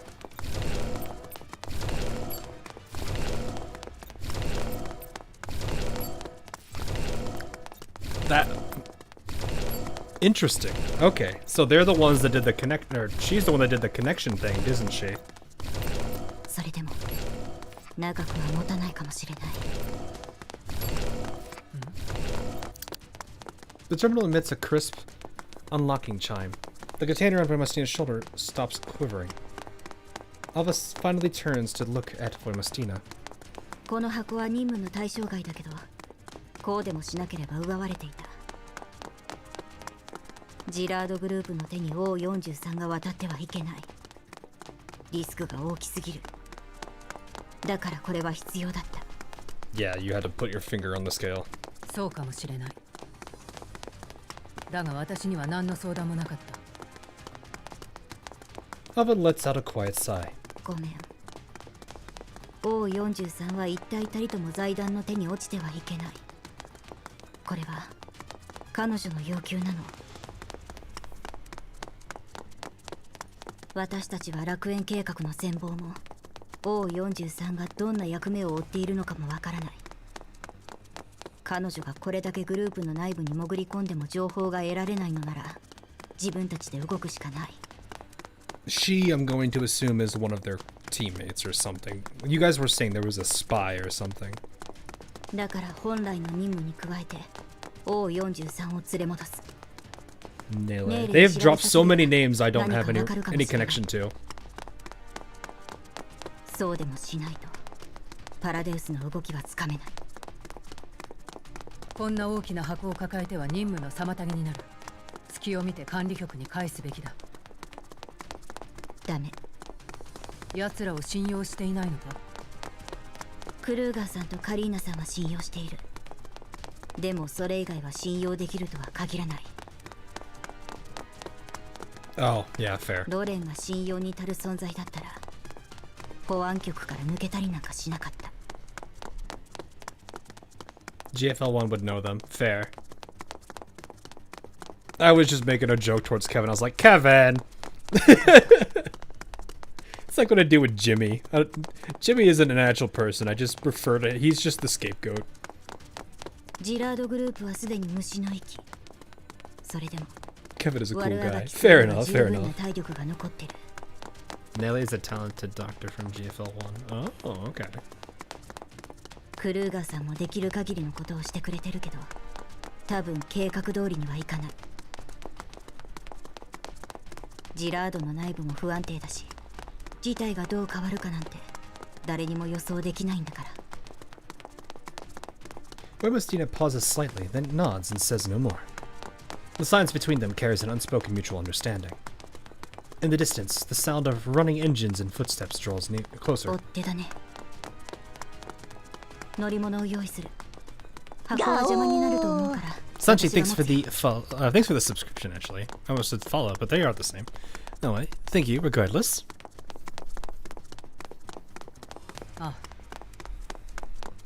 じゃあ、撤退ポイントで。了解。Voimastina watches Alva leave, then silently she turns in the opposite direction, checks her weapon, and runs towards the enemy with I didn't get to read all that.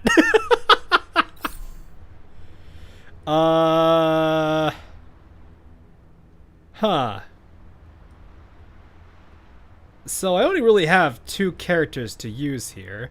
The problem is, using one of them... Oh, it's evacuate.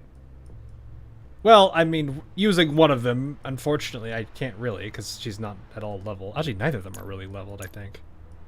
Yeah, Alva's only at... Alva's level 60 with a level 60 gun. It's just not got any attachments on it. Nor any keys.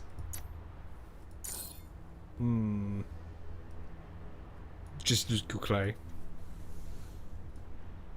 Alright, you know what? Just for this one, I'm gonna have to unfortunately use a random team. What are we gonna do this time around? I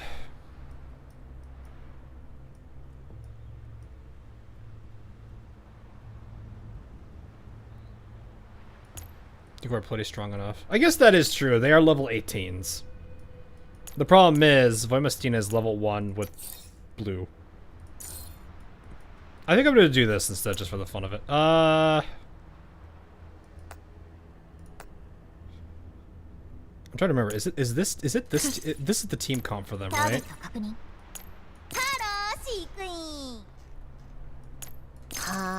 That's that quad, right? I'm just making sure I have this right before I make the mistake.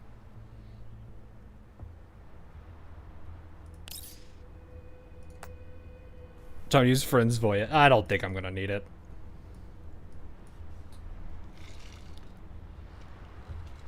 I was gonna say, I am using Frostfall, right? Oh, my frame rate there. What is going on?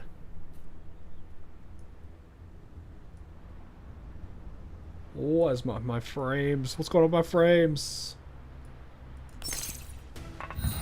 There we go. We'll use Frostfall for this one, just for the fun of it. I mean, Lid's gonna be able to take out one group. I think this entire group over here.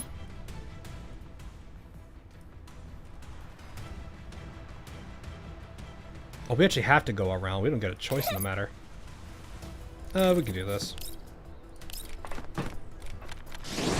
I don't have Lynn's keys. I have not developed her much yet.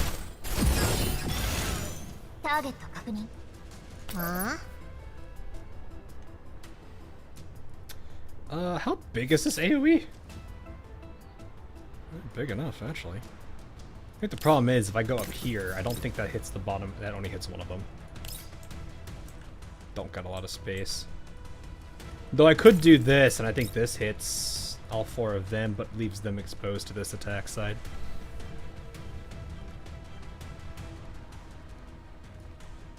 I don't think I have...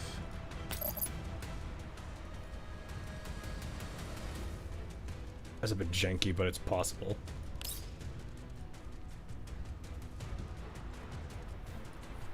Hey, they're level 18s. I'm not gonna care about cover. We don't have to that much.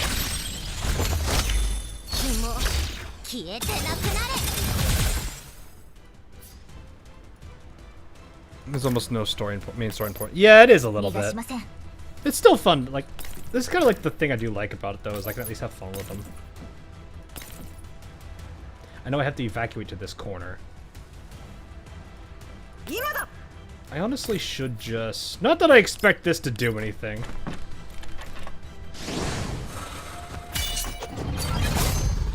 Oh, I forget she has the... It's special. I could probably just wipe these guys out. As far as I haven't joined yet. Well, Lynn knows, doesn't she? Lynn knows about the... What was it? The agreement or whatever softening. I don't think it's gone, but I think she knows it's softened. I don't think this really matters. I'll just... Well, no, I've got the key on her, so I think she'll... I've got everything I need, so she should get another turn next.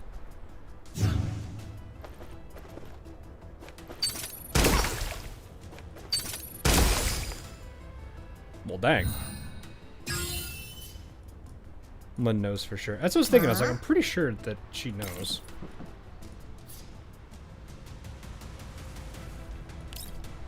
This looks like tar. Oh. Yeah, I can't do anything there.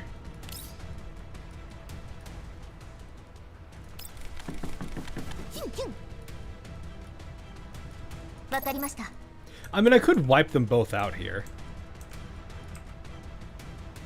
Like, I can do... I'm pretty sure this will wipe them both. Because I'll get this, I get second turn.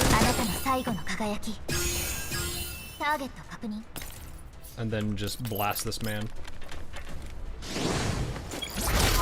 When does that take place, by the way?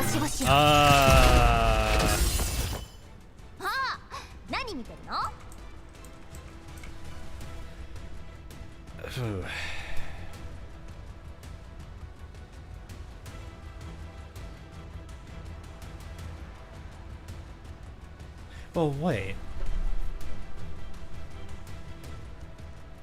Am I trying to remember when the exact storyline took place?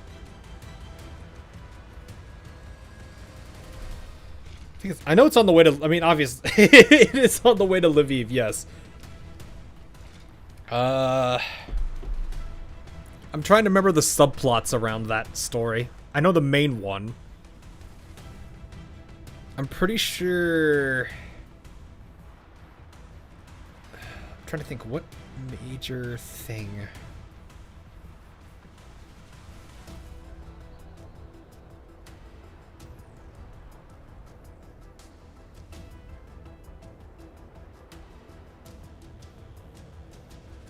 It's kind of hard to pinpoint it. I think it has to be...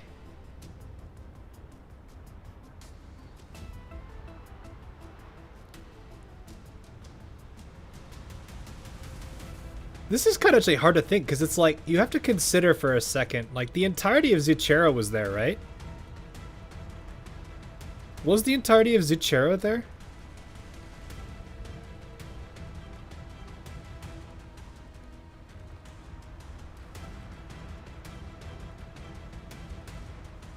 Because it would have to be before they did the split. It has to be before they did the split where Macchiato and... I'm just going to let this... I could probably just auto this. Can I just auto this and this will do it? Because I'm like trying to sit here. Let me see if this works. I'm like trying to think, when would this be? Oh yeah, they know what to do.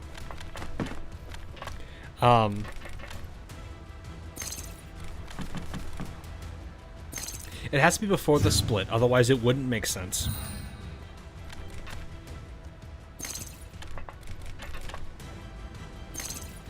That's the only way I could see that potentially having any relevance. Because if it's after the split, then there's a problem there. Because they shouldn't, you know... They're already on their mission. It doesn't make sense for them to interrupt that mission to go do something else. It kind of has to be before that. I wouldn't be able to give an exact, but I'm just going off of what I would know. They mentioned it was on their way to Lviv. But then it has to be before the split, though. That's the weird thing. I think that's the only thing I can really... That's the only, like, point of reference we have. It's supposed to be after Corposant, yeah. Wait, Sakura's event was supposed to be after? Oh. The split happened in the middle of Sinteresi's event. Yeah.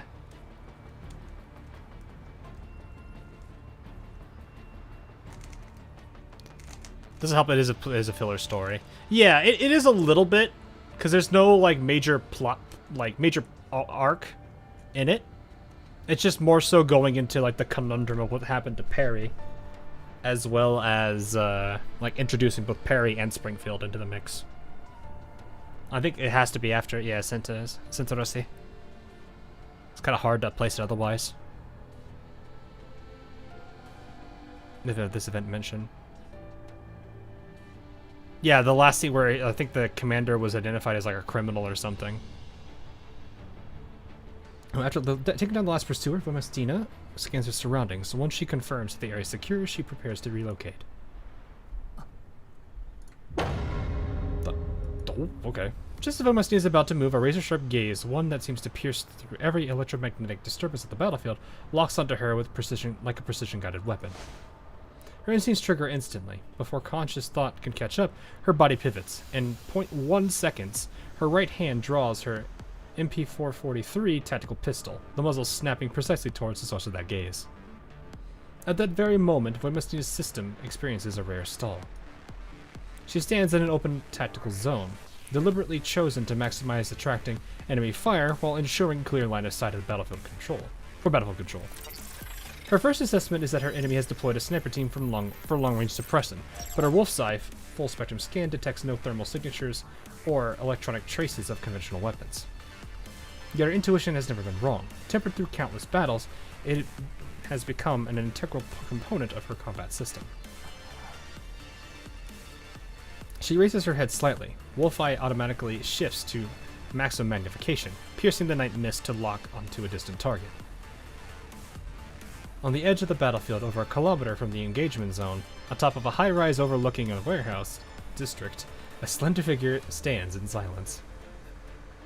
Even with wolf eye, Voimastina must run the system at full power to clearly capture the figure's image. It is a woman dressed in an elegant masculine formal suit, posed and graceful, with a neatly styled short hair and movements that radiate in perfect refinement. You could have just said all that. You could have all just said, very elegant. A very elegant woman. Her gaze meets Voimastina's across the vast distance. Voimastina maintains her firing stance. Rational analysis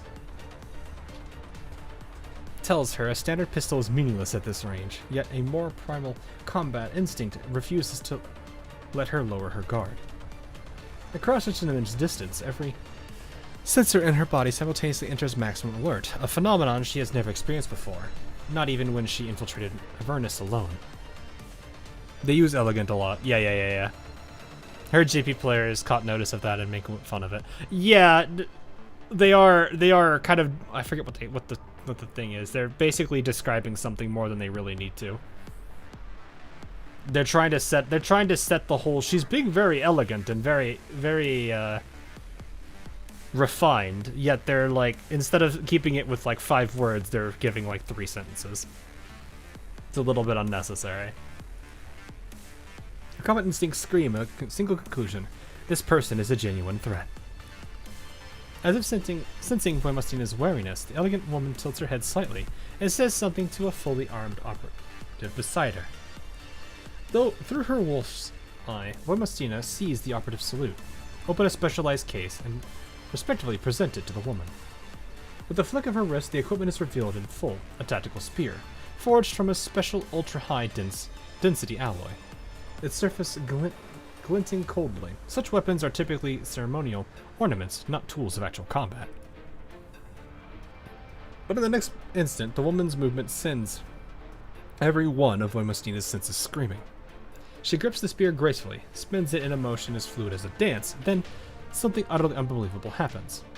Holding the spear in one hand, she leans back slightly and, with a flawless throwing posture, hurls it towards Voimastina over a kilometer away. The air shrieks as the spear tears through it like a silver bolt of lightning, traveling at an armor-piercing round velocity across an inconceivable distance. Voimastina's system calculates hundreds of evasion patterns, but her body makes a different choice. She holsters the pistol, lowers her center of gravity, and precisely catches the spear midair with her right hand. Wait, catches? It sounded like that sounded like she just dodged it. The colossal impact force carves deep grooves into the ground beneath her. Oh, okay. I see where they're going with this. Sending her skidding several meters before she stabilizes. The ground surface fractures under the force, cracks spreading outward like a spiderweb. She just casually one of them just casually chucks a spear a kilometer away. The other one manages to catch it. Neither of them won the aura competition.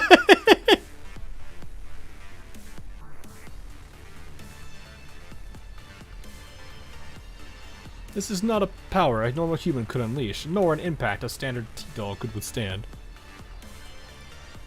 Voimastina looks down at the spear in her hand, etched delicately along the shaft is a single line of text. Looking forward to making your acquaintance, Igla. Oh, it was a message, I see. Beep.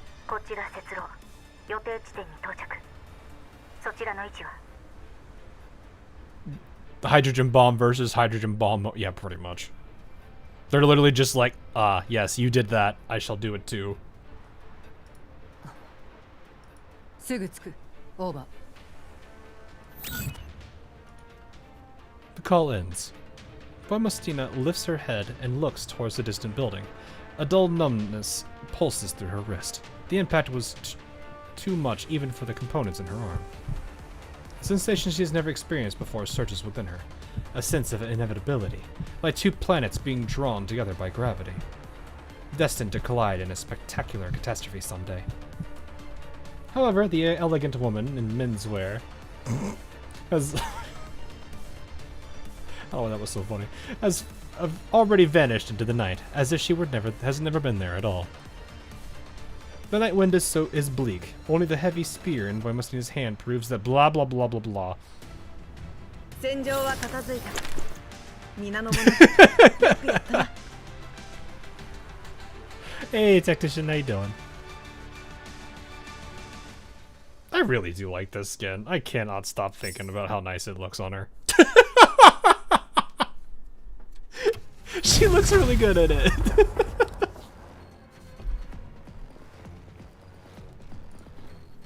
A dull sound tears through the air, and a blazing fireball blooms in the night. A jeep racing down a narrow road is struck dead on by a precision-guided rocket. Alright. Yeah, glad to see you were playing the event. Yeah, it's been... I needed to catch up and actually go through the story. Be great to see what this is all about, because a lot of people did like this, from what I have heard. Fun fact, Voimastina was the first of the Defy dolls to be made. Really? Interesting. The shockwave throws out a ring of heat, shattering all the nearby windows.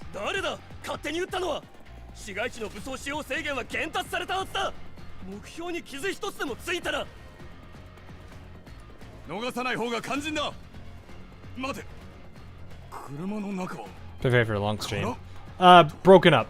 We're breaking it up multiple times, so there's gonna be a bit of a marathon the next couple days.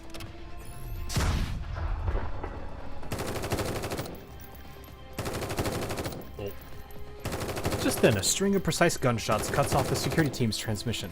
Alva and Voimastina appear simultaneously from cover 3 blocks away. They are covered in light dust and scorch marks, yet their combat efficiency remains completely unaffected. Their perfectly coordinated crossfire suppresses the entire pursuit squad. The private armed security forces bearing the Gerard Group's insignia clearly did not anticipate this. Task Force Defy has not only evaded encirclement, but has already completed a countermaneuver, turning from prey into ambushers. 移動を続けて監視システムに補足されたから、あと7分もすれば次の重装部隊に包囲される。 The story gets way better from Corposant onward. Yeah, they shift riders around. Oh. Well, that's good then. Because I've felt like their writing has been, for the most part, pretty decent. I think the thing I do appreciate too is they're more willing to be a little bit more dark than most gotchas, and I actually kind of appreciate that. You know, not that I want one to be really dark and horrible. It's more of just I like to have a balance. You know, I'll take my lighthearted, silly shenanigans with Blue Archive. This one's dark and bittersweet moments, but also sometimes relatively nice things. It was not up to GFL 1's levels, sadly. I have heard that. That is a criticism I've heard quite a lot of. I can at least appreciate where it is now. If it does ever get darker, I will not mind, because I always like this kind of. I don't mind things getting very dark or things being very bittersweet or sad. This one is more geopolitics and Metal Gear level overriding. Yeah, I mean, it makes sense. There's been a lot more, what is it, bureaucracy type stuff from what I see here. Relying on the same writer teams doesn't sound so promising in the future when they're gone, man. They need someone reliable placements sooner or later. Is it the same writers? I don't know. You find it more doom-pilling than depressing. Despair-inducing. When it comes to character writing, I would say Blue Archive doesn't do a good job on that. Oh yeah, definitely. Wuthering Waves. I don't think I've ever had any problems with Wuthering Waves.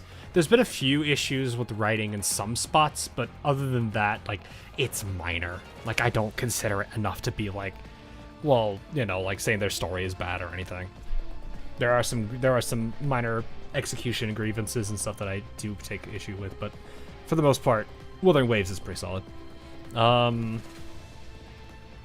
Infields, I'm still kind of holding out for. 1.1 so far with Tung Tung was pretty good. I think there was some pretty good things in that moment overall. It's still kind of it's definitely a very different feel from Valley 4, which I'm glad, because Valley 4 was insanely weak. 1.0 story was pretty weak. Oh well, my criticism was 2.8. Some parts of 3.0. But that was really about it. Like, it's not bad. You can't play infield, you're stuck on the loading screen. I had some issues with infield. It turns out mine's a graphics driver. NVIDIA kind of has some issues it's looking into with Arknights right now, so I'm not sure when that's going to get fixed. Maybe I need to check the driver after today. Because I still kind of feel it. So that might be your problem, maybe it's not, who knows? You had a max pity Rossi. Oh no!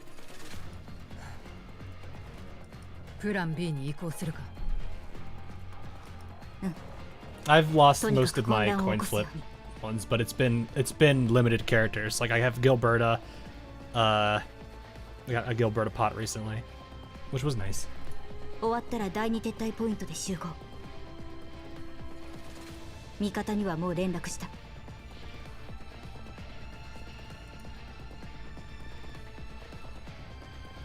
Without wasting a breath, Alva gives a slight nod, swiftly adjusts her comms to standard encrypted mode. She then shoulders the capsule containing the critical cargo, limps nimbly into a gap amidst the dense architecture of Liddy's green zone. Her figure melds into the neon-lit steel jungle, vanishing into the night in an instant. Webmastina remains where she is, deliberately exposing her movements to every surveillance system. She is the decoy, the core executor of the diversion. The night in the satellite cities around Lviv should be lively and bustling. Colorful neon lights illuminate the commercial streets aligned with the buildings that blend Eastern European tradition with modern design. This place should be packed with nightlife seekers and tourists, mocking those who desperately struggle just to survive. I switched those two words, but whatever. My brain, for some reason, switched those two, but I read it, I was like, wait. I've done that so many times when I read. Yet now the streets are completely deserted, as if the entire city had been evacuated by some invisible force. Could they have just reinstated like a curfew or something? Webmastina looks up directly at the armed helicopter flying toward her. The searchlight of the light tactical chopper illuminates her figure in stark clarity. On this empty battlefield, she stands like an unshakable mountain, awaiting the coming storm. Alright. The helicopter side gunner excitedly confirms the hit. The launcher, still smoking in his hand, gives proof to his precise strike.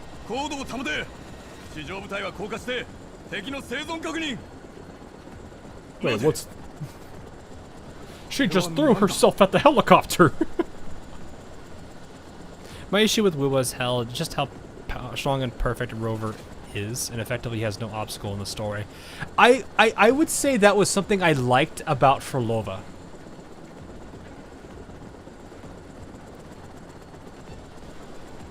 Like, Perlova's story kind of felt like a slight bit of a check against him.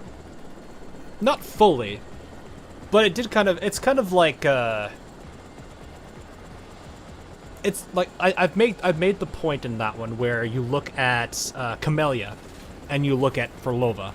Both of them suffered from basically the same thing Rover did. The difference was their actions afterwards.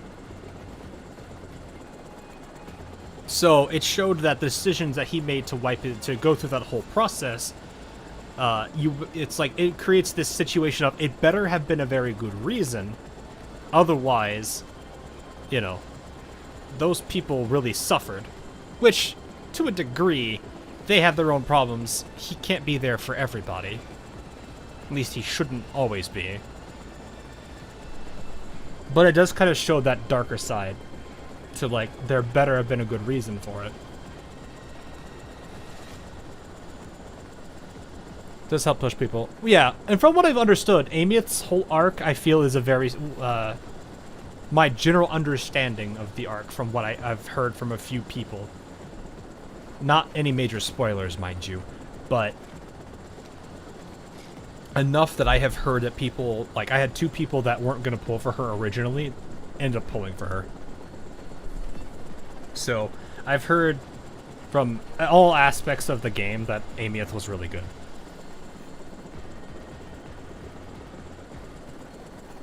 So that's what I'm really curious about.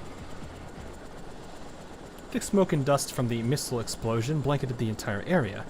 Combined with the turbulent heat currents among the buildings, infrared imaging is nearly useless. Just as the helicopter descends to deploy the confirmation team, a violent, unnatural gale erupts from the center of the smoke. A dark shadow rockets upward, breaking free of gravity's pull. The figure is still wreathed in lingering smoke, like a Valkyrie from myth taking flight. The hand, seemingly clad in steel, clamps firmly onto the landing skid. The immense force tilts the entire helicopter to one side, its frame emitting a dangerous, metallic screech. Boom. Christina hauls herself into the cabin, immediately delivers a precise crushing punch that sends the nearest armed operative flying out the open hatch. The fully equipped tactical soldier is hurled hundreds of meters away, vanishing into the night like a feather. I don't know why I imagined him getting sent flying and then you just see the star KO animation from, like, any of the Smash games. The helicopter crew consists of 13 technical elites, all specifically trained to counter high-performance T-dolls, veterans of two-person coordination and squad combat.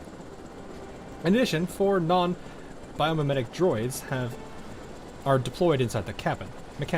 Mechanized combat tools more efficient than humans, executing orders with absolute merciless precision. Their weapons all lock onto Voimastina before the humans can react. However, faced with the true difference in power, even the finest training, the most flawless coordination, and the most advanced equipment are nothing more than meaningless numbers.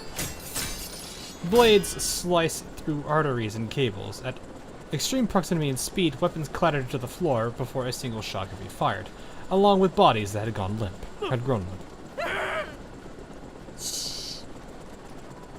When the pilot turns at the sound behind him, his eyes fall on the body strewn across the cabin and a T-doll standing at the entrance, making a silencing gesture.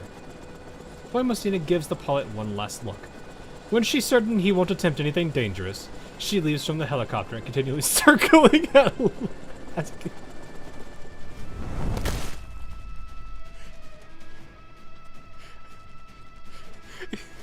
She basically silently said, if you even so much as utter my name, I will flip this helicopter upside down.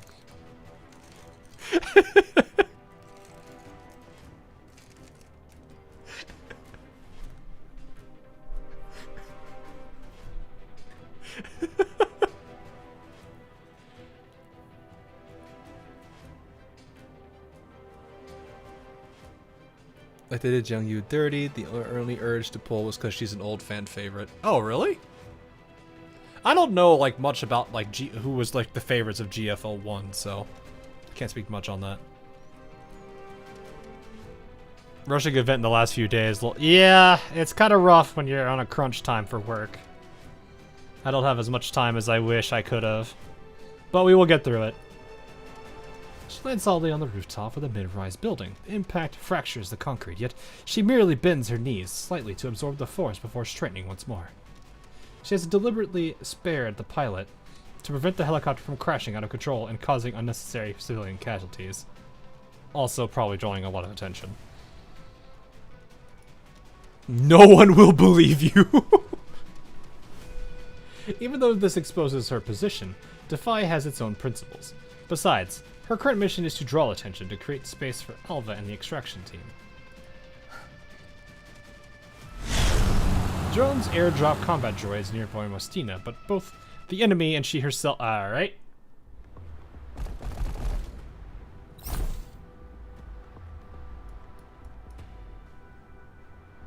The hard part is I don't know when dialogue is going to end.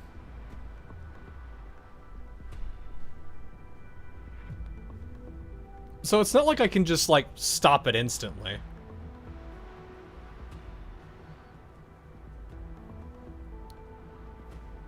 It's the only problem I have with that, which kind of low-key sucks, but... Alright. I see many GFL 2 players were like, why everyone like Lukai? She's such...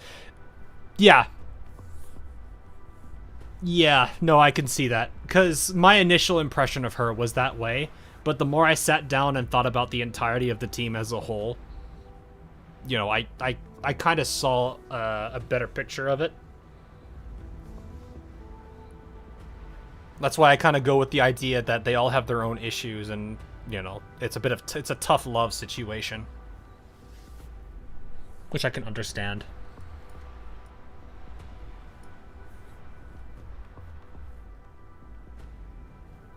As a tiger mom, you can't stop. Yeah. She's not, like, I don't think of her as a bad character. But I would definitely say, like, the whole squad has their own issues. Some more obvious than others. It's just more of, like, Klukai has the unfortunate task of having to try to keep this, you know, try to do her best to help the squad perform in the best ways possible while also dealing with each of their issues. Like, obviously you have, she sleeps all the time, is a little bit lazy. She wants her to perform to the best of her ability instead of slacking. She's too attention needy, so she ignores her more often, trying to get her to be more independent and not need her.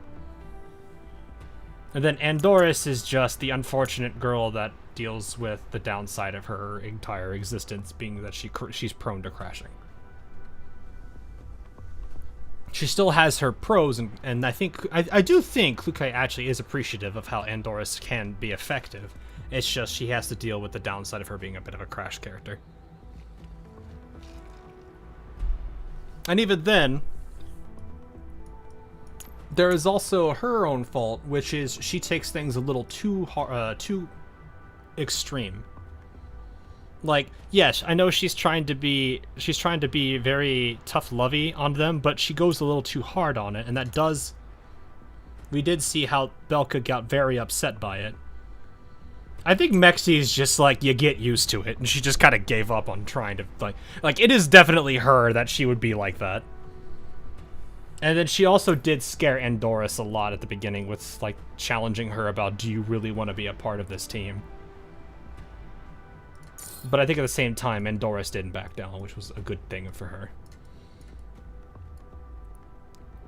So that's how I kind of look at that team, is they all have their own faults, including Klukai herself, and she's trying to help them perform while also dealing with it at the same time. She is harsh, but I know that it comes from good intentions.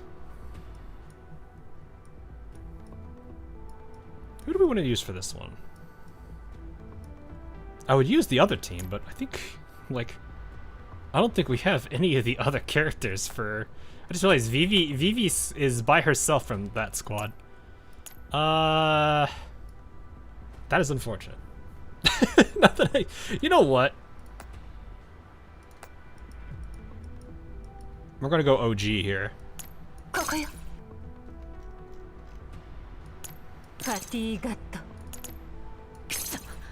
Question. I'll use Vepley because I don't think. Well, actually, he is level 40. Papa Figo. I'd have to. Can I level that right now, or is that something I can do? That is not okay. Do classic 404. That's an idea. I'll use Vepley because I can't do anything with that.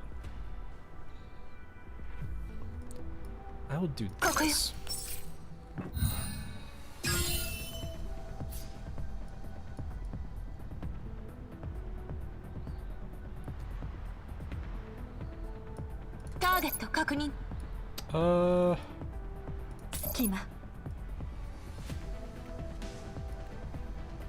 The one and only Mr. Pizza. I'm so glad I have a Mr. Pizza thing. The little pillow I have. That was like the one purchase from the convention that I'm actually happy I got.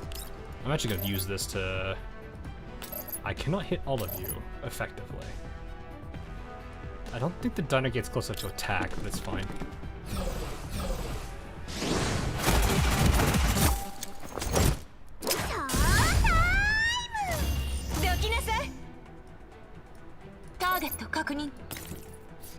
I will do... I could...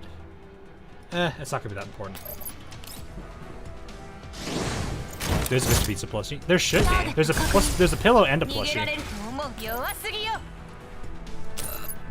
Oh, right, I forgot. You can move. I'm not gonna move you.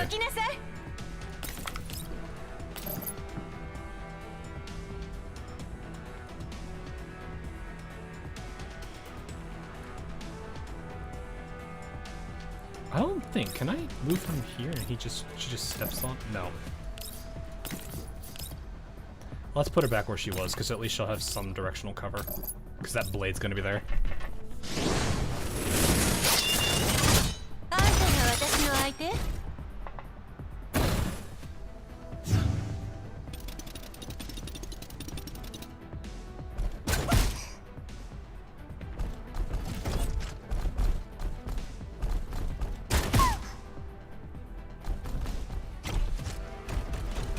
You're not gonna make that.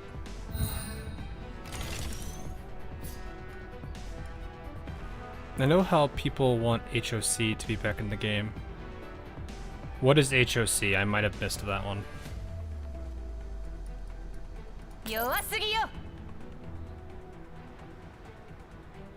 Denegate attacks on move?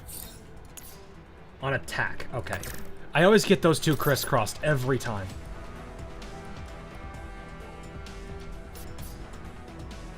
You have to be in the adjacent 4, right? Yeah, I forgot. That's the one downside to her as a melee unit. It has to be with the adjacent 4. Heavy Ordnance Core. Oh, okay. Gotcha. I forgot she...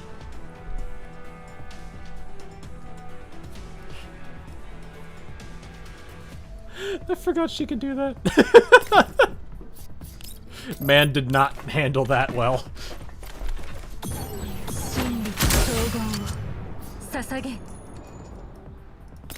Hi, buddy. Can you go over there, please? Goodbye.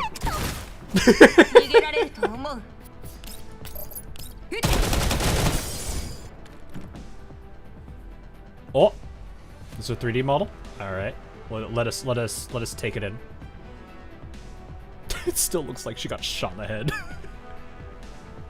Very elegant.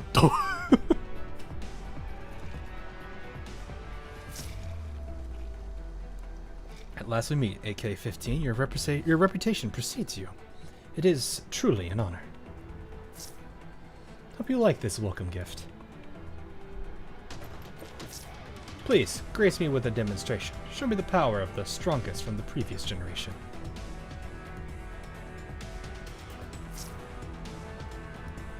Go. Attack me. Oh!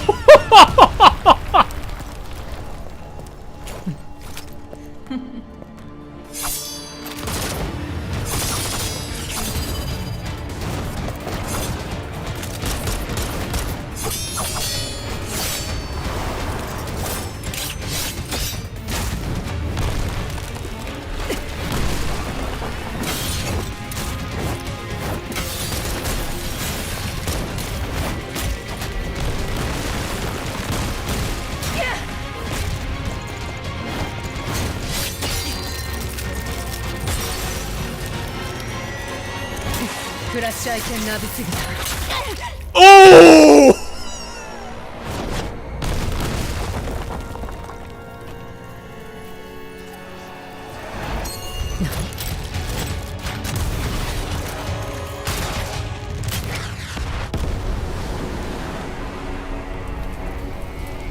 Right to the head.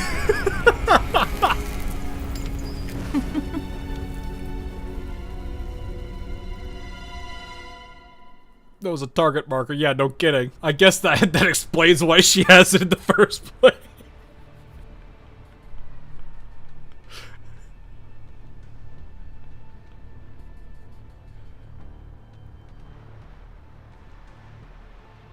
I see that one guy in Discord think and argue they could take on Doll. Man, it's just like, yeah, nah, it's not hard. Yeah, see, I could have done that too. See, you understand. All they gotta do is walk up to them. I don't think you understand, Chet. All you gotta do is walk up at them with magnets. Just throw a bunch of magnets at them. That'll connect them. I'm sure they have countermeasures for that, but still.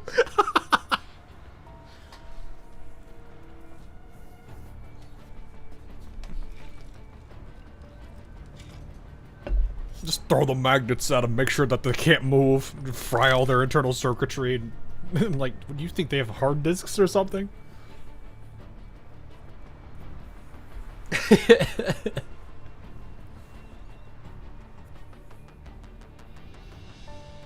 Oh man. Oh my goodness. Go away. Be gone. Be gone. I don't bot. I'm not gonna sit here and bot. I don't need it. Amidst the wreckage, Igla surveys the site of devastation, lifting a hand to her head and rolling her neck. Igla-sama! あの AK-15 とこうして出会えたのは得難い経験と認めざるを得ません。残念な結果に終わってしまいましたが。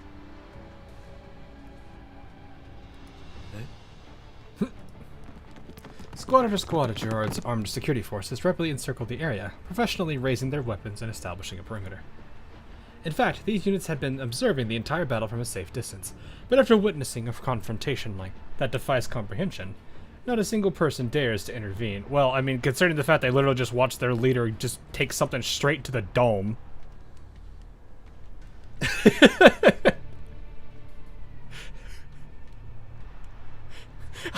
I too would be very concerned about fighting whatever that was that just straight domed my leader. That was probably one of the nastier hits of the fight anyway.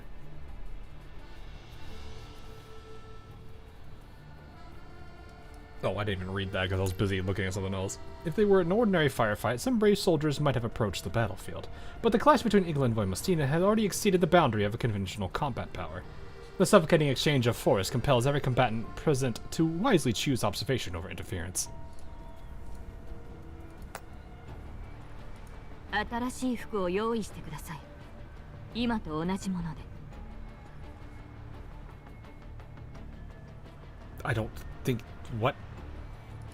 それから今回の戦闘データをすべて記録し、2時間以内に報告書にまとめて私のデスクに置いてください。Igla's voice is smooth and velvety, her phrasing polite and refined, yet carrying an elegance and authority that... There's that word again. Domed. Domed. Means headshot. I don't... Oh, you're thinking domed like dominate. That's something that's a TF2 term, sure, but I was thinking domed like shot in the face. Please be a swimsuit. She is not gonna be wearing a swimsuit.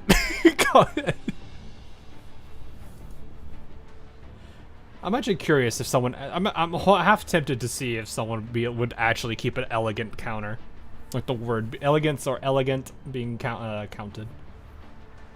She inclines her head slightly and offers her subordinates a proper smile, as though they are merely attendants at a salon.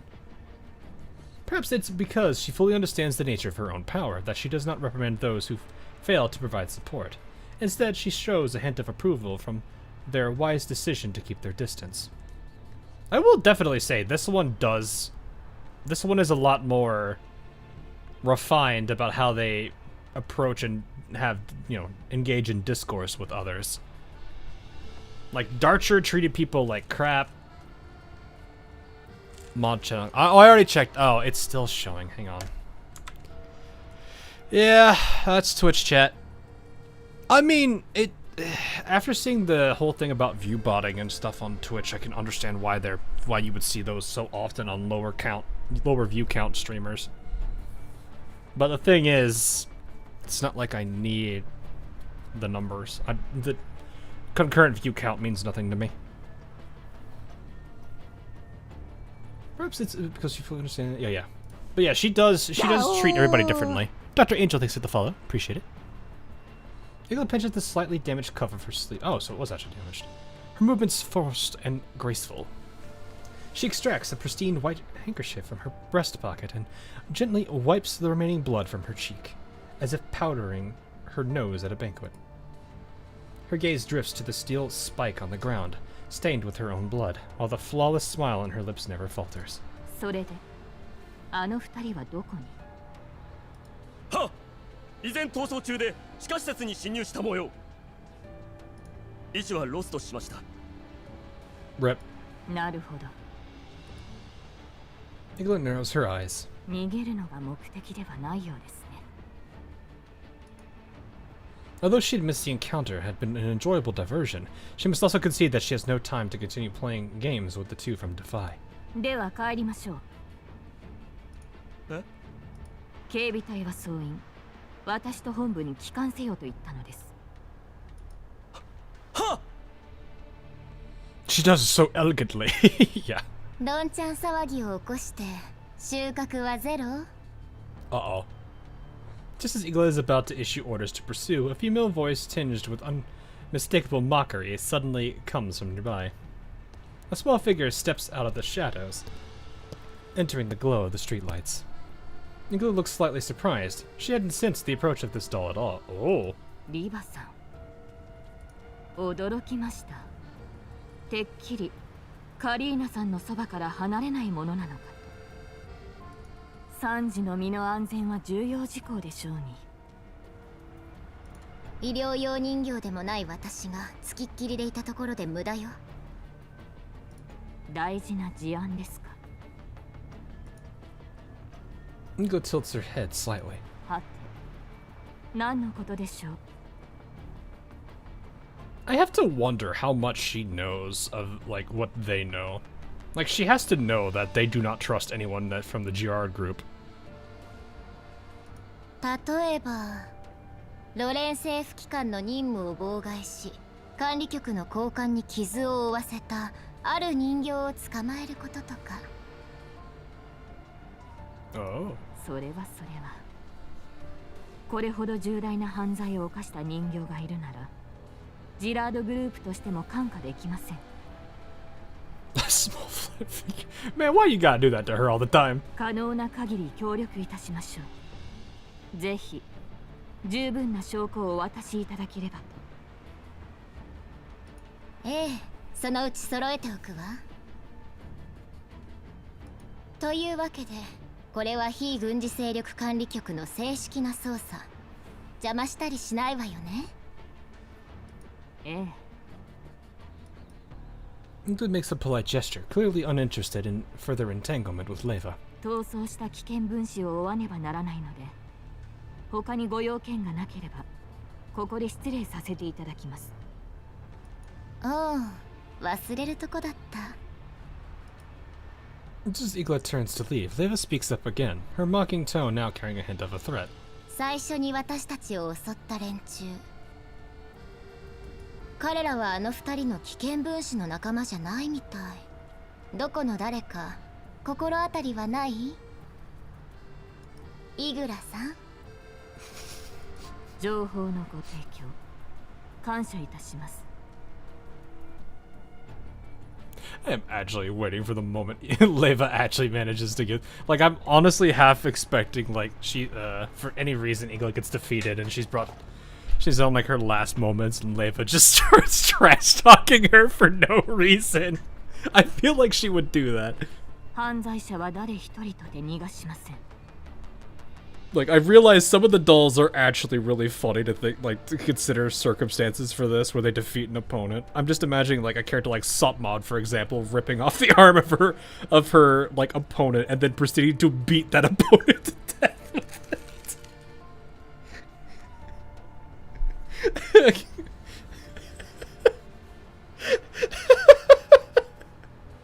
Meanwhile, Leva just proceeds to start trash talking.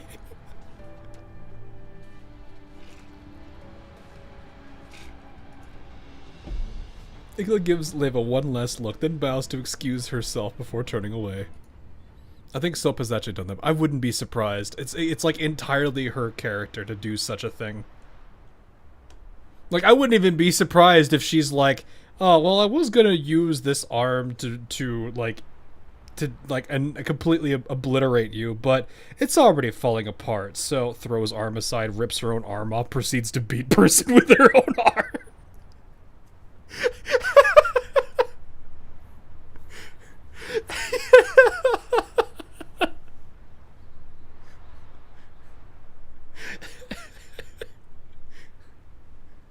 Like, I am not kidding. Like, if someone were to, like, it's the classic case of you wouldn't hit a guy with glasses. Soapmon would 100% grab the glasses and hit him with it.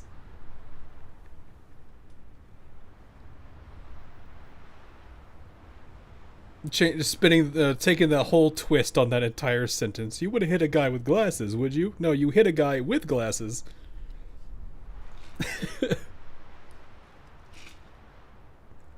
Anyway, her still elegant as ever quickly melts into Lviv's nightscape. やっぱりね。 After confirming that Igla and her forces had withdrawn, Leva swiftly drops the mocking expression from her face. She then looks towards the direction where Voimostain and Alva had disappeared. 本当に彼女たちだったなんて。 The last thing you hear before being vaporized. Eh?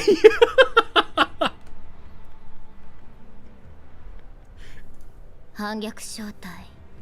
何をするつもりかしら。 英語なる国土との別れ。 But yeah, this team definitely does show. It is a bit of an oof. They're still fun to play, though. Like, I do thoroughly enjoy using the starting team. Are we already almost done? Really? We're down to these 5 nodes? Okay, cool. I feel like we're making good time for a GFL story.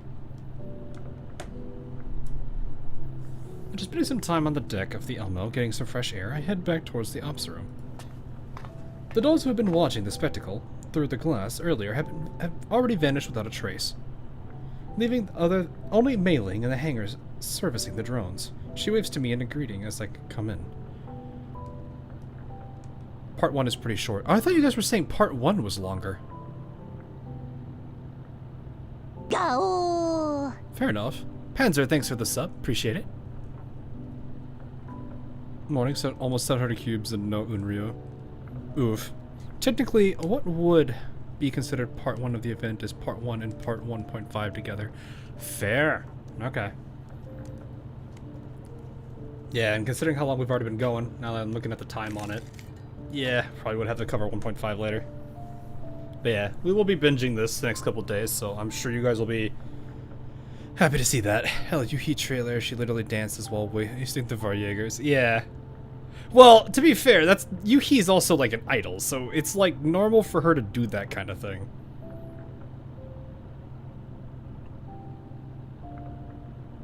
You would jump into 1.5 after part 1 is done. I'll see. I do have to still work in the morning, and I don't want to be up at like 5 in the morning to do this. That is the one thing I will have to consider. Because I do have to still get up early for work. Gotta make sure I sleep. The dolls who've been watching the spectacle through the glass earlier have already vanished without a trace, leaving only Mei Ling. Okay, I read that already. Girls can probably tell that I'd rather be alone. After brewing me a cup of coffee, she says she's coming to inspect the goods freshly delivered by the underground brokers and excuses herself. I take a sip of coffee and sit down at the command console. I take out the card I received earlier and glance at the route displayed on the console. There's still half a day before we reach Lviv's satellite cities. Lately, I've been leaving the Elmo again, and every time nothing good ever comes of it. With a sigh, I toss the card aside and clasp my hands behind my head. And look up. At some point, a flying diner gate has already come to hover above me. Oh no. Oh no. I'm not prepared for this one right now. Been a while. How you been doing? Been a little busy, but getting some time set aside. I'm gonna make sure I get time going for this event and covering it in the last couple days, because yeah, I think I've already mentioned to people that I like I had to work a long days the last couple of months, so it's been alright. Last surviving KCCO member from the slip base wakes up from PTSD nightmare about maid dresses. What? And Dandegate for emotional support. Yes, our Dandegate is here. Everyone's favorite, right?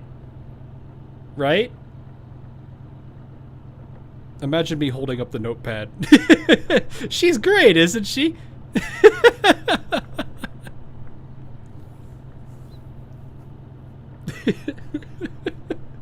Hey, Azaria, how you doing? No, I usually just see you in the comments, but welcome. Hell of a ride to finish all in time. Yeah, we're gonna be binging this the next couple days, so I'm curious to see how all of this comes together. どうしたの？しみったれた顔しちゃって。脅かすな。I'm about to be lectured to by a tiny 4-footed dog robot. クルーガーと昔話ができてご機嫌かと思ったのに。どう考えたらその結論に至るんだ。 Might be a long stream. We might be doing 1.5 and some of 2 tomorrow, maybe. だってほら。Denegate flies over to the card on the desk and circles it once and starts projecting Dandelion's image. 最高ランクの通行証よ。これがあればリビウのどこにでも行けるわ。武器を持とうが戦術人形を連れていようが。There she is, boys. 誰も文句を言えない。 And then make sure you start early tomorrow. Yeah, I'll have to see if I can. I can't push it. Like, that's the hard thing. It's like if I end early, I have to probably start early, which I could probably do. But it also means I have to basically cut the stream off interval part 1 instantly. That said, for those who've been around here for a while, Macchiato is now covenanted. If you were not aware, she finally did it, and she didn't do it just once. She did it twice. そんなものが。お役人様の特権ね。いちいち検査受けてたら仕事 She にならないの finally よ。 cooked, literally, yes. 通行証、ちょっと見せてくれる？ I raise the card. A scanning beam shines from the diner gate's eye and rakes over it. 20名分のマスター権限と5つ星ホテルのスイートルームの予約情報が入っていて、 Dang, ホテル presidential 周 suite. 辺の建物のキーカードにもなってるわ。さすがクルーガー、用意周到ね。I liked that. Hang on.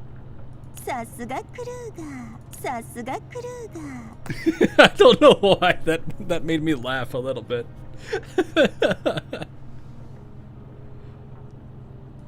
武器も人形もなければエルモ号を降りられない誰かさんのことをよーく知ってるようで。うるさい。 I wave my hand dismissively, shooing the bothersome diner gate aside. I peer at the card and think about what Cougar said to me earlier.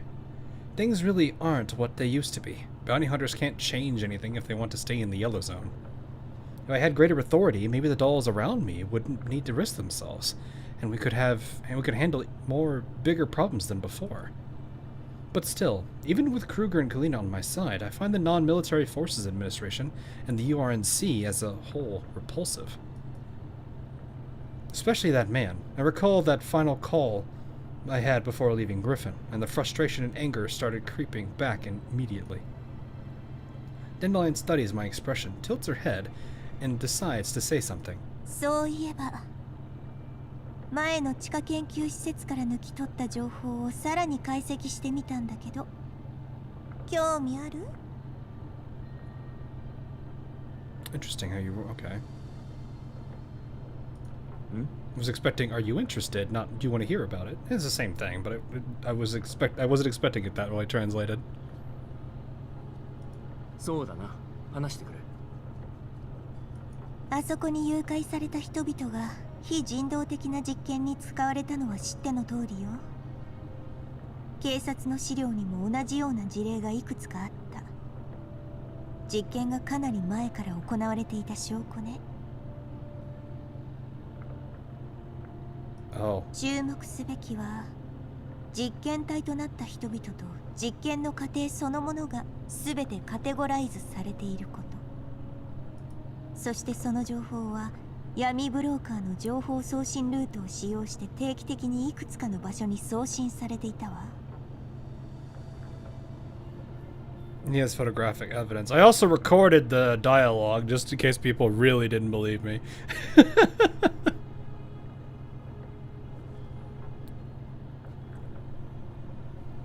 Because I know the macchiato cooking something is like already an abnormality already. I did see a funny post the other a couple of days ago where somebody was like, I think my girl's Frontline 2 Exilium is bugged. Something has gone wrong. And it showed two pictures. One of them was Macchiato perfectly cooking a dish, and the other was Centrese completely failing. I just found that post hilarious. いやね、この手のルートなんて何重にも偽装されてるのを知ってるくせに普通は無理よ。普通はだろ。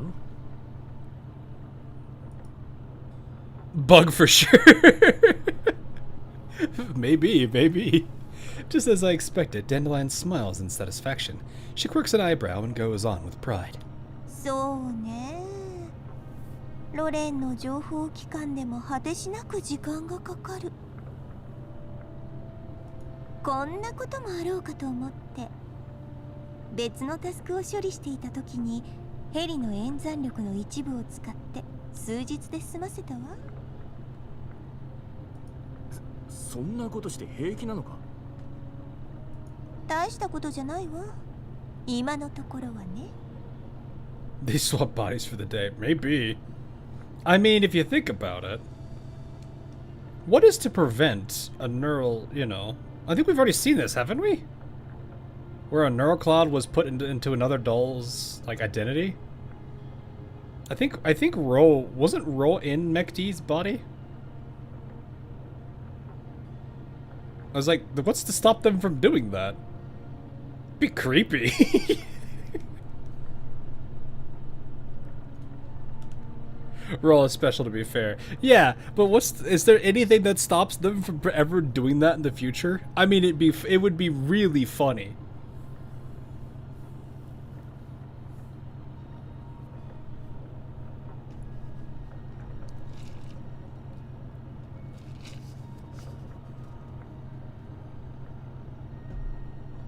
I don't make the extra body used for mate. Yeah, I know. I was just saying, like, it's... The idea itself exists. I'm saying, what is the possibility that they could try to do that in the future? Has a roll been in. She's a more flexible neural cloud. Fair enough. とにかく、すべての情報は楽園計画というワードにつながってる。そして、その計画を立ち上げ、援助しているのがジラードグループ。ジラードグループの本社はまさにリビウにあるわ。リビウか。となると、ジラードグループはパラデウスと手を組み、ヘレナやブージャムの実験に関わっていたというのか。I don't know why Boojum is such a funny name. 個人的には連中がそんな大それたことをできると思わないけど。It sounds like Boojum to me sounds like a catch-all term used by like southern like hick people to describe any and all animals that bother them for the entirety of a day. Just imagine like one of them just like racks their shotgun. I caught some of them Boojums yesterday. Took out 2 of them. They were going after Cletus. They bit his foot. You better watch out for them Boojums. Y'all got a Boojum problem? Now I've made a roadkill possibility.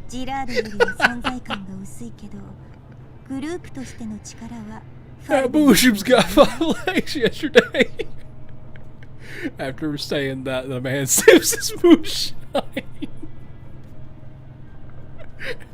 He sips his moonshine and busts out a banjo. Oh, I'm having too much fun with that joke.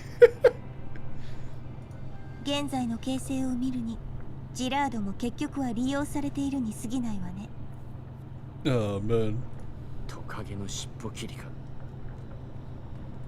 なら裁判でパラデウスを倒すことは無理じゃないか。そうでもないわ。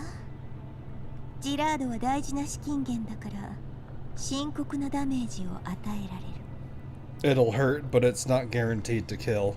Got it. 隠れ蓑を失うことにもなるし、かなり動きづらくなると思うわ。そうだな。何もしないよりはマシだ。 To be fair, it's not that far from the in-game diff. I know, but it's the general. It's more the fact that I see it as more like a southern drawl, like slang term than I do an actual like term used to describe like a really nasty elid. それであなたはどうするつもり？ I rest my chin on my hand and nod slightly. Maybe things really are moving in a better direction. Maybe it's also time for me to make some changes. 情報を集めてくれ。ジラードと管理局両方ともな。リビウに行ってジラードの行く末を見ておきたい。 Southern Ukrainian drawl. What does that sound like? I'm trying to imagine now a Russian with a very heavy southern drawl accent. I have no idea how that sounds, and I don't know if I want to try to imagine what that sounds like. Would they be drinking moonshine or vodka? Welcome to Stereotypes.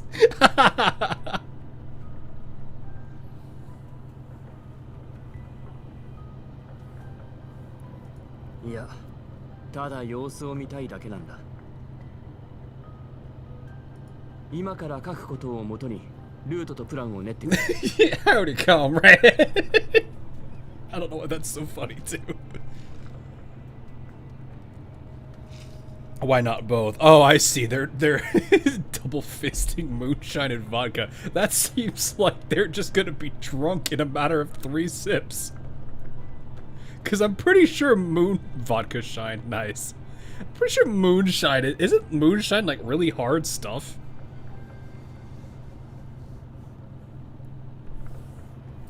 I don't drink alcohol before anyone gets the idea. Like I rarely do. So like I have no idea what the strong stuff is in the alcohol world. I sketch out my thoughts on paper. The diner gate flies in a circle overhead as Dandelion withdraws her projection. わかったわ。念のためプランは3つ用意してほしい。今すぐできるか？今？君ならこれくらい一瞬だろう。What? You can't do it? 相変わらず無理言うわね。イエスと取っていいんだな。Look at the communicator. Groza picks up almost immediately. 404ズッケロ。そよ風のみんなを指令室に呼んでくれ。話したいことがある。Yeah, having a drink, having a drink in a full glass, I could say it knocked me on my butt faster than tequila. Dang. Most stuff like whiskey and rum is like 38 to 40%. I actually do like rum. I've had it a couple times. It's probably probably my favorite of them all. But yeah, I just don't know. Never got into it. Dandelion was a real person. Would you marry her? I'ma be real. I am more likely to go with the one in front of me right now than Dandelion. Though Groza is already towards the upper echelon of the group so far. さすがだな。了解。呼んでくるわ。Soon enough, the dolls file into the ops room. The scene looks almost identical to a pre-mission briefing from years ago. But Goth...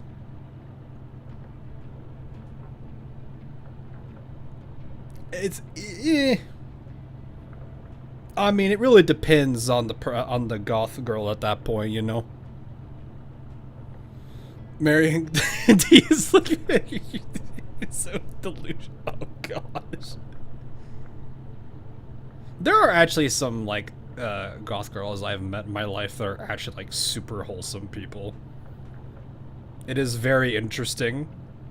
Because, like, you get so used to how goth, well, I should say goth people in general, are. And then it's like, they're, like, such a very different stroke of, people that it is something to think about. Girls, I would blow herself at the slightest inconvenience. I would go with Springy instead. Well, okay, Spring. If we're talking about everybody on the table here, there's definitely a lot of choices. Also, I feel like if you told Garuza not to do that, she probably would not do it.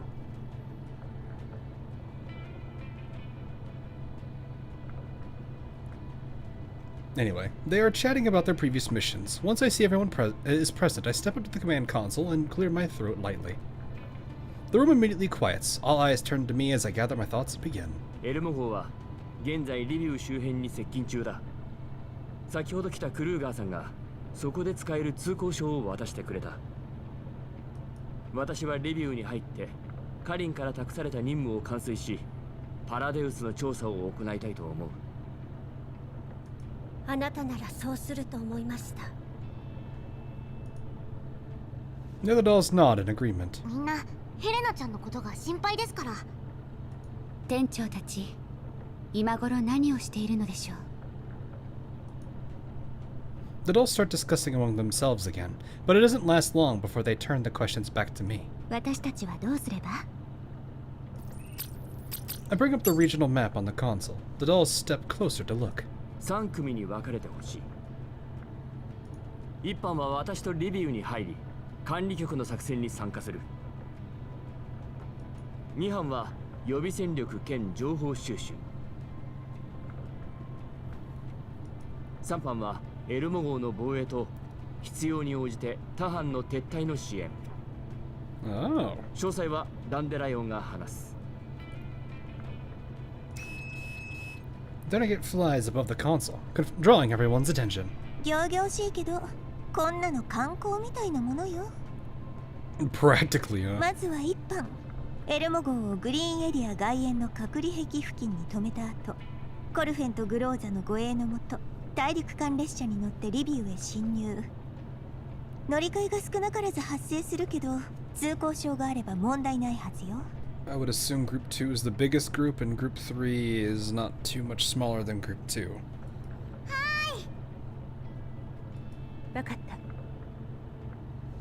2班は乗り物を用意して武器と設備を市内へ持ち込み、セーフハウスを確保して1班の周囲を観測して。リーダーは来る会が適任ね。メンバーは404の一番隊とそよ風。The commander's surrounded by his army. I mean, they're basically the same, honestly. I think if he did ask any of them, he probably would, but at the same time, he'd have to worry about the other dolls. 指揮官が泊まるホテルはここよ。周囲にセーフハウス候補がいくつかあるわ。まずはそれらすべての下見が必要ね。こちらに土地勘はないから、現地の道路や社会情勢といった情報を集めておいて。緊急時の撤退ルートも2班の担当になるわ。そういう状況にならないと思うけど、念のためにね。404ではこれくらい普通よ。I was gonna say extraction team's probably gonna be like Sharkery and Sintarasi because Sharkery knows how to do a lot of things with vehicles. よろしくお願いします、クルカイさん。人間と接触する必要がある場合は私たちにお任せください。3班はいつでもヘリコプターを飛ばせるように待機してて。もちろん怪しいやつがいればその迎撃もね。メンバーはズッケルの2人とクローザ小隊の残りの人形よ。最善を尽くします。ちゃんと守るから安心しなさい。マップとルート、その他諸々の情報はすでに全員に送信したわ。不明点があればいつでも聞いてちょうだい。Banking on the 11 kill streak, she's a chopper gunner ready to go. I'm actually curious back then who would use, if it was chopper gunner that was more popular or if it was AC-130. Because, both of those were really good. AC-130 was harder to take down, though. So I wonder if that's actually what people would use more often than not. Everyone nods in unison. The dolls assigned to different tasks begin refining their plans and their neuroclouds, while teams that need to cooperate start coordinating. 今回の目標は大きく2つ。まずはヘレナを無事引き渡すこと。何としてでも安全を確保するんだ。Are we doing 1.5 today? No, probably just part 1. I think just part 1. その次はジラードグループの調査だ。管理局の捜査に協力して可能な限りパラデウス関連の情報とヘレナやブージャムの実験の情報を探す。ブージャム。半日後にエルモ号は目的地に到着する。みんな準備に取り掛かってくれ。With all the tasks signed, the dolls head off to make their respective preparations. Kuhai does not leave right away. The word was the same, honestly. I don't know why I did that. When most of the dolls have already gone, she walks over to my side and begins to speak.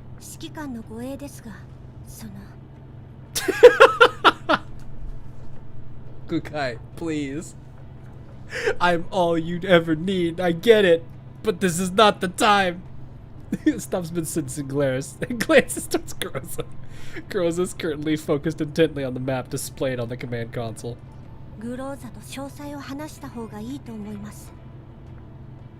Oh. I thought she was about to go that route. Will you also stream for Rossi? I do plan to, yes. The question comes down to time, though. Well, nods and leaves the ops room as well. I walk over to Groza and she lifts her head and looks at me. どうした？作戦に何か気になるところでも？そうじゃないわ。ただ人間との会話は得意じゃないわ。町に入ったらあまり役に立てないかも。それに今はもっと強い人形がいるわ。護衛も私よりいい人形がいるはず。I don't know if Kukai is a better option for that either. Like if it really mattered as to if it really mattered that I had dolls that were very, very effective at communicating and working with more human characters, it probably would be what? Diane and Centresi? If I wanted guards and also really effective communicators.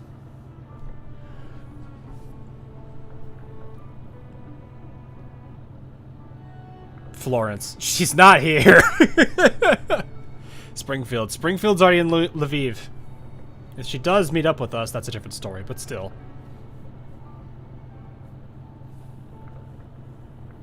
Like, I feel like Sinteresi and Diane are probably the best two that they have of the group.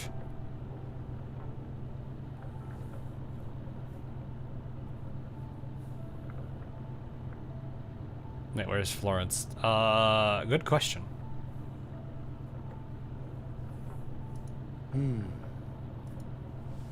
Scratching my head. Groza never shows it outright, but it's obvious she's still upset about what I said back then. She doesn't look any different than usual. But with her eyes fixed directly on me, I find myself weighing my words with extra care. You can trust Florence around people. I'm talking of the available people, though. Florence being around the commander, I would almost kind of want to say would be like Tatsuya and Miyuki being together in what was that called? What's that show called? The Regular Magic Academy, where it's like they skirt that like line of flirting between siblings and everyone's just like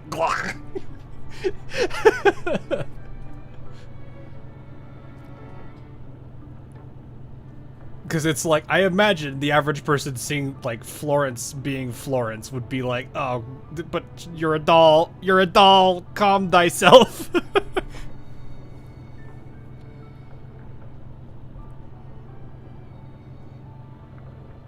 You could, Florence is the template for medical dolls, you could trust her, definitely, totally, maybe. Would Lewis work? Lewis probably would. Niketa probably would also be decent, but she's busy doing other things. Who else would be a good position for that? If we did, I mean, obviously Springfield would be a really good pick.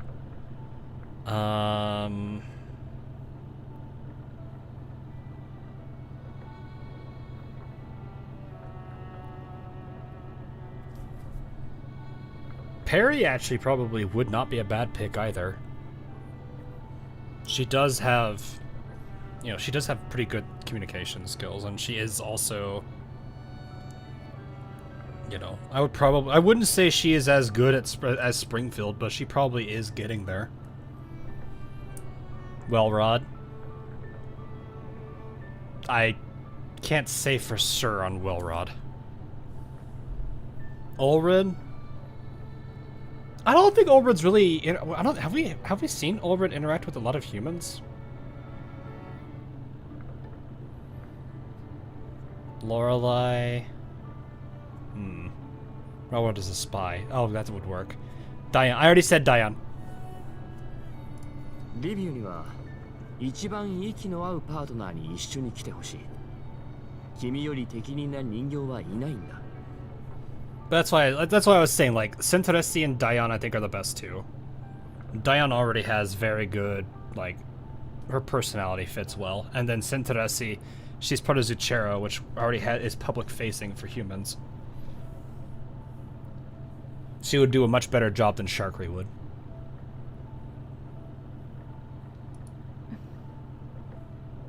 So, 今までは人手不足で隊長役が務まるのは君しかいなかった。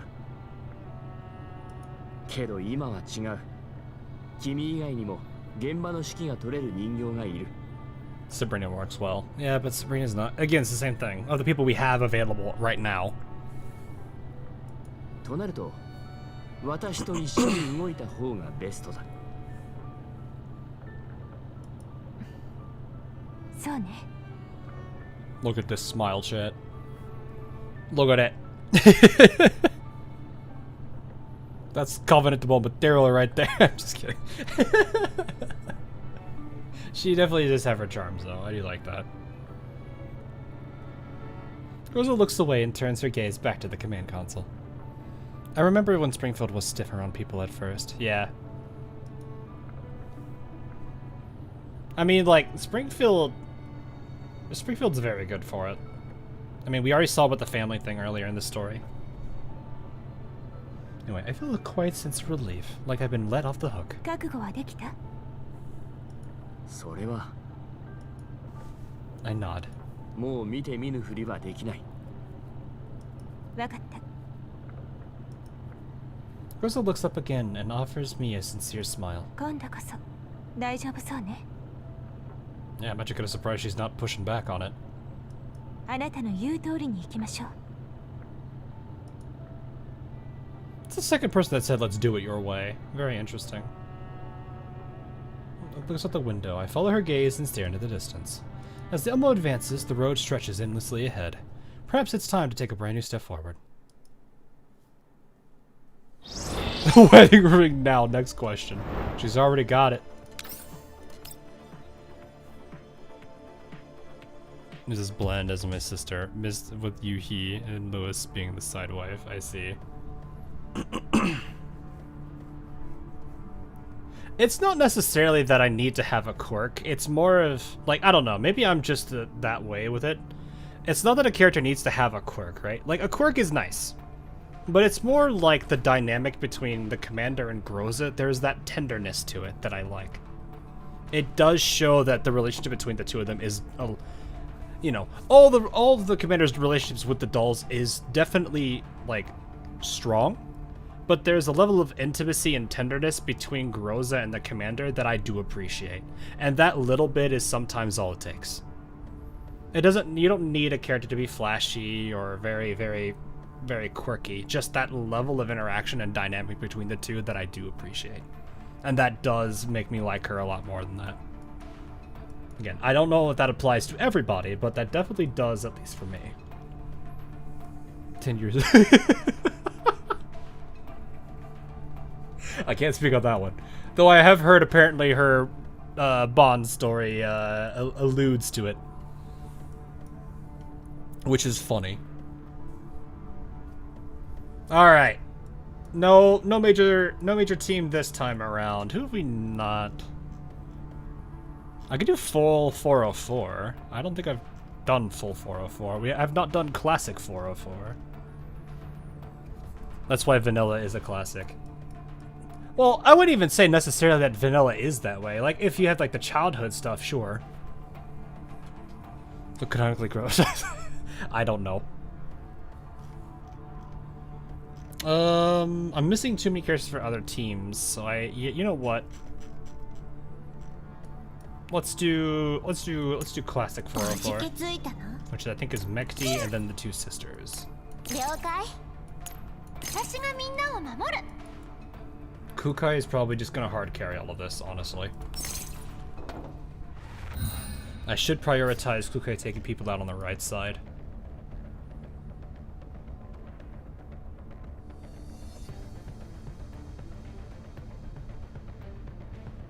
Or maybe...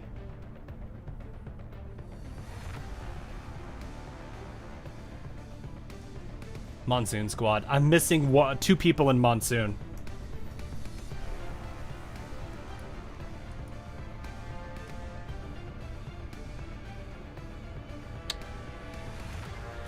I'm like, do I want to go over here? Well, if I go over here, I don't think I can hit everybody.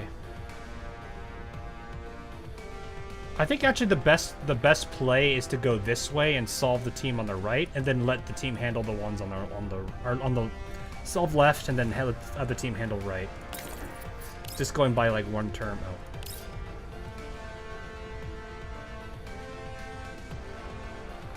He is not going to get hit because there's not much I can do about him.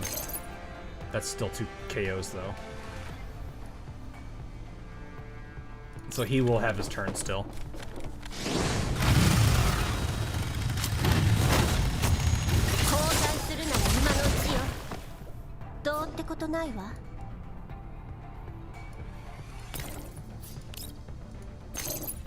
Here. That guy is gonna have to move down towards us. We'll be able to get him next turn.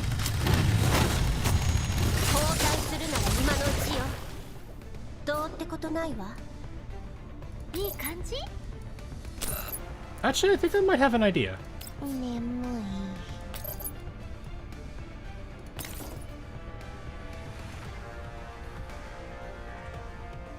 I think...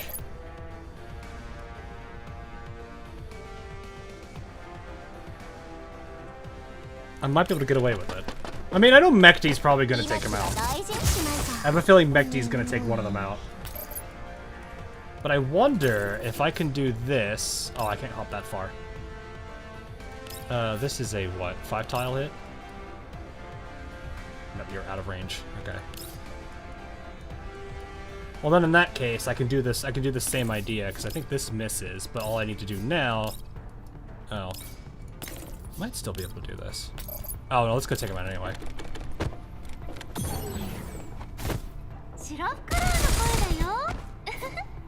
Because then I would go with that, but I don't have anyone else to take out. So, he's down. So we could still one turn it.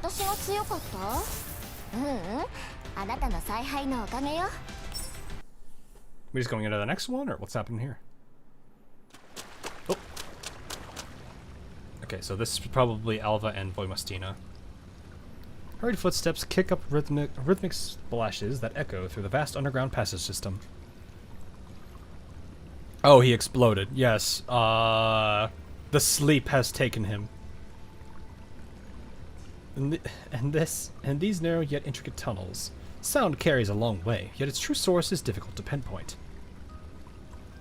Livy's underground maintenance system is nothing like the conventional impression that people tend to have on such places. Within this complex subterranean network, there is almost no odor at all. Clear water flows through the channels, having undergone multiple stages of purification. Every junction and ventilation shaft is precisely engineered to ensure the system's efficient operation. All of this is thanks to the fully automated maintenance works deployed by the Gerard Group. The entire system requires virtually no routine human upkeep.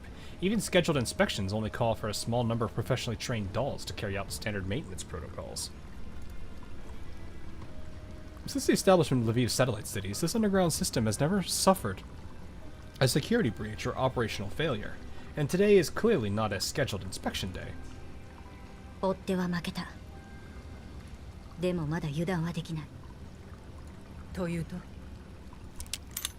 Lava checks the status of her weapon. She removes the magazine, smoothly racks the charging handle, and a round pops out of the chamber. She catches it in her bare hand. She presses the round back into the magazine, then takes out another pack of ammunition and loads it one round at a time. Once the magazine is full, she seals it back into the weapon and chambers it. あなたがあの人形と戦っている時に撤退ルートをチェックした。 Sad thing is, with the current gacha, we're not going to get even half the dolls. Well, again, this is more of a downside of 3D games. Like, you can only put, unless you have a ridiculous amount of people working on character modeling, rigging, animation work, all of that stuff, you're not going to be able to get every single doll in the game. You'll have that problem already because the amount of work it takes to do a 3D versus 2D is already huge. Like, I wouldn't expect that of any gacha game that's a sequel in 3D. None of them probably are ever going to be able to do that. Negev will take a while, maybe years, because, you know.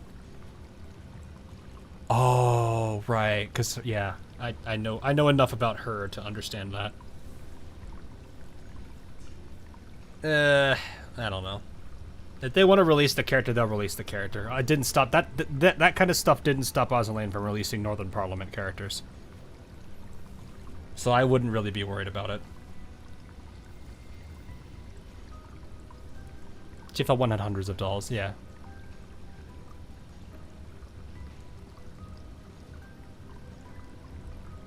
The CEO did state that 300 might get 3D, but somehow some dolls won't make it. Sure, but I mean, it's still the, you know, if they plan to get a lot of dolls in, that's impressive, and I applaud their efforts.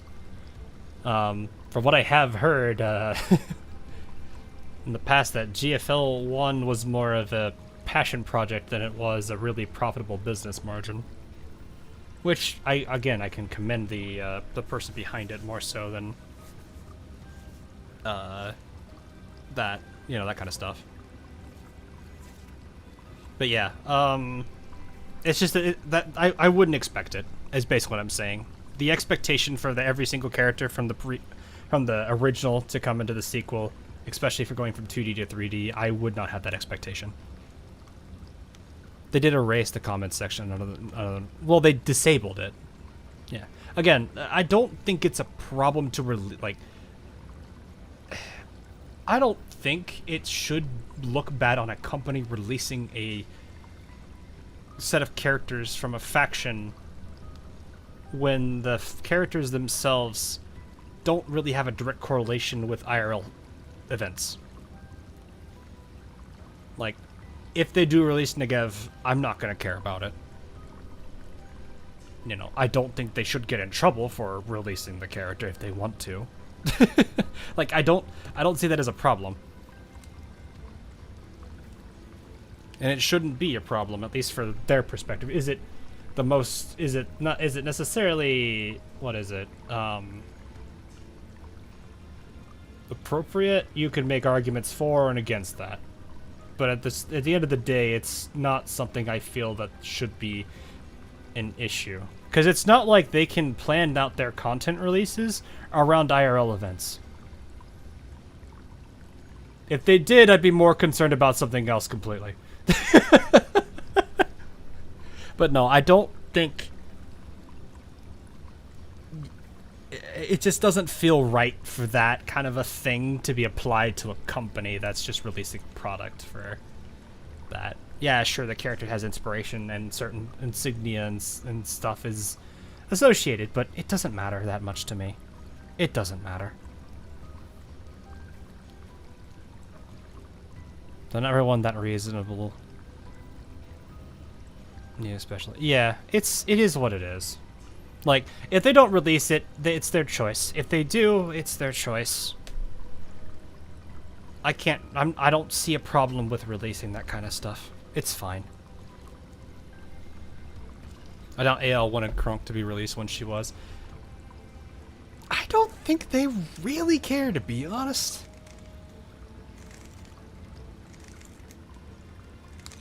Like, I don't think they really do.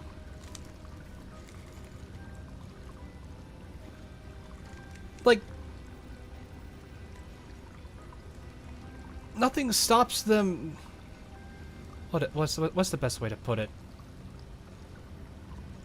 When they got their... No, I don't think that's the best pertinent. I don't think they really necessarily care about that. I think I'll just leave it at that, because I don't think I don't have any major direct evidence of it, but I don't think they genuinely care about whether or not something is good or bad to release.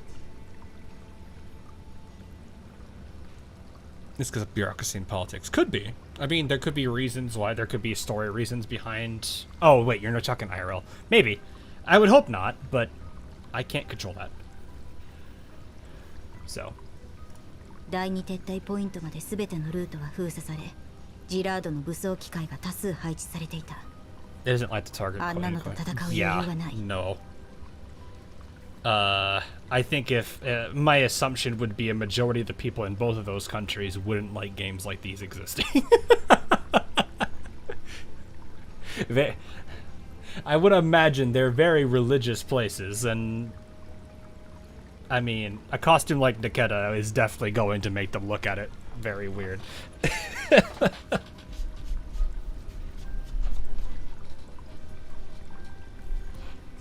That's kind of a bit of a harsh reality there for that kind of thing. Now to remember that when these are Chinese companies, countries listed. Also true. Though not all of them. Because nobody reports it. We say that, but what was it? What is it? Snowbreak right now? What's going on? Is it snow? I think it's Snowbreak. It's not Brown Dust was the previous one. Yeah. It's Snowbreak right now that's been offline for a month. I know that there's a whole story to it, but still.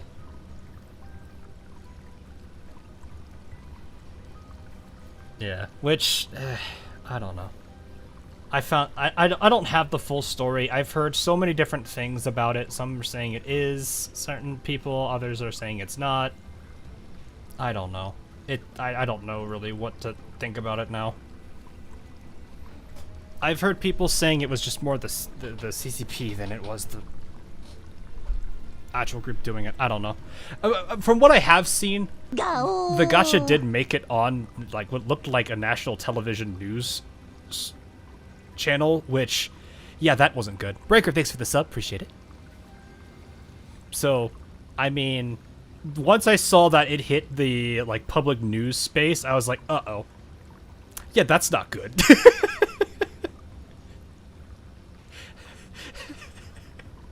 You probably don't. That would be like, I would have the same exact reaction to like Azur Lane getting and hitting like the major news channels. I'd be like, yeah, people are gonna see that and think a lot of really bad things about that game. I'd say the same thing for a lot of gachas, actually. Lads did the same thing, nothing happened. Yeah, I think that could make sense. Like, that's what I was saying. It's like, I don't know, I don't have a full picture of the story. I wish there was a way to get the one true source of the truth, but it's a black hole sometimes, and people will obviously skew things. It's hard. I would need to definitely look into it. Indefinite maintenance. I think they said they're looking to get back online sometime next month. So, best of luck for them on that, but, oosh, it's a messy situation.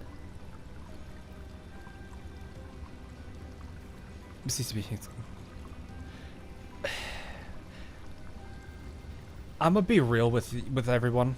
This is kind of a hard topic sometimes to talk about because I think it is a bit of a harsh reality. But I do believe that if people were to shut down services over fan service and stuff, it's more likely to happen than we would think. And I'm not talking just like CCP. I'm talking like a lot of other countries probably would do it. And this isn't necessarily SJW stuff. This is just, there are a lot of groups that would probably not like this stuff if it were in their eyes. I'm more black-pilled on it Like, I don't think it's limited to CCP. I don't think it's limited to that kind of stuff. I wouldn't even say like it's limited to Visa, MasterCard. I wouldn't like you.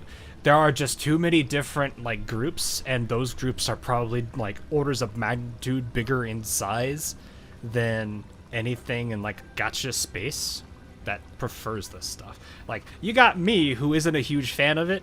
I still am okay with it, but I'm not like a person that's gonna actively seek the content out. So it's like, you have a lot of players that are probably like me. You have a lot of others that don't play these games, but see this stuff and are like, yeah, this is a bit much.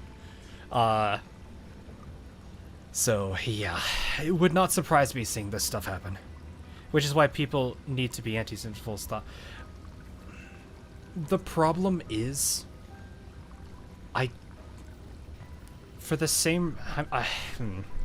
have a lot of conflicting feelings on it, because, like, I've already talked about this before, but like there are laws passed where I live and where that kind of stuff is just not allowed. So it's like, I understand people want to be against it and that it's important to be against it, but I think there's a lot of arguments in favor of it that just overpower the arguments against it. And it's why some of these policies exist now. Like, I think, you know, like, online digital IDs are probably more of an inevitability than I do think that they could be stopped. I hate thinking this, but I think the arguments there are stronger than the arguments against it. The question is, where do you stop? I agree. It is very much a potential for a slippery slope. I just don't know where it will go. Never stops with things you don't like. Yeah, I like I said, I'm already in agreement with you, but at the same time, like, it is a tough thing to see the arguments on both sides, be more for one side, but also looking at the other side's arguments and understanding why they have them and seeing that they are relatively stronger. Because at the end of the day, like, gacha players are a very, very small audience. That's what I worry about. I'm sorry this seems a little doomy. I don't want it to feel that way. It's just, I've seen a lot of things over the past 5-6 years, and I kind of feel that way about it nowadays. Especially since the laws are in place here, and I don't feel like there's enough movement to shut them down. The main issue for ID arguments for... Wait. Are we going to be using bad faith? Yeah, no. Yeah, it's a slippery slope argument as a whole, which in its way, you know, there are arguments against it that otherwise is a fallacy, but at the same time, it's not necessarily wrong. It's just more of, there's a lot of people that are looking at the positives and seeing that only. So, it's rough. I don't know what to think of it outside of that. I'm not trying to tell people to be more for it. I'm just saying I don't really know how to feel about it. And so hence why I think, like, you know, to a degree, games are gonna... I feel like gacha games are gonna have to self-regulate to it because of it. Otherwise, you know, it's not gonna look good. Hey, wrong guy. Anyway, let's move on. Let's actually get back to this instead of lingering on that topic. So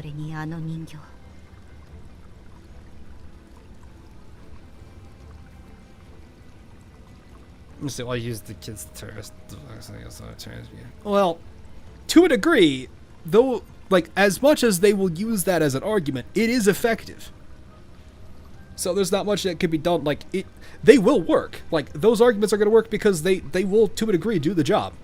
It's just the problem is, is that where they stop, or is it going to go further? That I could agree with. The problem is... Did you pull for Boy Messina? Yes, I did. We have her. I gotta get her gun. Anyway, Alva hesitates, uncharacteristically unsure how to describe what she just witnessed. She saw the entire exchange with her own eyes. Boy Messina, Erwin, AK-15, the strongest doll in the Neo-Soviet Union, perhaps the strongest doll in the world. In a one-to-one frontal engagement, she gained no advantage at all, and was even suppressed at one point. This wasn't the first time. Long ago, Voimostina had lost once before, just once, and that single defeat had a deep and lasting impact. Alva has partnered with Voimostina for 10 years now. Longer than even her time with the previous Snow Wolf.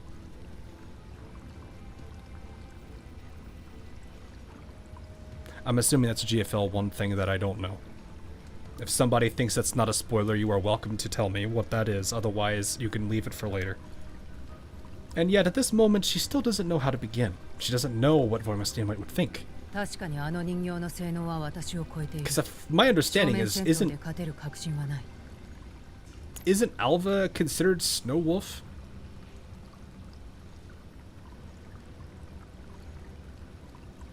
Or do I have that off? Because I thought Snow Wolf was in reference to Alva. If I remember in the previous Snow Wolf. Oh, okay. Gotcha. I'm assuming Snow Wolf is like the term for leader or something. Then, if it can be 2 people. Yeah, that's what I was thinking.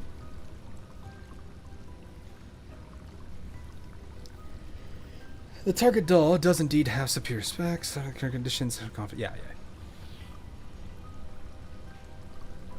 Voimostina's voice is calm and devoid of emotion, as if she is merely stating an objective fact.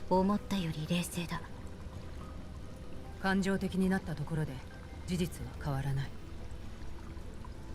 それに別に落ち込んだりしていない。私はあなたに負けたことを何年も引きずったけどね。技術は常に進化するものだ。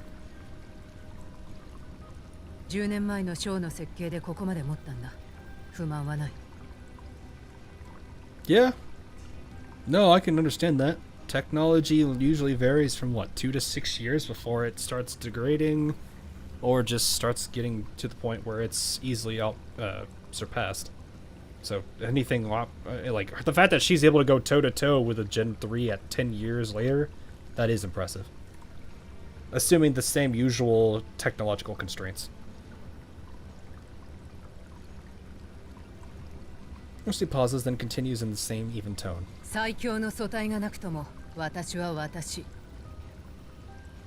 反逆正体の AK-15 だ。Alva shakes her head with a faint smile. 逆に慰められちゃった。Alva looks up at Voimostina's calm face and quickly regains her usual composure. ケビンと彼女からの情報が来た。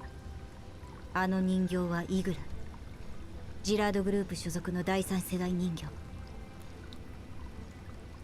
財団内では最強の第3世代人形って呼ばれてるみたい。だが作戦を中止するわけにはいかない。どうする？ O43 を連れたままだとリスクがある。作戦を少し調整した。Alva sends a revised plan to Voimostina, who frowns slightly as she reads it. 今のところ下水道はまだあの人形の盲点。でもいずれ気づくと思う。囲まれるのは時間の問題。直接接触は避けられた。お前の判断は正しい。一時的にはね。いくら下水道が複雑でも出入り口は限られている。Yeah, eventually they'll be able to encircle it, which is what they're talking 連れ出して about. もらう予定は取り消す。町の警戒レベルは高いし、彼にはまだ生きてもらいたい。とはいえ、私たちが連れたままなのも違うだろう。任務を最優先して箱は管理局に託すべきだ。これは言いたくなかったんだけど、彼女に O43 について調べてもらって分かったんだけど、ジラードグループの総裁オレク・ジラードはとっくの昔に管理局と協力関係を結んでいた。じゃなきゃ楽園計画の中心と言っていい O43 をわざわざジラードの目の前にあるリビウに届けさせた理由の説明がつかない。彼女たちも一枚噛んでいるというのか。いや、多分無関係。そう信じたい。組織としてジラードと手を組んでいたのは事実だけど、管理局に所属している全員が承知しているとは限らない。だが管理局にジラードをかばう理由はない。これは推測だけど、ジラードは自分たちが身代わりになるのを察知して管理局に寝返ったんだと思う。とはいえ、裏が取れるまで組織としての非軍事勢力管理局は信用できない。I think it is smart that she only trusts 2 people, not the full organization. それも彼女の意見。なら作戦の継続も彼女の判断を仰ぐべきだ。Oh, let's out a sigh. 本当なら彼女の邪魔をしたくない。あと少しで財団とパラデウスの真相にたどり着けるかもしれない大事な時期で、余計な連絡を取るのはリスクになる。She was teased in CN for next major. Oh, okay. She is in memory somewhere in GFL2. でも他に方法はないか。あの人の座標だけならすぐに調べられるかもしれないしね。今はもうとにかく相手の意表をつくしかない。同意だ。Alpha takes out a cube-like communicator once more. Mastina watches her quietly, then she suddenly pipes up. パズルを解いたらキューブが喋ったりするのか。いや、これは16進法で暗号化して物理回路を通した保護設計で。Alpha looks up. もしかして私に気を使って冗談を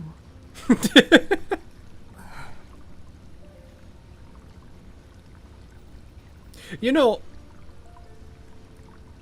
Misty closes her eyes. 冗談が言えるようになったと彼女が知ったらきっと喜ぶよ。I saw a cute comic a couple days ago that involved Voimastina and Mekti.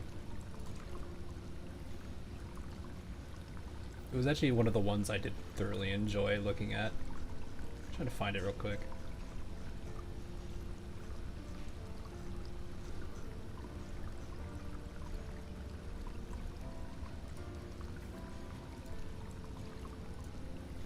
Yeah, let me fix this real quick.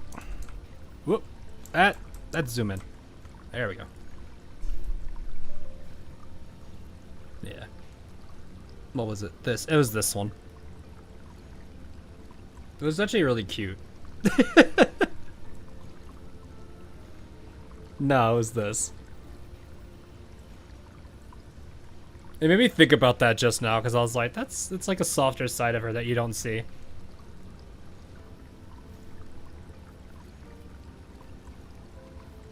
It's kind of a nice thing. Yeah, it's like, yeah, you have like, it's fine that you have like a super tough character like her, and I do like that. She definitely shows that she's capable, but it is also nice to see a softer side. いや、笑われるだろう。Mr. falls silent again, looking decidedly sullen. Alpha gently shakes her head, her lips curled up into a small smile, and redirects her attention to the cube. She flexes her fingers. Microdata ports extend from her fingertips and connect precisely to the terminal's secure interface. With another flex of her fingers, hair-thin auxiliary digits emerge and insert themselves into the cube as if they had a mind of their own. Data flow through the auxiliary digits and interface with Alpha's neural cloud. Voimastina watches silently, periodically scanning both sides of the tunnel with her wolf's eye.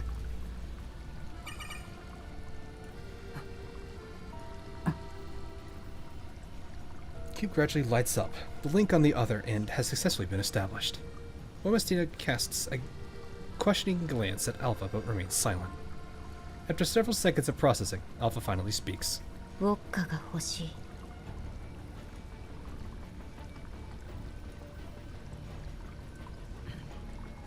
She needs a vodka. I'm assuming it's a key phrase.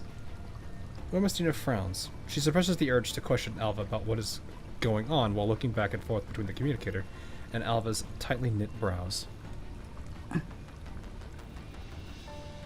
After a long silence, Voimastina finally decides to ask. But at that very moment, the light in Alva's eyes abruptly go dark, and the auxiliary digits extending from her fingers retract at once. The cube drops to the ground, producing a crisp, muted blast as if its built-in emergency self-destruct protocol wipes everything. 信号がブロックされて逆探知された。 Before Voimastina can ask, Alva has already delivered a concise status report. Her expression turns grim. After only a brief pause, she rises swiftly and starts moving in a certain direction. 座標データは取得できたけど、こっちの位置もバレた。進もう。ああ。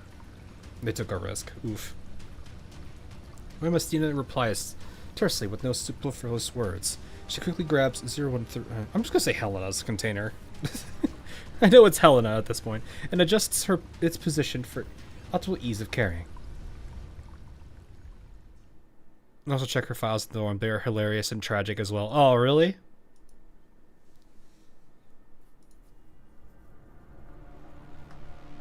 Instead, inside of a highly integrated tactical command room, rows of display screens cast a blue glow over the faces of technicians at work. The hum of data analysis systems and communications monitoring equipment weaves together into a distinct tense of a battlefield.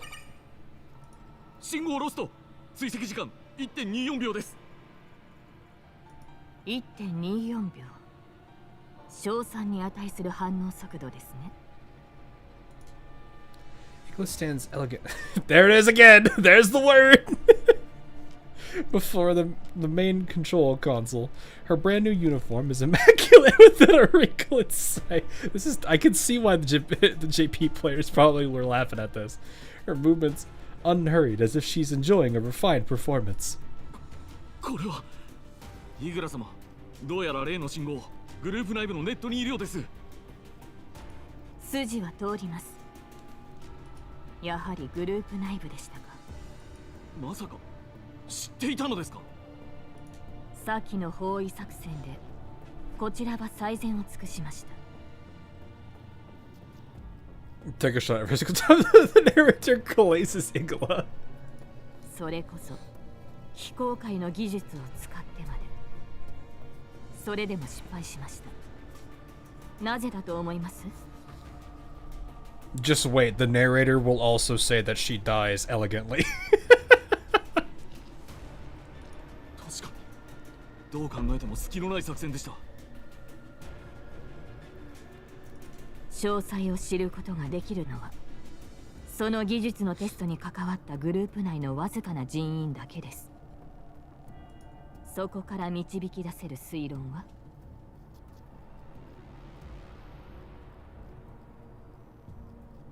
情報漏洩。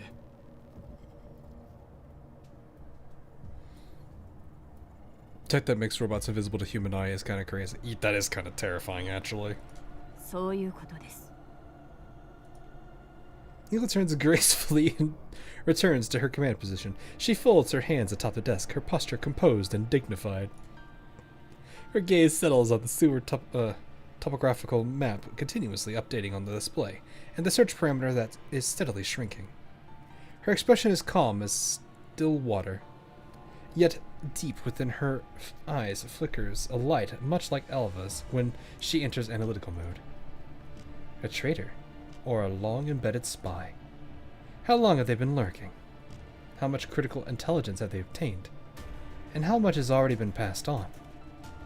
Igla's gaze remains serene and courteous, but anyone who knows her can sense the restrained anger beneath that elegant facade.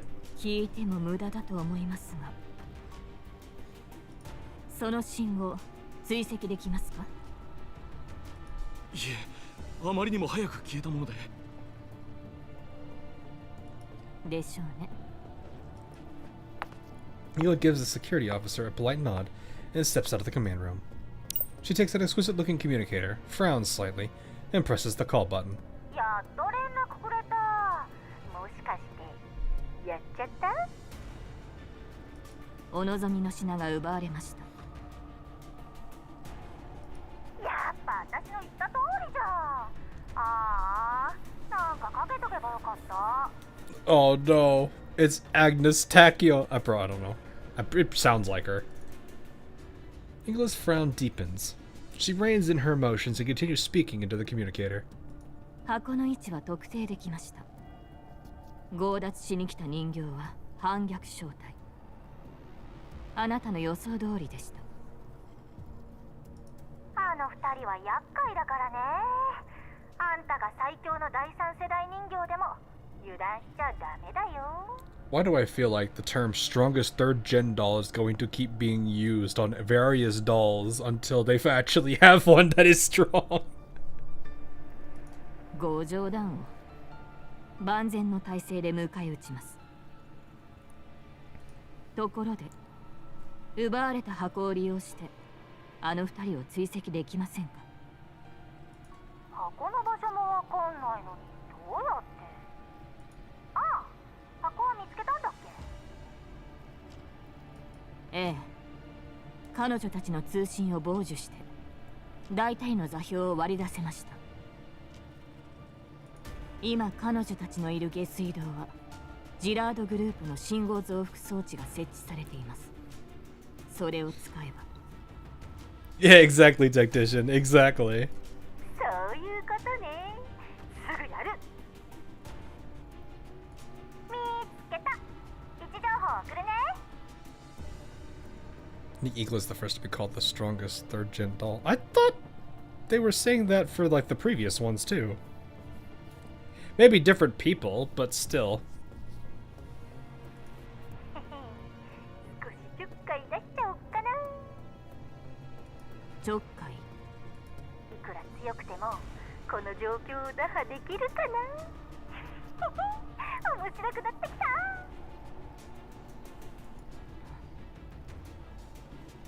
I know Agnes Tachyon's VA works for GFL too. I'm wondering if she's taken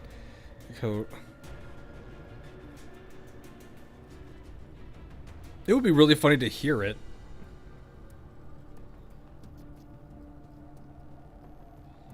To be fair, it also could be arrogance that leads those characters, because a lot of the Gen 3s have been kind of arrogant. Especially if you think about both Sextons and Archer.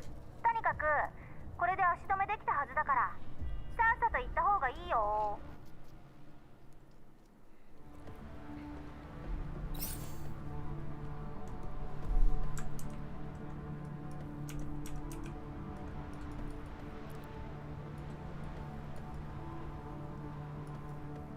Or eliminate.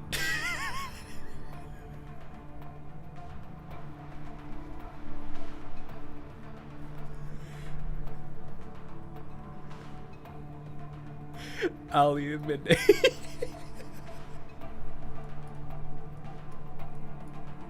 I don't know why that made me laugh. Oh boy.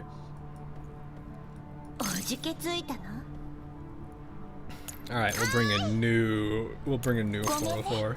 Well, at least Squad A. We can't do Squad B yet. I wish.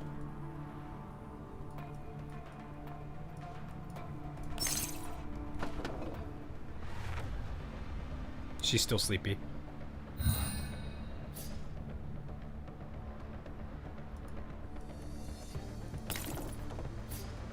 Okay, you get a stick bug.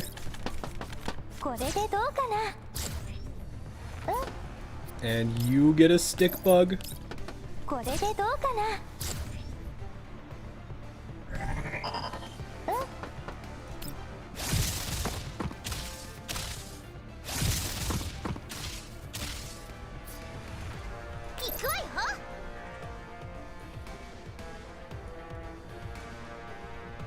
So which groups have...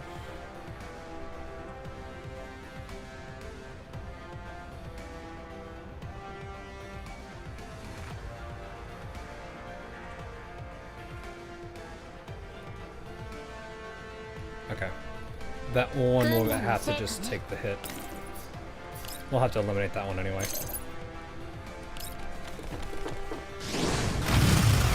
Each new gen becoming a bit more childish.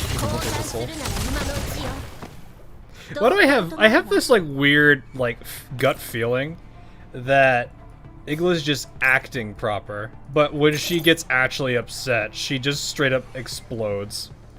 That's not worth trying. We can move. It's not that important.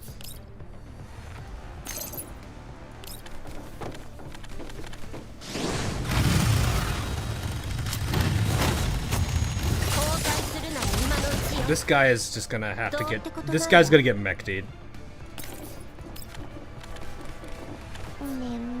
Because Belka will finish. Actually, that guy might also get that too. Don't you apply? Yes, you apply negative charge. So do this. That should wipe the 4 of them out.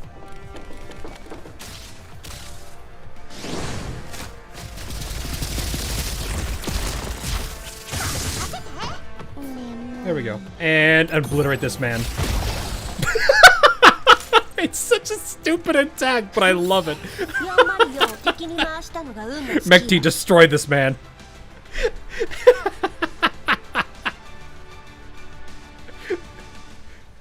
Meanwhile, Mechty, too busy sleeping to care.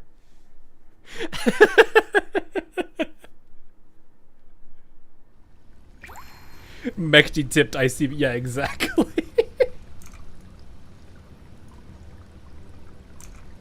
But it's like, that's what I have to imagine, right? Like, Igla has to be like, she acts all prim and proper, but it's just like she's got that fuse, and eventually when it goes off, she just starts swearing. She's angry.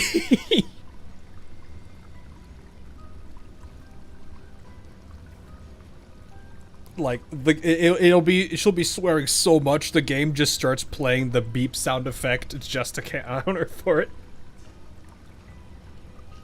That's what I have to imagine. The dull sound of dripping water echoes through the empty sewer passageways. The metal walls, once refined by meticulous engineering, are now marred by scorching black marks left by ammunition, clearly recording the firefight that took place not long ago.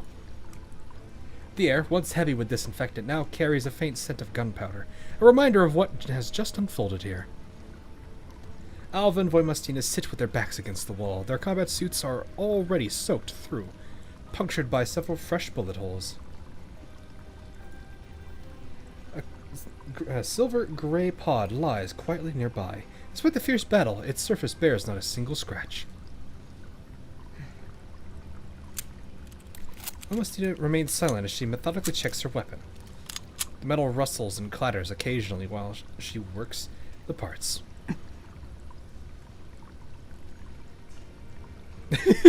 Dev said to censor her curses so much it sounds like a palpitating heart rate monitor. That actually would be really funny.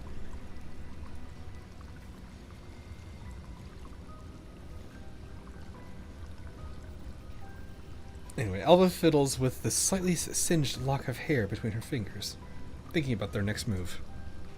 When this enemy closes in and again, she maintains her composure, as if all of this has been already accounted for in her calculations. The silence continues until Voimastina finishes checking her weapon. She looks up at her partner, her tone calm yet resolute. Alva freezes for a moment, clearly not understanding what her partner has abruptly uttered. お前の作戦ではこの箱を守りきれる保証がない。これを持ったままでは足手まといだ。ジラードに奪われでもすればどうなるか想像もつかない。Voimastina glances toward the pod, lying not far away. 破壊すれば私たちは思い通りに動けるし、楽園計画が成功するリスクも消える。これが最良の選択だ。Voimastina puts forth her argument grimly. She seems to have anticipated Alva's reluctance, but she speaks her mind anyway. ダメ。 Just as Voimastina expected, Alva rejects her proposal outright. It has always been this way. Sometimes Alva accepts Voimastina's suggestions, sometimes she does not. 10 years have passed. Alva is no longer the doll she once was. Now, not even she can easily sway Alva's decisions. Voimastina. Alva gazes at Voimastina somberly. In the past, she could never read Voimastina's thoughts. Standing before her, Alva would feel nothing but unease, as if facing a slab of cold steel. But in time, she finally understands why she always calls Voimastina an open book. Her emotions are simple and straightforward. I was going to say, she's not a very complex character from how I felt about her. 理屈はわかるけど、それは私たちのやり方じゃない。楽園計画の詳細も不明だし、王43がどういう役割を果たすかもわからない。彼女でさえ情報をつかめずにいるんだから。They don't know there is another Helena on the Elmo. Yeah. To everyone who isn't used to her. She does come off that way the more I'm like going through this story, where she seems like she's just a very intimidating and like hard to read character, but in reality she's just simple. She's kind of a girl that like I feel like she lives in just the present. She's not thinking too much about the future or all that stuff. She's very easy to understand. She's like Sayori. Yeah, no, I could say to a degree Sayori. That I think could work. むやみに破壊したら、それこそ何が起こるかわからない。それでも奪い返されるリスクよりは低い。Alba remains patient. それに正体が何であれ、この子自身はただの無垢な子供だよ。パラデウスとジラードが何をやろうと、 Blame the wolf eye system. No, it's not a bad, like, calling a character simple isn't necessarily a bad thing. Some characters are just simply that way. I would say the same thing about people IRL. Like, there are some people that just simply live in the now. They don't think much about the future, and sometimes that's to their detriment. Most times it is. Other times it's not. It depends on the nature of the character involved. In this case, I don't think it's necessarily a bad thing that she's this way. In fact, for a character that lives on this kind of like lifestyle, it's probably a good thing. Most men are simple creatures. I wouldn't necessarily say that's limited to men, to be honest with you.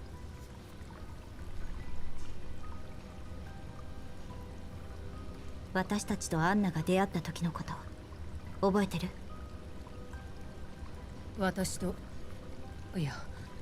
私が復帰した時の潜水艦基地の任務だな。No, but アンナは like パラ with デ the ウス system, の失敗作だった。 but like with the system that gave her the answer, she legit doesn't need to think for herself. Oh, fair enough, I guess.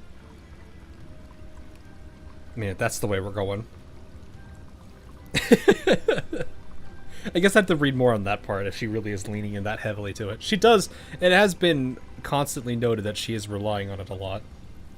But I wouldn't necessarily say it's a bad thing to do, especially in the circumstances they're in. It makes a lot of sense. She's actively relying on it. 私たちとアンジェはアンナとその姉妹たちを見つけた。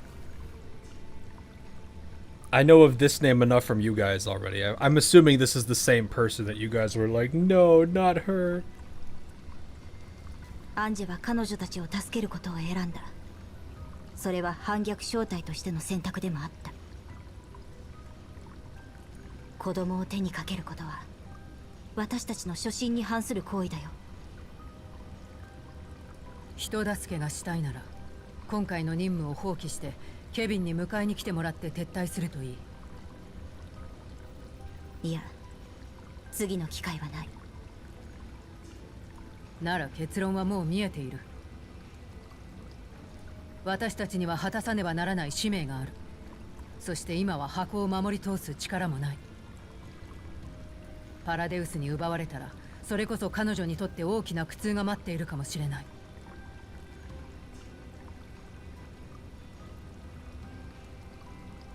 ここで破壊するのがせめてもの情けだ。Yeah, considering Paradise's way of going about things, that isn't wrong. 破壊破壊 Helena, what? The debate is suddenly interrupted by a clear, childish voice coming from right between the two of them. Both of them startle at the same time, instinctively jumping to their feet into a combat stance as they turn to the source of the voice. The silver gray pod had been sitting quietly, has somehow opened. A doll-like little girl steps out. Behind her, the pod itself splits into countless tiny components.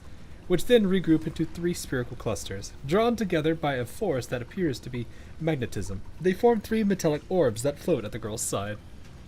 The small figure peeks out from behind the metal spears, waving her tiny fists as she sounds excitedly. Alva recognizes her. This is Helena, the immune individual designated 034 mentioned in the files. Her expression is innocent and bright, clearly unaware of what those words mean to Alva and Voimastina, or even to herself.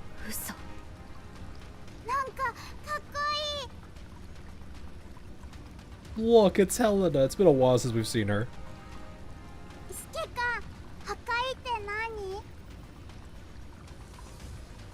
Eh? Uh-oh. Uh-oh. Uh-oh. Uh-oh.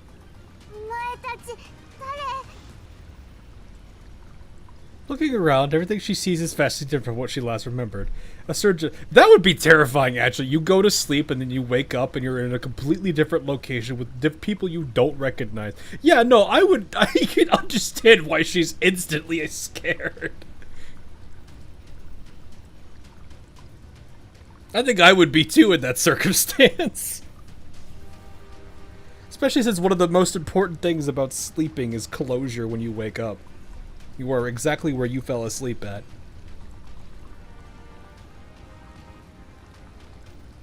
Anyway, looking around, everything she sees is... Oh, yeah, when she notices the 2 T-dolls watching her, Helena quickly retreats several steps. The 3 metal orbs immediately reconfigure into a simple barrier, partially shielding her body, and leaving only a pair of wary eyes exposed.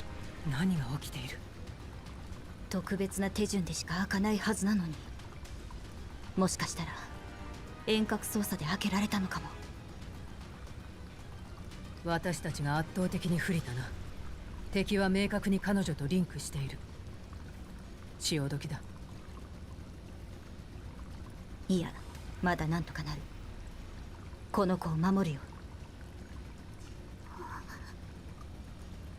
Helena stays on guard behind the metal barrier, her gaze darting back and forth between the 2 as if assessing the threat.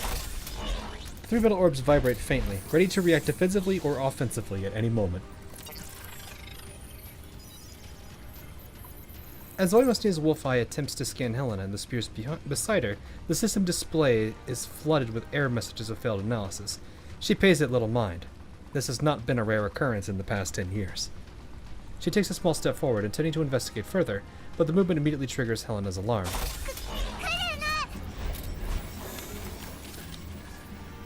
Helena's voice is filled with fear, yet edged with threat. The 3 metal orbs instantly shift into a more aggressive formation. I was gonna say, she's probably the last person that wants to approach her, because she does have a menacing stare to her. A flood of warning alerts erupts in Wolf's Eye, and Voimastina is uncharacteristically frozen in place. Voimastina, 止まって。私たちのは特にあなたの動きを警戒している。Voimastina halts, looking at the clearly overstressed little girl with some amusement. Helena. Ava speaks up, deliberately softening her tone in an attempt to lower Helena's guard. 大丈夫。傷つけたりしないから。嘘だ。お前たち悪い顔している。 The metal orbs shake more violently, reflecting her emotional instability. 確かに私たちは強引にあなたをここまで連れてきた。でもそれはあなたを守るため。Alva's brow furrows slightly as she comes to the sudden realization. そうするよう指揮官に言われたんだ。指揮官。Helena's attitude softens a little. The glow of energy within the 3 metal orbs dims, though she remains highly alert. やっぱり嘘。指揮官どこ？指揮官は後で迎えに来るよ。I have a feeling that is not a lie. 今は大事なお仕事に行っているだけだから心配しないで。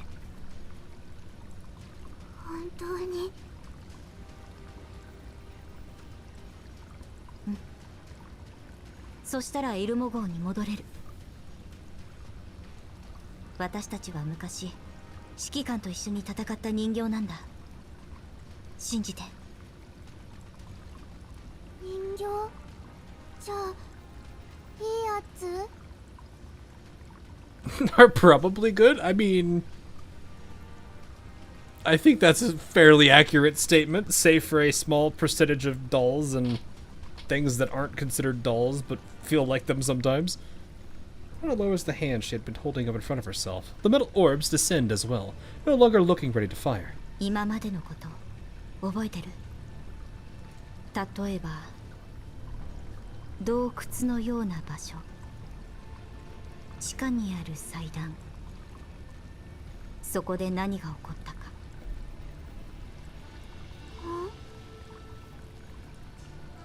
Helena tilts her head, clearly not understanding what Alva means. Alva thinks for a moment, then decides to try a different angle. じゃあ楽園計画は知ってる？ I feel like she's gonna have a better time with the other Helena, not this one. Helena's body stiffens at the mere mention of Project Eden. The metal orbs floating around her abruptly freeze in place.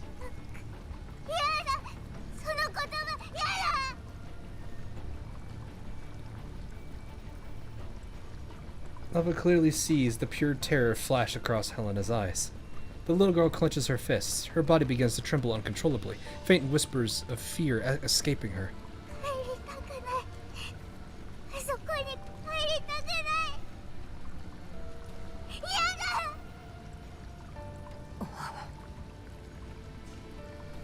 Augustina registers Helena's fear, but she lacks experience in dealing with such emotional outbursts. She maintains her guard while turning her head slightly towards Alva. 安心して。誰にも連れて行かせない。絶対に。Alva gently comforts the frightened girl with far more practice. She cautiously extends her hand and takes a hold of Helena's. Though it is only biomimetic, her physical warmth is clearly transmitted to Helena's palm. 約束する。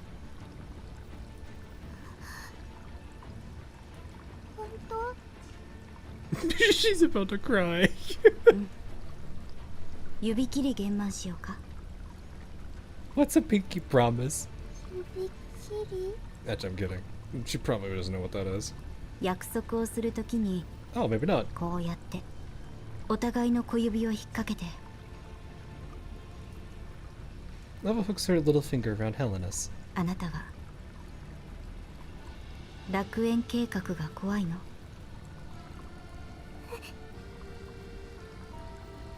Helena, whose emotions had just begun to settle, visibly tenses up again when Alva brings up Project Eden once more.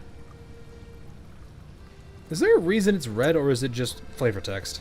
Okay, I was like, is it like I click on it and it says something about it? I was like wondering for a second. Because I know some games do that, where they intentionally change the visual representation of specific terms as if to imply that there's like a thing you can click to read more on it. Because I know Wuthering Waves does it.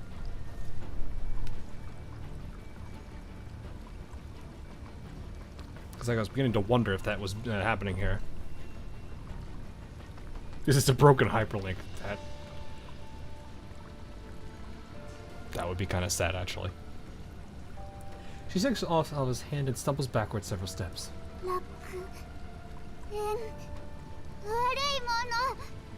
Sorry, that was 2 a.m. for me. We're almost there. Hang in there. Helena. Of course, you are always welcome if you are tired. Don't worry, this will be VODed on YouTube. You are welcome to always stop by. I will not tell you to stay up with me if you don't want to. I appreciate you doing that, though. 私たちもそれを悪いものだと思っている。 It's totally normal, not harmful, nor dangerous project in any way. Absolutely not. And it will not get harmed at all. Maybe. Totally. Absolutely. Maybe. Possibly. Definitely. だから止めに行こうとしてるんだ。でも何も知らないと止めようもないの。知ってることがあれば何でもいい。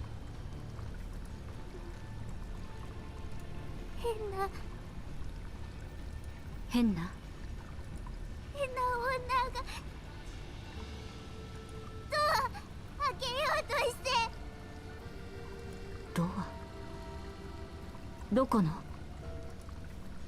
Just was about to press further. In an instant, a thunderous explosion erupts from deep within the passage, shattering the suffocating silence and cutting off Alva's thoughts.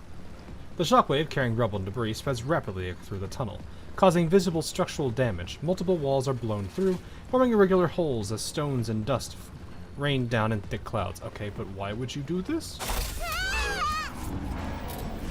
Panda lets out a terrified scream. The 3 metal orbs emit erratic, high-frequency vibrations, clearly entering a emergency defensive mode. This seems very silly to just blow up part of the city just to get to them.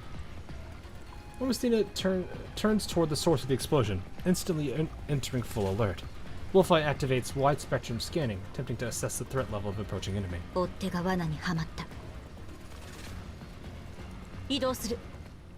was a trap.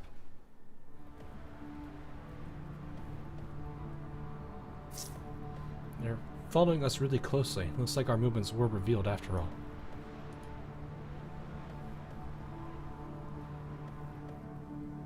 Oh god, here's the Power Rangers again. Oh, it's an evacuation. The top one has been marked.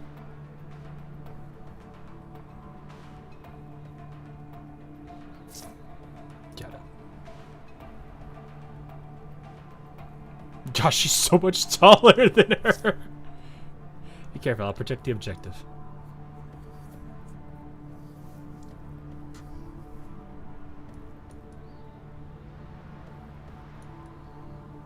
There are a lot of them. Okay, you know what? Actually, I kind of want to see the power, because there are more than 10. Let me actually see. I don't have a fully built Alva. She's level 60 with a level 60 gun, which is probably decent enough for low-level characters.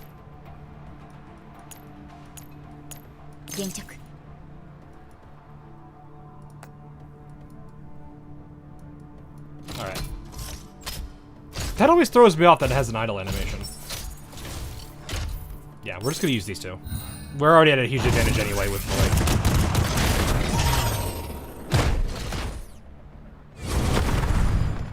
Never mind. Oh no, there are 2 left. I was like, was there not that many? Okay, how do you even? Damage. Takes physical damage. AoE, it's AoE, okay. Noise cover. I mean, she already has a lot of attack anyway, so this is basically like a lot of damage. Wait, what? Oh, I see.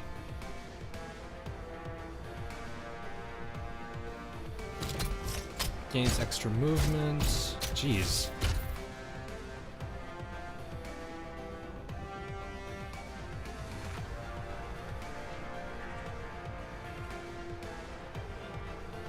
Oh, she has a support attack, okay.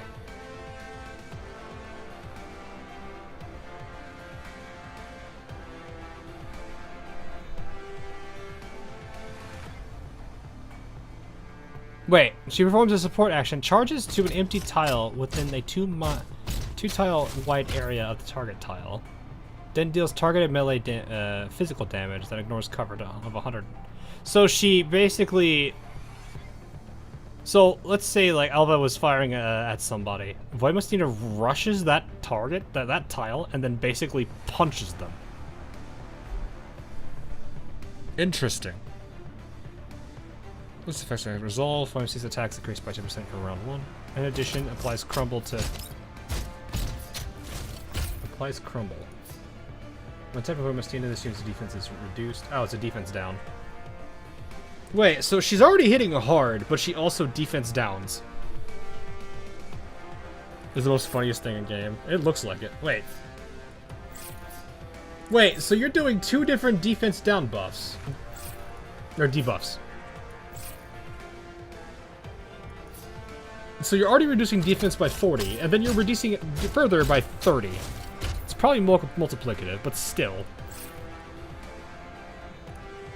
Due to physical not having a weakness. Yeah. That is kind of crazy, though.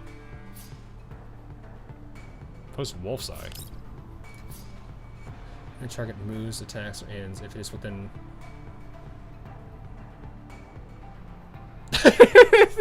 So it's basically a counterattack.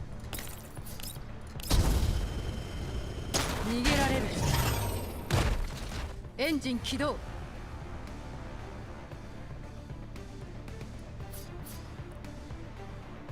Oh, then extra command.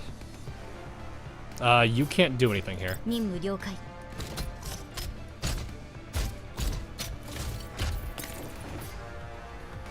You probably don't have anything you can do. Covering mode? Oh, okay, yeah, you can't do anything.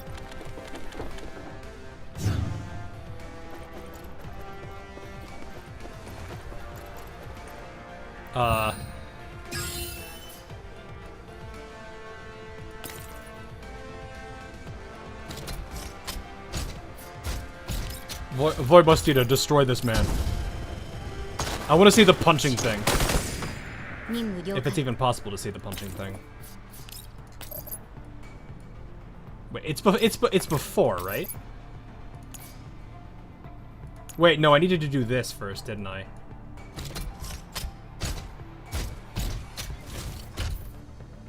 Did I need to do her ultimate first beforehand? Or is this just passive at all times? I just thought about it. You know what? Let's find out, I guess. Oh, it's after the final. Can she even? I mean, this.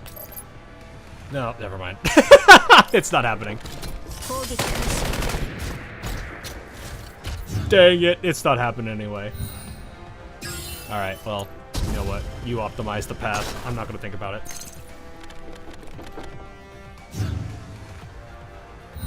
It's kind of weird seeing this in auto, though.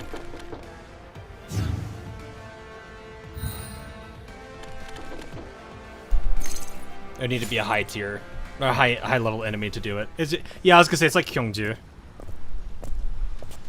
Makes sense. Well, that applies to like all kind of support actions. The character has to survive the attack. It's not like Suomi who attacks first. In the narrow passage, the sound of flowing water is completely drowned out by movement.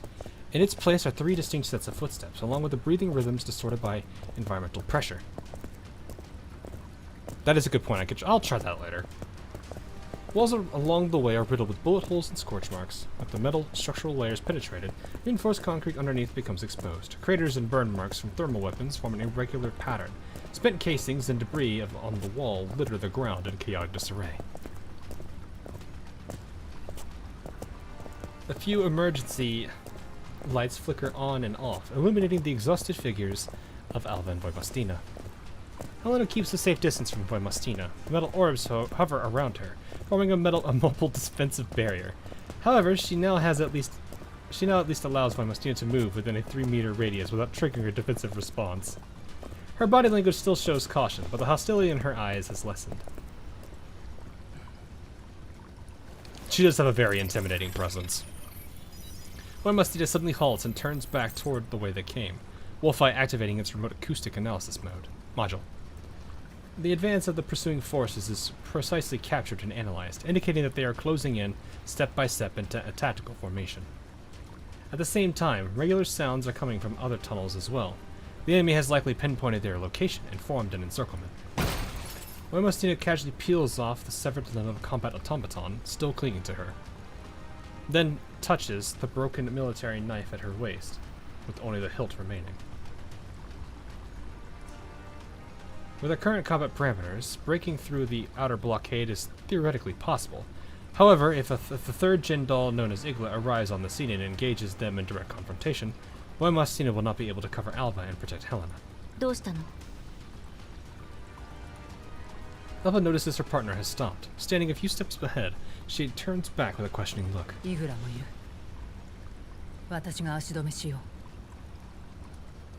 Voibostina's voice is low and resolute.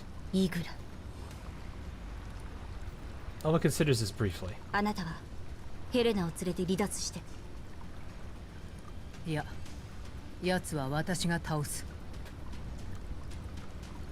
Womastina stubbornly stands her ground, not accepting Alva's decision as readily as she usually does. Alva doesn't argue right away. She falls silent for a few seconds, a complex light flickering through her eyes. Her expression sharpens with unusual focus as she turns her head, casually thinking something through. あなたの状況判断は正しい。でも修正しないといけない変数がある。変数？あの第三世代人形は倒す。でも実行するのはあなたではなく私。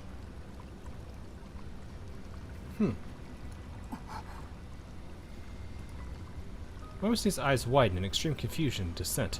This decision completely overturns their decade-long division of roles and operational patterns, exceeding every tactical plan she has preloaded. Momostina finds herself paralyzed. She wants to voice further objections, but her available vocabulary fails to provide an appropriate way to express them. 寝ぼけているのか。戦闘力は私の方が上だ。だからこそあなたがヘレナを守るべき。No, that does make some sense. The best person to defend her is this one. Offense is the best defense. That makes sense as a strategy. それにあなたはこんなところで止まっちゃいけない。研究室の位置はこの真上。私の連絡を待って。Alva's eyes flash with resolve and unquestionable confidence.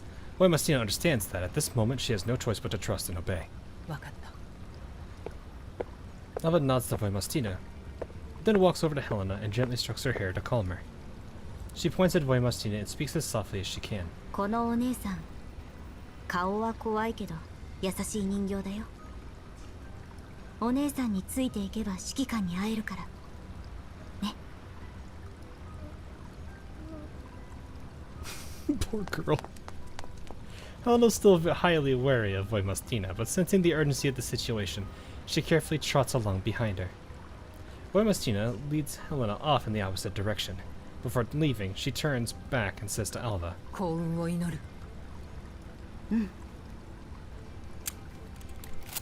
Alva checks her chamber, then plants herself firmly in the very center of the passage, awaiting for the arrival of the strongest doll. I was gonna say, I don't think Igla is aware of how Alva fights either. Whereas she's already has some experience with the other one, with Womastina. Oh yeah. Sharp's click of high heels. Here comes the word elegant somewhere. It's gonna say it. They gotta say it. Say the line, game. Say the line. Striking concrete echo throughout the hollow passageway. Surrounded by a cluster of combat automatons, the doll approaches from the distance with unhurried grace. Igla's steps are calm and rhythmic, her arms folded neatly before her chest. A finely designed tactical rapier hangs at her waist, and an air of elegance— ah, there it is! Utterly out of place in this environment radiates from her. When she spots Alva standing alone at the center of the passageway from afar, a flicker of surprise crosses her face. これは意外ですね。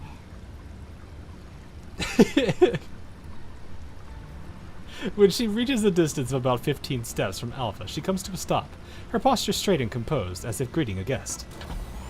Behind her, the combat automatons immediately spread into a standard tactical formation, weapons trained on Alpha, ready to fire at a moment's notice.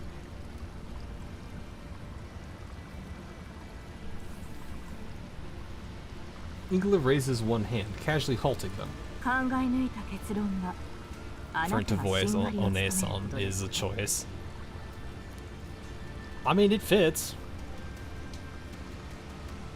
Assume you are the one covering the other's retreat. How? After much careful okay.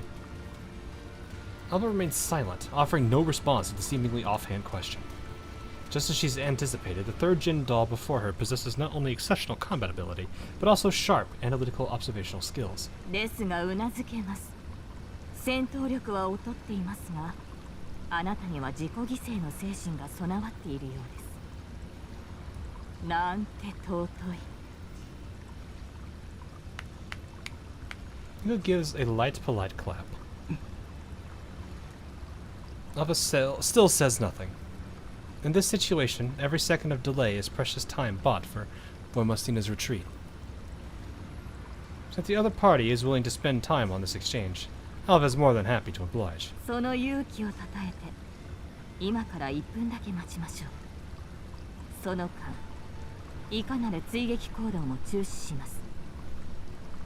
1分も。ええ、約束します。本来ならもう少し待っても構わないのですが、正直に申し上げますと、私は早急に箱を回収せねばなりません。So beneath that elegant exterior lies such arrogance. Alva studies the doll's exquisite face as her index finger lightly brushes the trigger of her weapon twice. 私にとってもこれは千載一遇の機会なのです。あの伝説の反逆正体の一員とこうして顔を合わせられるなんて、これほど光栄なことはないでしょう。以前あなた方の戦闘記録を拝見したことがあります。限られた記録しか残されていませんが、私が敬意を払うには十分な内容でした。AK-15 と司令塔の AK-12 は第二世代人形としては驚嘆すべき性能を誇っていました。One whole minute, work fast. 反逆の名にたがわぬ人形もいましたね。最新の戦術人形でも彼女たちに匹敵するものは極めて限られるでしょう。失礼ですが、あなたは？アルバ。ああ、そうでした。アルバ。もとい AN-94、AK-12 の補助ユニットでしたね。どうか無礼をお許しください。私ほどのファンでもメンバー全員を把握することは難しいのですから。卓越した存在というのは数多くいますが、反逆正体はその中でも別格。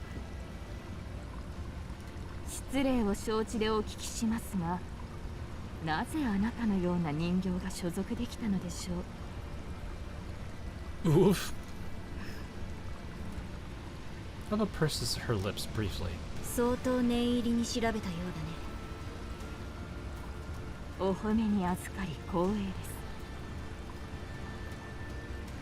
Ingo inclines her head graciously in response. 優秀な人形には常に注目し、敬意を払っておりますから。しかるべき評価を下したまでです。I'm assuming the actions that they took in the first game are very noteworthy. Because it sounded like it was.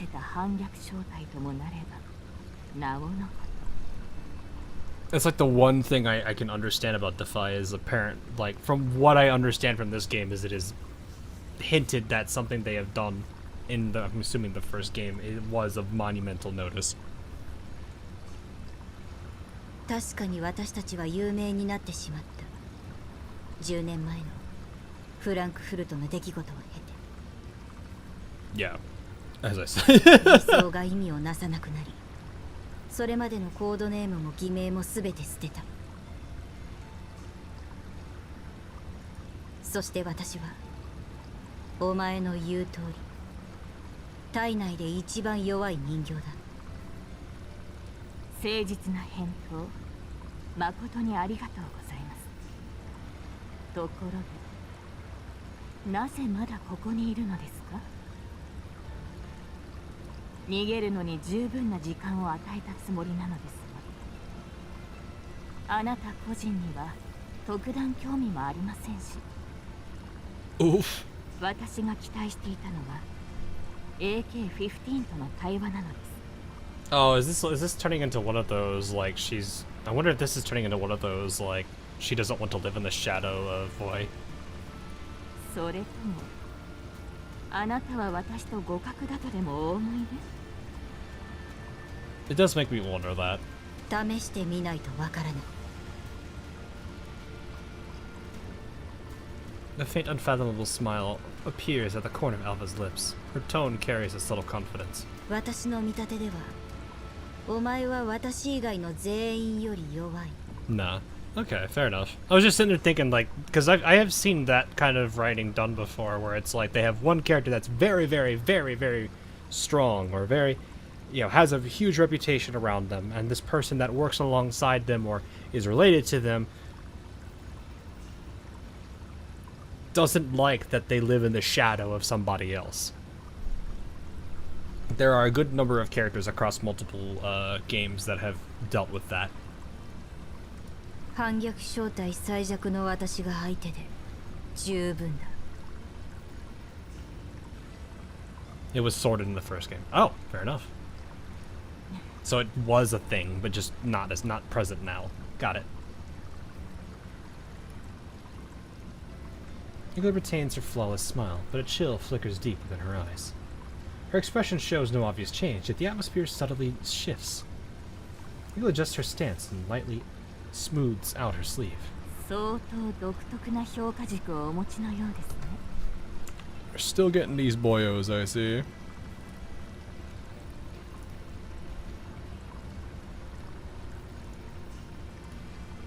There we go.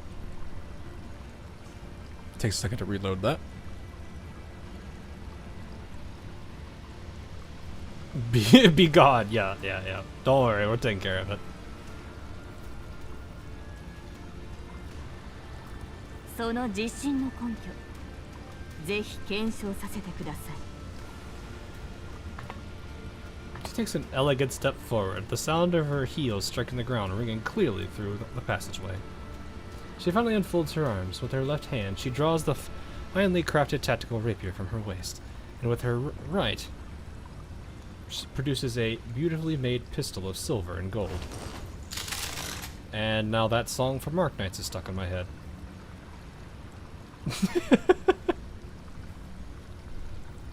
I have not heard that song in a while.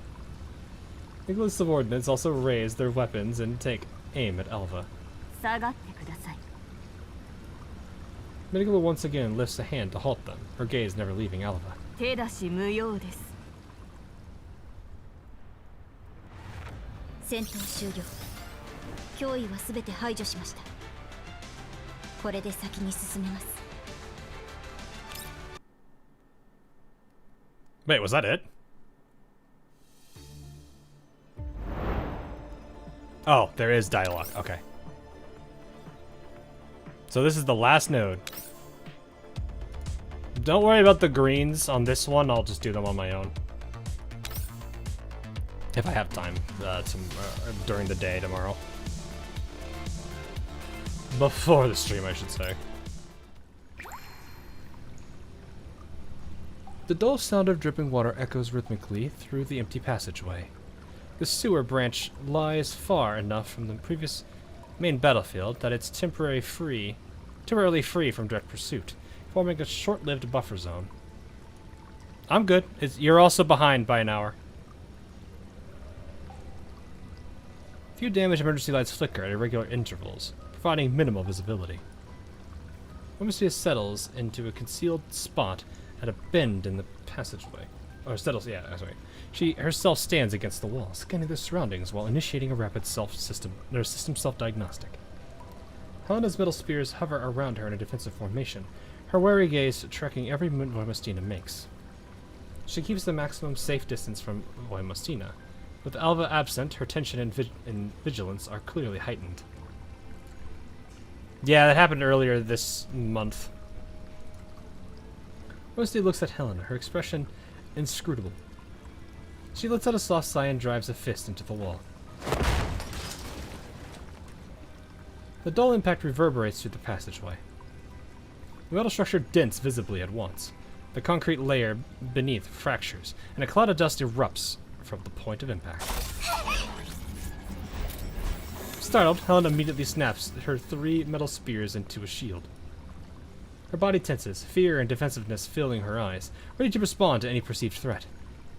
She looks ready to open fire if Voimastina makes even one more strange move. Voimastina notices Helena's reaction. Her brow furrows, but she makes no attempt to comfort her. Why did you do that? Yeah, exactly. Her systems contain no protocols for building trust with non-combatants. She has never been good at this, and has never been her responsibility. She looks at Helena, her neural cloud in disarray. Without Alva's guidance, she finds herself facing a severe decision-making dilemma. Voimastina exhales slowly, forcing herself to calm down. Although she understands Alva's plan, the plan itself carries an extremely high risk of failure. If it were only the two of them, even with that risk, it would still be manageable. But now there is this being right in front of her. She must consider that even the slightest misstep during the operation could result in Helena inevitably falling back into the hands of the Girard Group and Paradeus. To the current Task Force Defy, she is unquestionably trouble as well as a burden. Voimastina's assessment has not changed. Directly destroying Helena is the most efficient and most thorough solution. Voimastina's gaze slowly shifts to Helena. If she destroys her on the spot, Girard and Paradeus' Project Eden will permanently lose this key component. No matter what role Helena plays in the project, they will be forced to seek other alternatives. And judging by the urgency and intensity of their encirclement, Helena's role is clearly not something easily replaceable. Discarding this burden will allow her to better leverage her own capabilities to assist Alva in completing the operation. She could even turn back to help Alva deal with Eagle directly, completing the objective as originally intended. From every angle, this is the most rational decision. All she has to do is eliminate her right here. Helena remains on guard, with the defensive formation on the metal spears loosened slightly. Alongside fear, a trace of cautious observation appears on her face.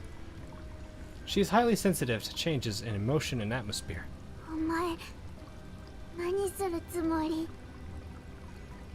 She's having... I do not come with a babysitting module installed. Yeah, pretty much.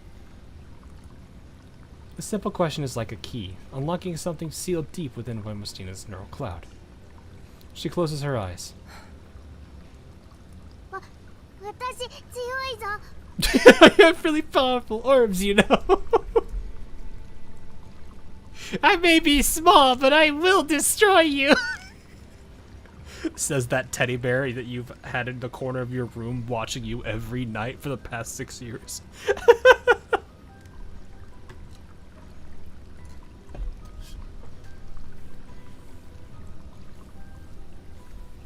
Helena spreads the metal spears protectively in front of herself with bravado. Yeah.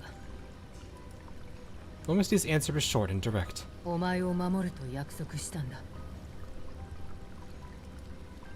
the same time, the tension in her frame subtly eases.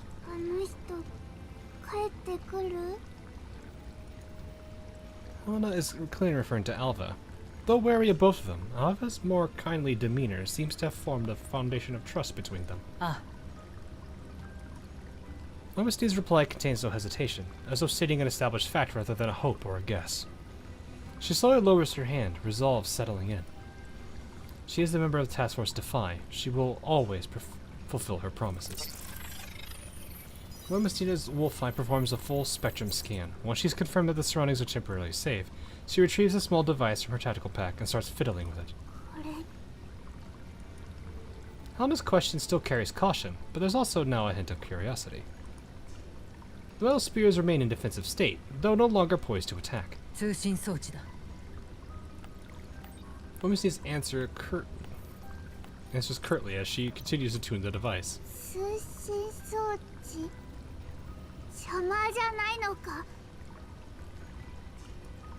Voimastina glances at Helena, mildly surprised that she knows such a technical term. This is kind of funny, actually.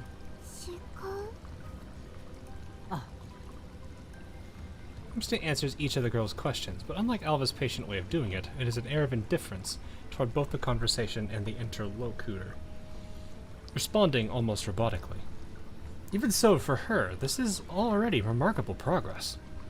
To Helena, Voimastina's blunt manner of speech is unexpectedly reassuring. The two of them talk in short, fragmented exchanges.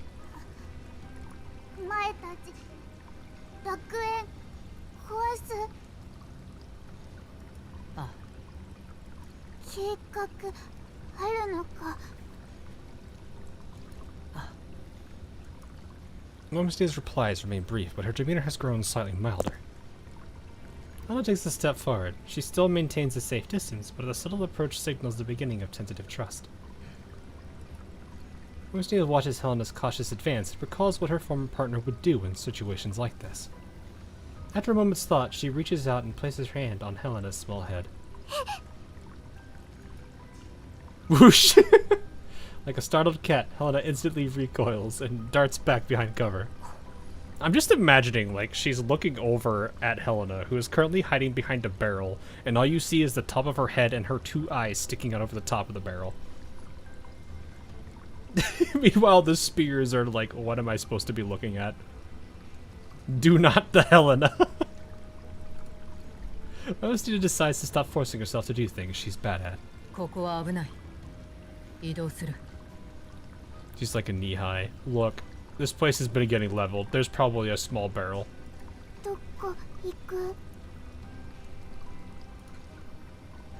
Though hiding from Voimastina, Helena continues to converse with her. Momstade replies curtly as she stands up and prepares to carry out Alpha's plan. Helena hesitates, then follows behind her, still cautious but no longer openly hostile. Between these two very different figures, a subtle trust seems to be quietly taking root. Momstade suddenly blurts this out. Her tone is as stiff as ever, but the words carry a promise.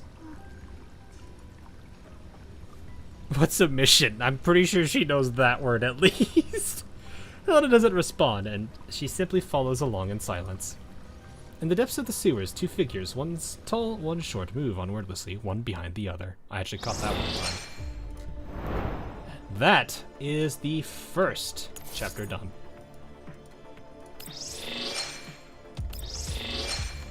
I can finish all that. Wait, oh yeah, it's 9. That makes sense. Playing Resident Evil 5.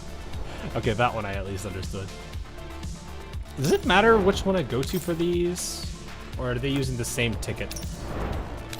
Because it's the one thing I always hated was like, once you got to part 2, it always did one ticket type. Am I on the right one? Yes, part 2. Alright, we will try to do 1.5 tomorrow, and some of 2. If not, we'll see how far I can get.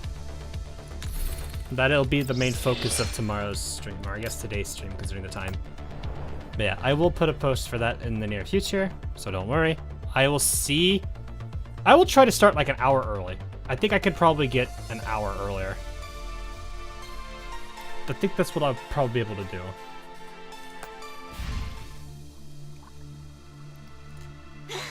But we will have to see what we can get with that. Actually, I think I could do one more pull.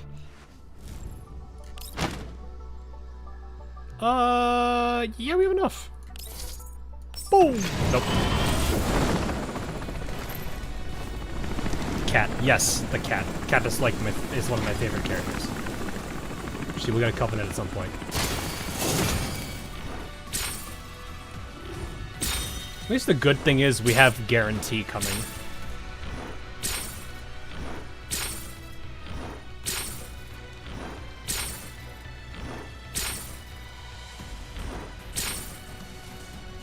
So I can adjust the chain properly.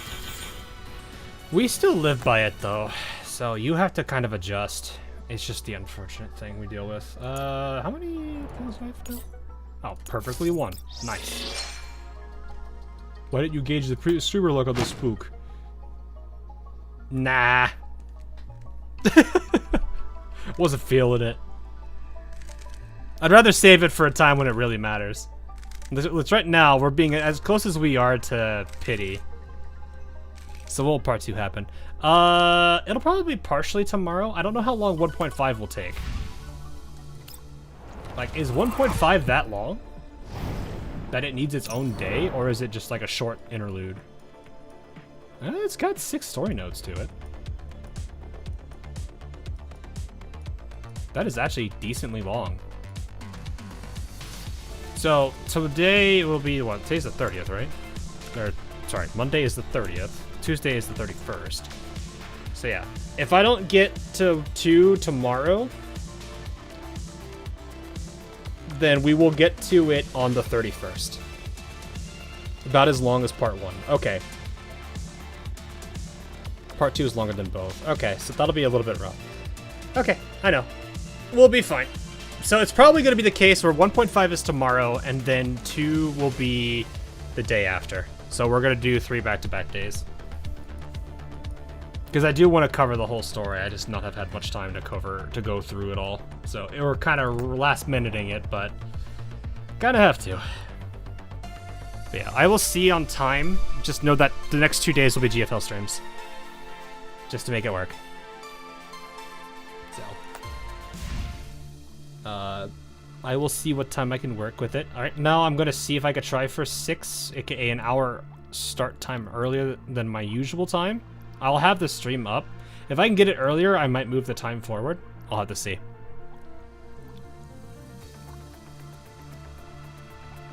But for now, that is all I'm going to... I need to quickly... I probably need more of this, honestly.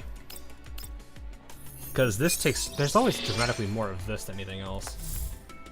Which reminds me, I should probably... look into this. I gotta get her actual gun. Oh, she just hands... The mech just hands it to him like, here you go, ma'am.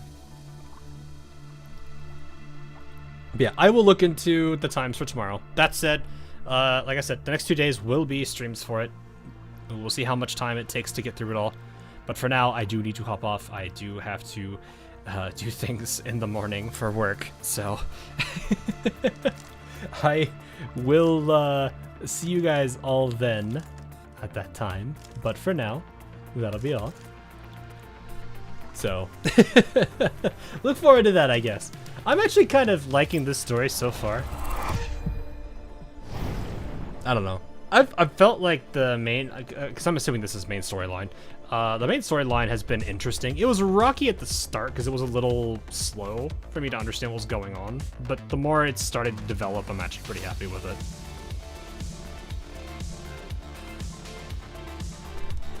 Oh, this is the scientist girl. Now I understand who this is now.